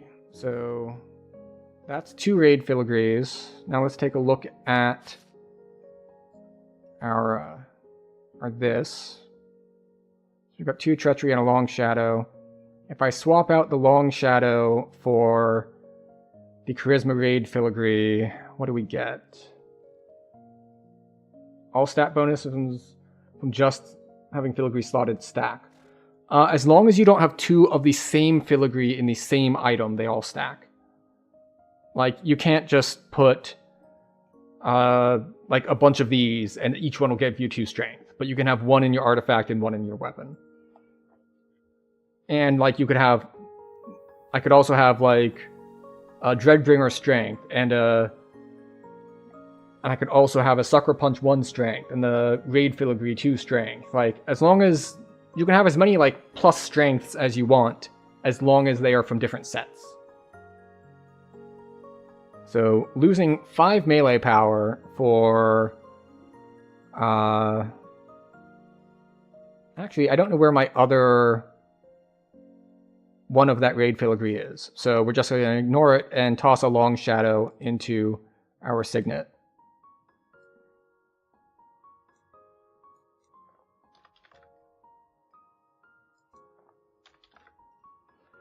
Long Shadow. We have a rare Charisma. We have an attack and damage. We don't have any more melee power, so I guess we'll toss the rare Charisma. It gives MRR. MRR is useless to me because I am above cap. So that's actually useless.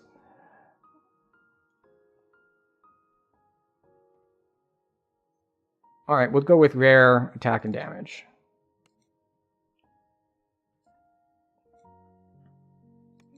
Okay, so Signet goes here. This goes back on. No. There we go.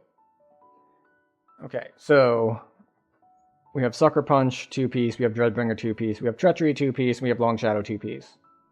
So it's just a bunch of melee power. Now, obviously, we could get a little better than this if we went to our best weapon, or our best sentient gem, I should say. Because this has 6 slots. Our best has 8 or 9? Let me find that, actually.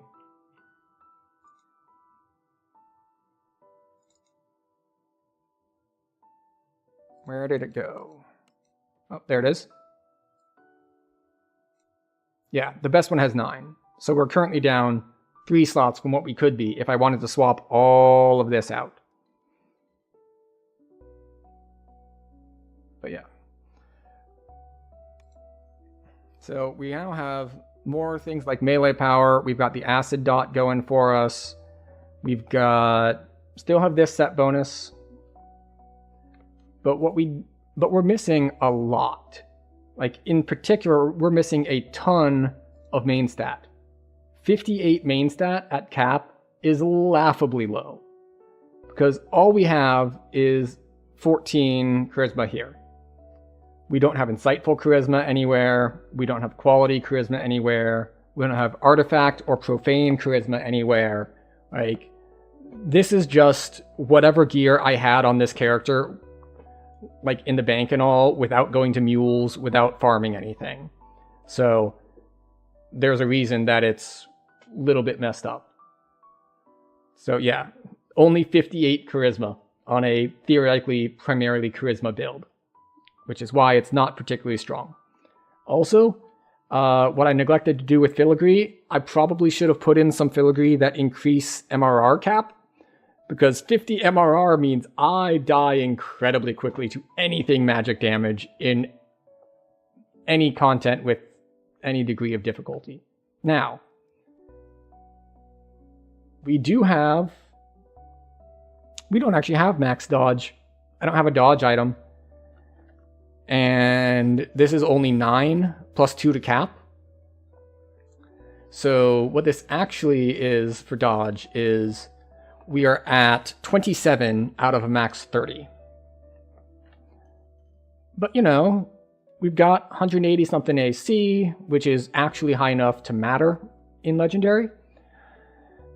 Like, it's not nothing. And we have the dodge, and we have 240 physical resist, so that's fine. We're going to reset this, because we don't need all this stuff.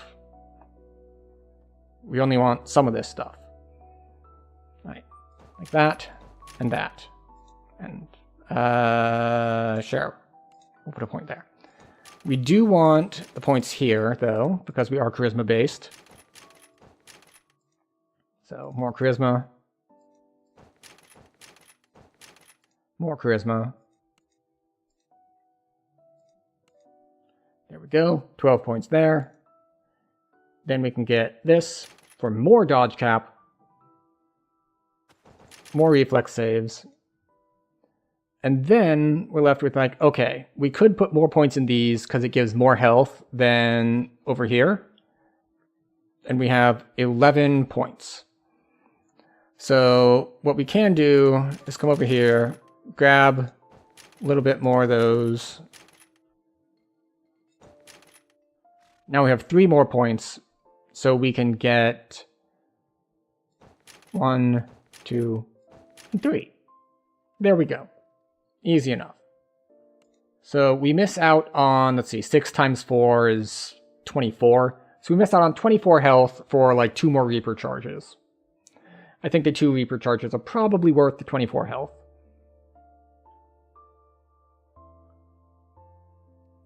But yeah, now that we have that extra dodge cap, let's look what our stats look like just standing in Reaper. So it is late enough that we're not going to run another quest, but we are going to go take a look at what our build looks like if we actually step into a Reaper quest. Which means we're going to snooze this ad because there is no good reason to be running an ad at this point. If you're wondering why I run ads at all, if we run ads on Twitch, then Twitch stops putting pre-rolls on. And if you're not aware of what pre-rolls are, they're that thing that happens when you click on a stream and you immediately get an ad that sucks, and you're like, well, I only clicked out of curiosity. I'm not going to wait like 3 minutes in order to like even see if I like this person or not. That's a pre-roll. And if you run 3 minutes of ads per hour, Twitch stops forcing pre-rolls on you. So that's exactly how much I run. Just enough at that line so they don't bother people who just clicked on the stream with an immediate ad, because those suck. Alright, so we have stepped in. Our dodge is, now that we got that extra point, 27 out of 31, because we got this point here that it raises our cap a little bit. So we're 4 off of cap. I am primarily in fire. The reason I am in fire is because we're back in fire again. We haven't been running out of stance the whole thing. I think that happened during level ups. But we're running it for the extra crit on 19 to 20. So yeah, we've got like 250 fort. We have pretty good saves since we have decent charisma and paladin levels. 27 dodge. If we look at our double strike, it's not amazing. But let's self-buff. And then there's something I want to check. So here we are, just self-buffed. Alright, so we have 140 to hit, which isn't very good. We have 139 to damage, which again, is not very good. Mostly because our main stat is so low. So, Insightful, I think you can get up to 7 now. Profane, you can get up to 4, so that's 11. 3 quality. Yeah, 3 quality, 3 artifact. So that's 17. Yeah. So that's 17 charisma that I know I'm missing. And of course, if we put in more filigree, we could get another 6. So that would be 23 more charisma. We'll round it up to 24 because we're at an odd number. So 24 charisma with trance, because I have trance. That is 3/4. So that is 18 to hit and damage that we're missing by not having our charisma as high as it needs to be. And that's a lot. So one other thing I wanted to look at was this, our MRR. Since we're currently capped, let's turn off our Paladin defensive stance. Let's lose 25 magic resist. Yep, stays the same. We are at least 25 magic resist over cap. So that's unfortunate. But with buffs and all, our double strike is 66. Which means even without Reaper boost, just with our quick strike here, we go up to 91. So which means we could, in theory, move around some stuff in our epic trees, like here and here, to get close to, if not all the way to cap without Reaper boost. Which is, if I were going to stay on this character for a long time at cap, would almost definitely be worth it. And let's see, so we've got saves, we've got some defensive stuff. Yeah, double strike. Melee attack speed bonus 5. What?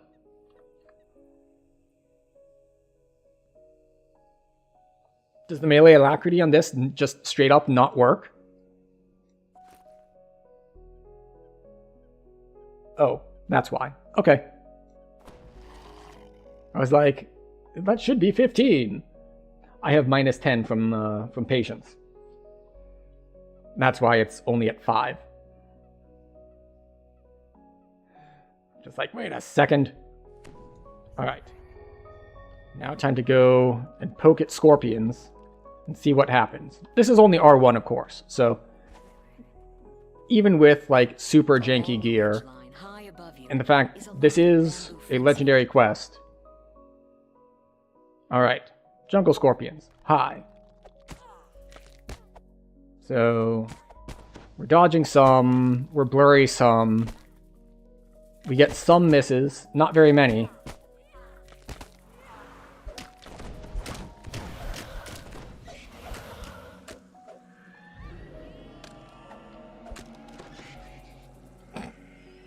$13,000. Right, of course. Legendary rally. 50% damage, auto crit plus 2 multiplier. Oh, that's right. I was going to look at crit multiplier and stuff too. So we are 15 to 20 x5 plus. So that is times 8. Where do I get charisma to hit and damage from? 17 levels in Sacred Fist. Like, it's a Sacred Fist build. It gets it automatically from having 6 levels in it. As long as you're centered, you get charisma to hit and damage if you have 6 levels or more in Sacred Fist. So yeah, we have plus 3 here, so that means on an 18 to 19, we do get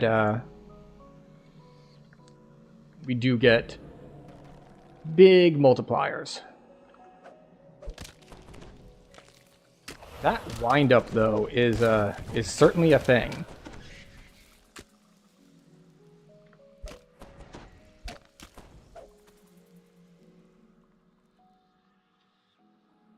Oh, there. Stop it. Oh, it won't let me snooze. Okay. Well, it looks like Twitch might get ads for a bit, which gives me a little bit of time.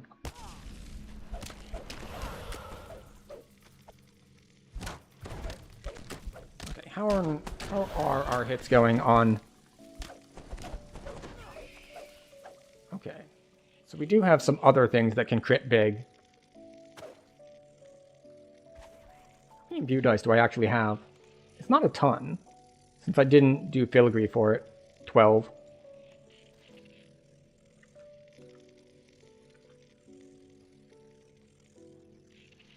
Okay. So, let me look at something for the Legendary Rally big wind-up thing.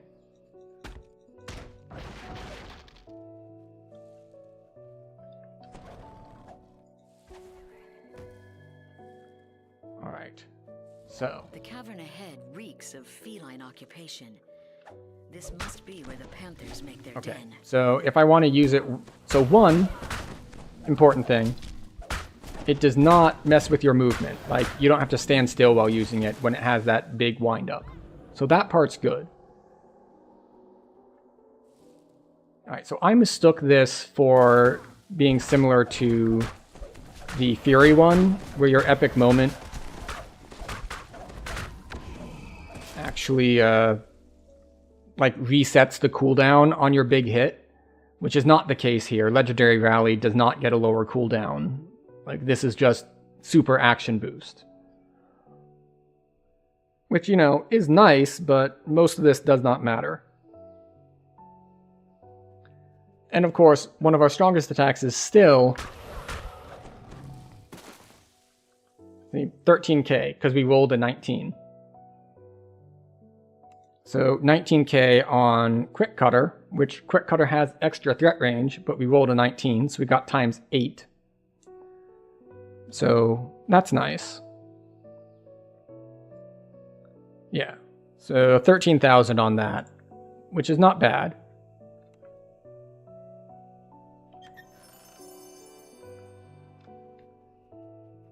But let's see if we can get a better one off of Legendary Rally. Canopy gives way to a shrub-filled clearing.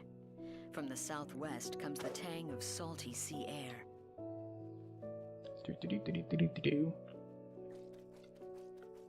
As the salty tang in the air grows stronger, you notice a bamboo bridge crossing the ravine. Perhaps. And yes, I am drawing this out a little bit more since I didn't get to snooze the ads in time. So we're just we're doing a little bit more experimentation than I originally planned on, but that's fine. Alright, group up a little bit, because I want to hit a couple people with this. Amazing. That's supposed to auto crit, and I just didn't bypass the fort of any of them. It didn't crit any of them, even though it has like plus 100 to crit range. So my fort bypass is apparently not high enough for these guys, which is 56.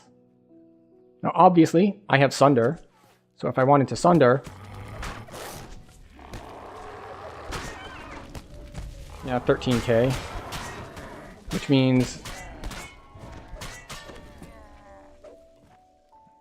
and we can see the value of the 13k because we can hit 13k with this on a 19. What is this? Stop that. Yeah.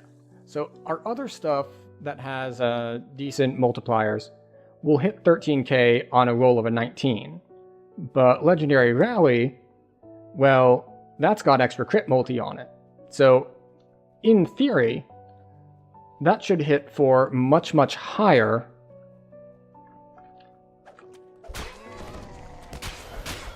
If we can roll a 19 on it. But it does have a 30-second cooldown, so it does make it a little bit harder to see how high we can hit with it. Now, obviously, these numbers are going to look very, very small to someone like if Float On By has walked in here, because he was in here talking the other day about his journey to try to hit something for 2 million. Now, there's a very particular kind of build you need in order to do that, and it is a throwing build, because throwers can get up to like quadra shot. Not just double shot, not just triple shot, they can throw 4 shurikens at once. So you need one of those, and you need a bunch of crit multi and a ton of base damage.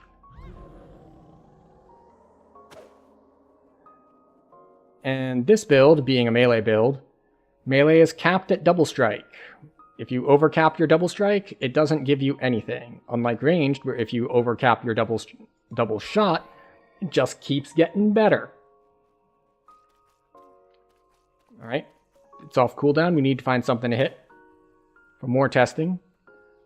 If you notice, the last time I used it, I didn't have high enough hit. So I got glancing blows on everything, and therefore, no crits. So that is unfortunate.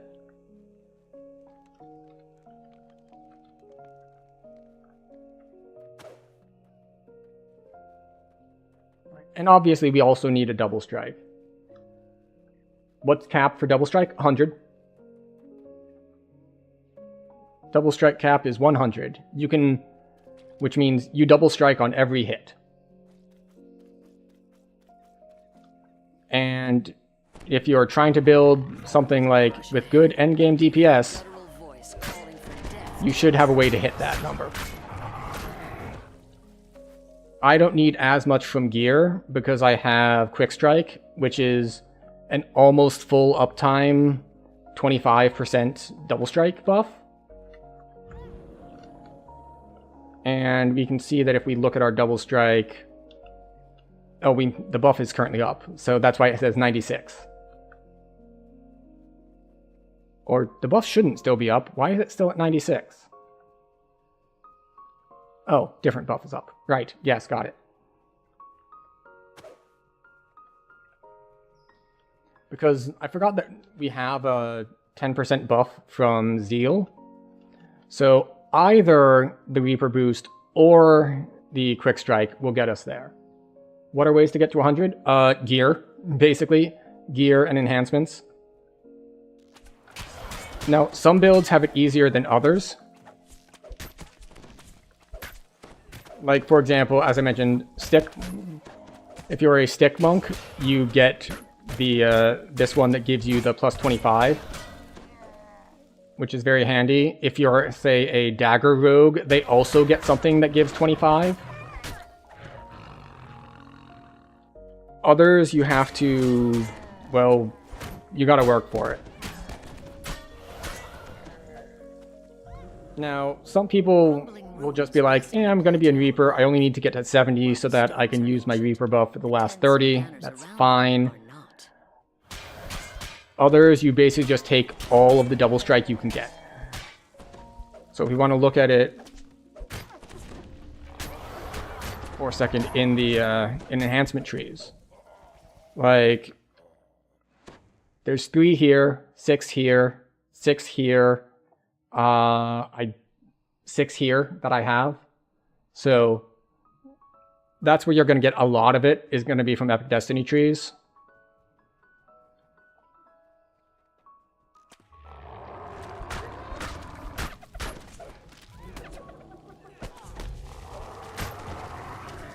Nope, only another 12k. Special filigrees. There are some filigree that give double strike. They're not very good, and I say that in the sense that they are... how should I put this? Their individual amount is very small, which is to say, like, the filigree will give, like, 1 double strike. So they don't really compete very well with stuff that gives you, like, 5 melee power. There are some set bonuses. I believe it's Shattered Device, like the 3-piece is like 2 or 3% more. Let me just make sure I'm not lying. I'm going to check the wiki.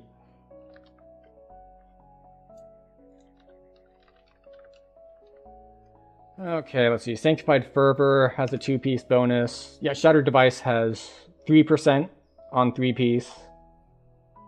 Splendid Cacophony has 2, but you're not going to be running that anyway. Voltaxic Experiment has it, but you're not going to be running that unless you're Eldritch Knight. Abiding Path has it, which might be useful on Monk. The Serpent has it, which you're probably not going to be using. Enlightened Step has 5% at 5 pieces, but that's, again, that's 1% per filigree slot. What's a good end goal for end game melee power? Way more than I have. And this question of what is good for end game is going to strongly depend on what you consider end game. Like if you're like Float On By and you do like push raids, like high skull raids, you're going to have a much different definition than someone who's just like, yeah, I'm going to Reaper farm on R6, just in normal quests. I think you generally want like 300 plus. Certain builds will push 400 or more. I have 284. Which is not terrible. It's okay. Your rogue has like 135 right now at cap? Oh, 235. I was like, 135 at cap, like you get close to that much just from legendary power. Like, oh sorry, epic power and legendary power combined. Yeah, epic power, yeah, that's 60. Yeah, and yeah, you get 84 just from being, just from being at cap. Like, levels 21 through 34 give you 84 melee power. So, like, the rest of mine comes from various other sources. So I have 200 base. A chunk of it is, of course, from filigree. Like, we've got some melee power filigrees directly, and we've got a handful of melee power set bonuses, so that's like 20 there. We have various bits of melee power scattered throughout various places in trees, I believe. Let's see. Where do I get melee power in here? Yeah, I would really need to check to remind myself where it comes from. Like, yeah, like there's 3 there. There's probably some in here somewhere. That's like double strike. This is... Let's see. That's the Vorpal thing. Yeah, that's 10 melee power. Yeah. So, this is also melee power? I forget which of these come with, like, passive melee power on them. Like, this is 3, I think? No, that's just the... No, that's physical resist and magical resist. But yeah, alright, this is Vistani is another common source of double strike, because there's 5% here and there's 5% here. So it's common to go, like, if you're already in Vistani for haste boost, grabbing, like, the extra 5% here is usually pretty good. Sometimes, depending on the build, you get this as well. But, yeah. Alright, let's rebuff real quickly, and then actually kill this guy. But yeah, that's a big typo, because it's like, if you manage to get to cap and not have that much... Oh, also, you know, gear, like set bonuses. This is like 15... This is 15 double strike on a set bonus, 15 melee power. If you're wearing one of the sets that gives profane, like either you have moon gems or you have like a dino set, like that's another 15 melee power from profane.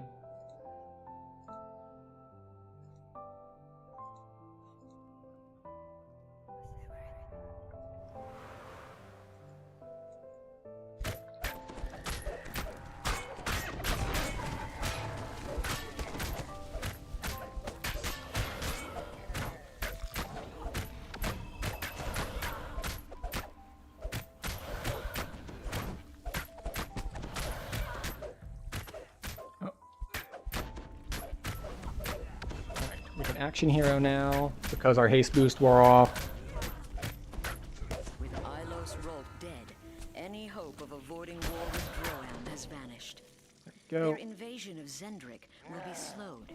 Enough, perhaps, to give Stormreach time to prepare for war. And again, we managed to not confirm the critical hit. Yeah, you roll to confirm critical hit on Droyan infantry. You roll a 4 plus 179 failure. So this is why to hit matters for crit, because I only had plus 179, which you might note is higher. Like, because we only have 140 to hit. But if we look here, we have a Seeker. Oh, what is it? Yeah, we have 19 to a critical hit confirmation bonus. Which comes from Seeker. There it is. So we have Insightful Seeker 6, and we've got Seeker 13 here. Yeah, so that's where our 19 comes from. That we get bonus to confirm. And even with the bonus to confirm, didn't land. Because we rolled a 4.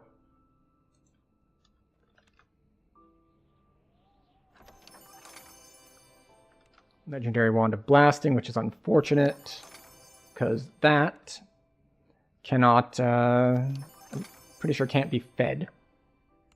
Because it's a wand. Oh, right. I left this off. Let's go see what's next in the VIP loyalty thing. I should have claimed it earlier, but we'll go grab it now.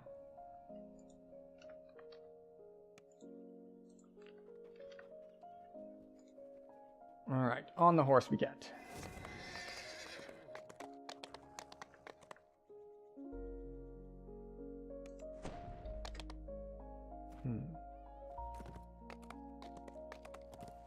Alright, we're going in here.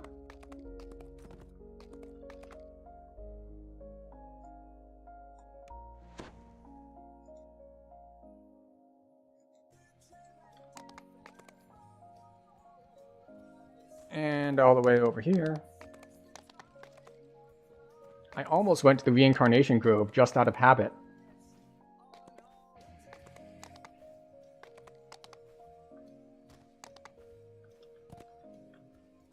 Let's see. 500 DDO points. Neat.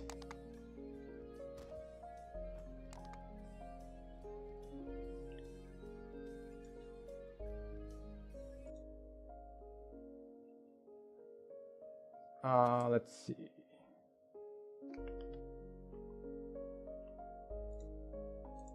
All right. So we managed to get to cap. I don't know exactly how long I'll be at cap. Wait. I need the link. Okay, that's being captured. That's twice this stream we've had audio capture issues.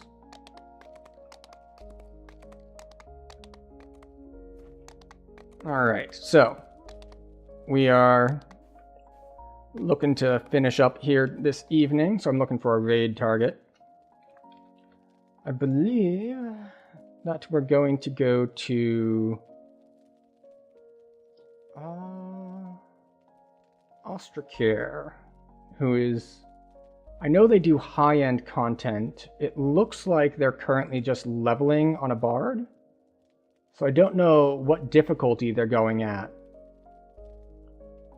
But, I know that they're often streaming, like, high-end stuff, like R10 sort of stuff. So I think we'll toss to them this evening. And, as always, this is where we do the awkward stuff. So, you're still here, which means you apparently enjoyed your time here. So this is the call to auction awkward thing. Call to auction action. You know, like, comment, follow, subscribe, all that stuff, all the buttons. You know where they are. You know what they do. You can do that if you would like to. If you would not like to, that's fine. What's this game? I just got here. First time you see this game. Okay, so this is Dungeons & Dragons Online. It is an MMO, massively multiplayer online game, based roughly on Dungeons & Dragons version 3.5. It is very, very old. It came out in 2006. It has a player base, yes. It is not a huge player base. The player base will actually be consolidating a little bit in the next couple weeks because they are upgrading from 32-bit servers to 64-bit servers, and the entire player base is going to move from the 32-bit servers to the 64-bit servers. And it's going to move from like 7 servers to 4. So yeah, they are still coming out with new content. Like there's an expansion coming out relatively soon. How many people play it? I don't know the exact numbers, actually. It's been a while since I looked it up. The trick to finding people, like do I see people when playing or do I not see anyone? Welcome in beautiful pets as well. So the trick to seeing people when leveling is that DDO is more similar to, I want to say Guild Wars, like old Guild Wars, not Guild Wars 2. Wherein most of the questing and like killing stuff is done in instanced dungeons. Whereas in like, if you're in town, you'll see other people. But if you go into a dungeon to like, you must slay the dragon in the Cave of Terror. When you step into the Cave of Terror, you're going to be the only one in there unless you're in a group, in which case your whole group will be in there. The graphics are very old, yes. It is 2006 game. It has jank. It is the kind of jank I like. One thing to know as a new player, the greatest strength and weakness of DDO is the learning curve. Builds can be complex if you want them to be. If you don't want them to be, they don't have to be. You can see that, much like in tabletop D&D, you can multi-class your character. This is a multi-class character, and therefore it's a little bit more complex. If you want to just make a pure barbarian and grab a big axe and hit things with it, then your character creating gets a lot simpler. So it can be complex. It does not have to be, but it is significantly more complex than other things. Do I play other games too? Yes, not usually on stream. I play League sometimes. Sometimes I stream it, sometimes I don't. I play a variety of roguelike things. I just did a challenge run of Rogue Legacy recently. I do some Slay the Spire. I do some Peglin, just various other things. I'm going to grab a new set of games because the Steam sale is going on, including Elden Ring, which I have not played before. I may or may not stream it, partially depending on whether my computer likes it enough to be able to handle Elden Ring and streaming at the same time. The game is too hard? Too boring? It depends. I beat Dark Souls 1. I haven't really played 2 or 3 very much, but we will see how it treats me. But I'm going to at least give it a shot. I'm not entirely decided on whether I'm streaming it or not. Well, yeah, if you don't enjoy it, don't play it. These are games after all. They're done for fun. But yes, if you'd like to check out DDO, feel free to do so. The only note of caution is that because it is such an old game, everyone who plays it is going to assume you already know what you're doing, because most of the player base does. And they will blame you for fucking around because they assume you know what you're doing. But there's a trick to this. Just say that you're new. If you say that you are new, people will go out of their way to help you. So it's the easiest way to avoid getting blamed for not knowing things is to just tell people that you don't know things. Because as I said, yes, it has a freemium sort of model. If you're familiar with how old paper and pencil like D&D worked, there is a lot that you can do for free. There is more than enough for you to do for free that you will know if you vibe with it or not. Thank you for the follow. Just don't mess with Pro. So the way it works is you get a lot of quests for free. And what you can do is you can either buy a subscription, or you can, as you play, you'll earn DDO points. Which I've got a ton of because I have a subscription and it gives you stuff automatically each month. And what you can do is you can buy individual quest packs, much like the way you would buy an old Dungeons & Dragons module. So there will be plenty of low-level content. There is a little bit less and less as you level up, but it takes long enough to level up that you will have decided whether you like it or not. So you can either go the ad hoc route and just be like, oh, I got to this level, I'm kind of running out of quests to do. Let me get Giant Hold. Let me get Three Barrel Cove. And these are different quest packs. Or you can get a subscription and you get, you usually pay to win. You can pay for a little bit more power. But it's not going to win the game for you. Yeah, you need to learn it first. Like, the biggest source of power that you can buy is a stat tome. You can get them in game, but they're relatively difficult and to find and rare in high-end content. And they won't help you as much at low levels because they scale. So, like, you can buy up to +8 to all stats, which is big. However, even if you, like, I bought a +8 to all stats tome years ago when they had a sale on them for like 75% off. But if you're level 1, you're only going to get +2. And then I think by the time you're level 6, you get +4. And it like slows down from there. So you don't get the full +8 until I want to say like 26. But yeah, so that's the really main source of power that you can buy with money. There's other stuff you can buy with money. Most of it is not that impactful. The biggest thing is going to be your quest packs and storage space. Storage space is really very useful. Don't buy any gear from the shop. It is all garbage and a waste of money.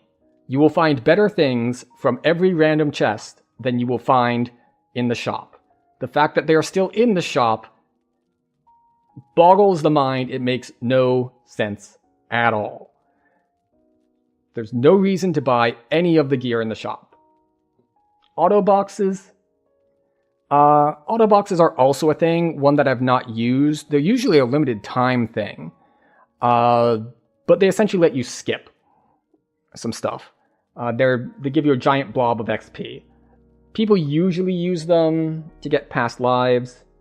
So, alright, to explain why auto boxes are useful, I have to explain a little bit about the reincarnation system. So the reincarnation system is your long-term grind for power.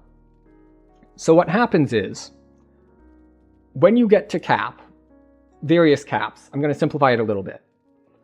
So when you get to level 20, that's when you're done with the heroic levels, as they're called.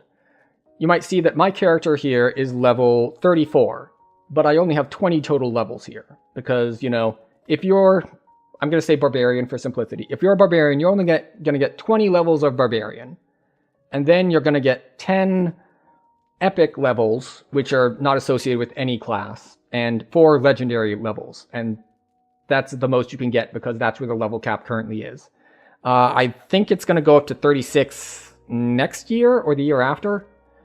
I think their current plan, as they've laid it out, is the level cap is going to go up 2 levels, like once a year, every other year. Yeah, fighter is good. Paladin, if you're just learning, fighter, paladin, and barbarian are going to be your easiest entry point to not get punished as hard for not knowing the game. They have the best, like, low-level survivability, ease of use stuff. But right, back to past lives. So what happens is, like, you hit level 20, you're like, alright, I'm a barbarian, I'm at level 20. What you can do is you can reset that character to level 1, and what it will give you is a heroic past life for a barbarian. And that will give you 10 hit points. Permanently. That character has it forever. And then you can get up to level 20 again. Maybe you did barbarian again, you can do it again, you get another 10. It caps at 3 stacks. So that's one way Another way is, of course, you can get a past life based on your race, and you'll get different things based on which race you get. Again, stacks up to 3. Imagine if it was unlimited.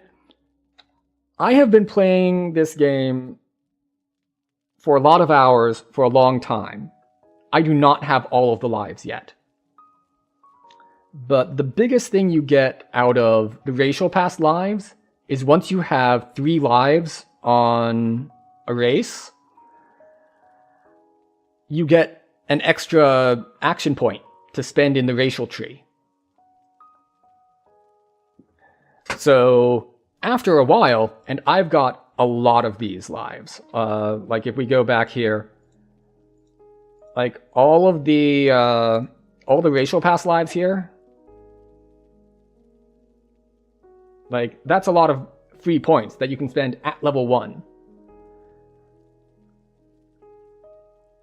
And then of course, there's another one, Epic Pass Lives. Similar thing, except instead of going from level 20 back down to level 1, you go from level 30 back down to level 20. These give you a bunch of different good things too. I'm not going to go into full detail about all the different kinds of benefits you get, but the general idea is you reset your level to gain some form of permanent buff. Is it worth to spend trees in racial tree as human? For me, I have like 11 or 15 or something racial points from past lives. So I can't put them anywhere else, so of course I'll spend them as human. If you don't have them, so if you don't have racial points, so you have to choose between like one of your class trees or one of the universal trees or the racial tree, it really depends on your build. Like some builds are going to be really, really tight on points. Like a lot of blasting warlock builds will go like tier 5 in one tree and capstone in another. So you're going to need 40 points here. You're going to need probably 36 points here. That only leaves you with like 4 points anyway. So that is, and then other builds, like you're only going to really want to max out one class tree, and then you've got a lot of flexibility for like another 30, 40 points to put wherever you want. So it really depends on what kind of build you're on, for what it's worth. Tabaxi is fast, fun, and jumpy. Yeah, Tabaxi's got some good stuff. This is specifically the iconic, so this is Tabaxi Trailblazer, which has a little bit different tree. Gonna watch a YouTube about this game also now? Yeah, there are a couple of the quote-unquote big name, and I use big name in quotes because it's DDO, it's not WoW, so big means a different thing here. So you've got Voodoo, Voodoo Spice. He's got a lot of videos out. Strimtom also has a lot of videos. They both have a variety of like 4 newcomer videos. Now, some of these 4 newcomer videos might be like 8 years old. Most of them are still relevant because a lot of the basics haven't changed. Some of them are not relevant. I can't tell you from memory which all are or are not. So yeah, Axel. Axel has a decent amount of stuff as well. And I swear I'm forgetting one. I mean, I've got a set of old videos that were just the, almost, they're not quite lore videos, but because people have run the game for a lot of lives, they tend to run stuff really quickly. So I did set like a tour guide series for a variety of quests that like you just go through, hit all the optional stuff, find all the things in the quest instead of just the shortest route to the end. I haven't touched that in years, and it kind of shows that I've gotten a little better at the whole presenting thing, having done it for years now. So they're not as high quality as I would like them to be, but I'm not going to redo them. Like a piercing two-handed weapon? Yeah, I don't think there are any... I take that back. I know of at least one piercing two-handed weapon. It is a raid drop staff out of Caught in the Web. And it is a spear, but its weapon type in-game is staff, and it does piercing damage. So, There is at least one in the game that I know of, but it might be the only one in the game. And it counts as a staff. So there's that. But yeah, the general idea is you play whatever character you want, and now the whole reincarnation system has worked very well for me. I'm assuming that was a link to the staff. The auto mod doesn't allow links, because even at my very small viewership, we do get the occasional spam bot in here spamming stuff. Oh, beginner intro video? Yeah. So, yeah, that's why it just bans links, which is fine. But the reincarnation system worked very well for me personally, because back in the day when I did play like WoW, I had a ton of ults. I had like ults of every different class. And what the reincarnation system means for me is I can level up as, you know, a sorcerer throwing fireballs and blowing everything up. And then I feel like, you know, I really want something that's more able to just look at one guy and be like, I want to demolish that guy. And I can go into like a 2-weapon fighting, like dual wielding dagger build that won't be able to blow up big groups at all very well. But I can look at one guy and I can just shred that guy. So instead of having ults, you can reincarnate and try out a bunch of different builds. So there is that, which is nice. But yes, no, we love new players here. As I mentioned, if people know you're new, they will help you. So, excellent. I hope to see you in game. I would say, you know, join my server, but these servers are going away in like a week or two, and then you'll get to transfer over to one of the 64-bit ones. So, or if you want to start out on a 64-bit one, there is the one they already opened as kind of a trial run to get all the bugs out before they like force them all. Generally better performance. It basically means the server can be stronger,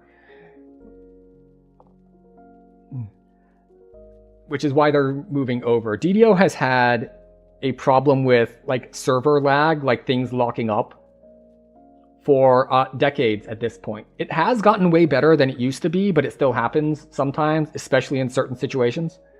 And they've done a lot of things to fix it over the years, and the 64-bit servers are yet another step in that direction. Finally, they've done things about it continuously, but this is the trick to this kind of fix.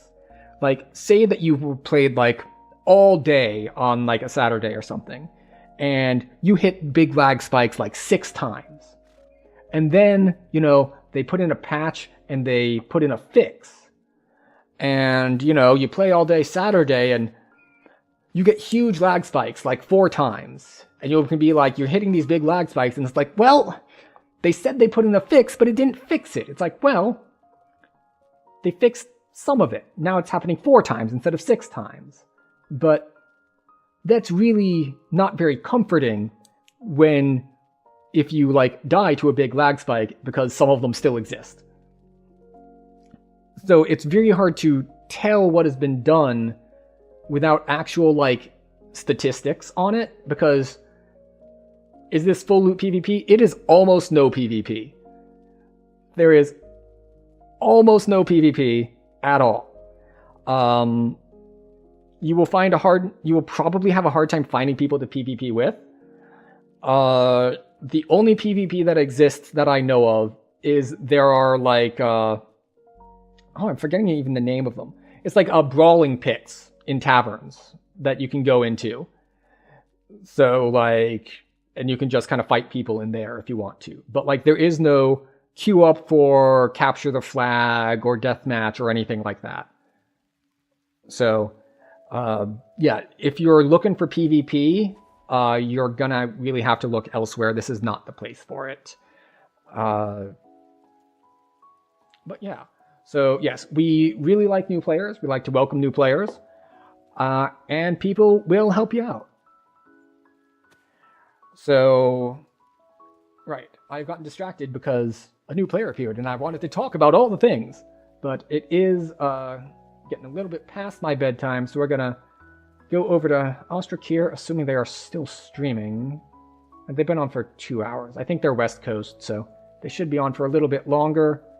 I don't know what difficulty they're doing their leveling at, but we're going to just toss you over there and hope everything goes well. Always use Death Block. Yes, Death Block is handy. And blindness removal potions. If you get blinded, your whole screen turns black for like 2 minutes. It only has to happen to you once or twice before you're like, I'm going to go to the market. If I don't have a blindness immunity item, I am going to carry just a handful of blindness removal potions because it sucks to get hit by. Flesh to Stone is very, very rare. But yes, we're going to raid out now. I could talk for basically forever on this because there is a lot to talk about, but we will have to call it a night here because it is late. I'm on East Coast. It's 1 a.m. So once again, thank you all for spending your time here. I realize you can go anywhere on the internet for entertainment, and you've chosen me for this evening, and I appreciate that. So thank you for choosing me, spending your time here, and good night.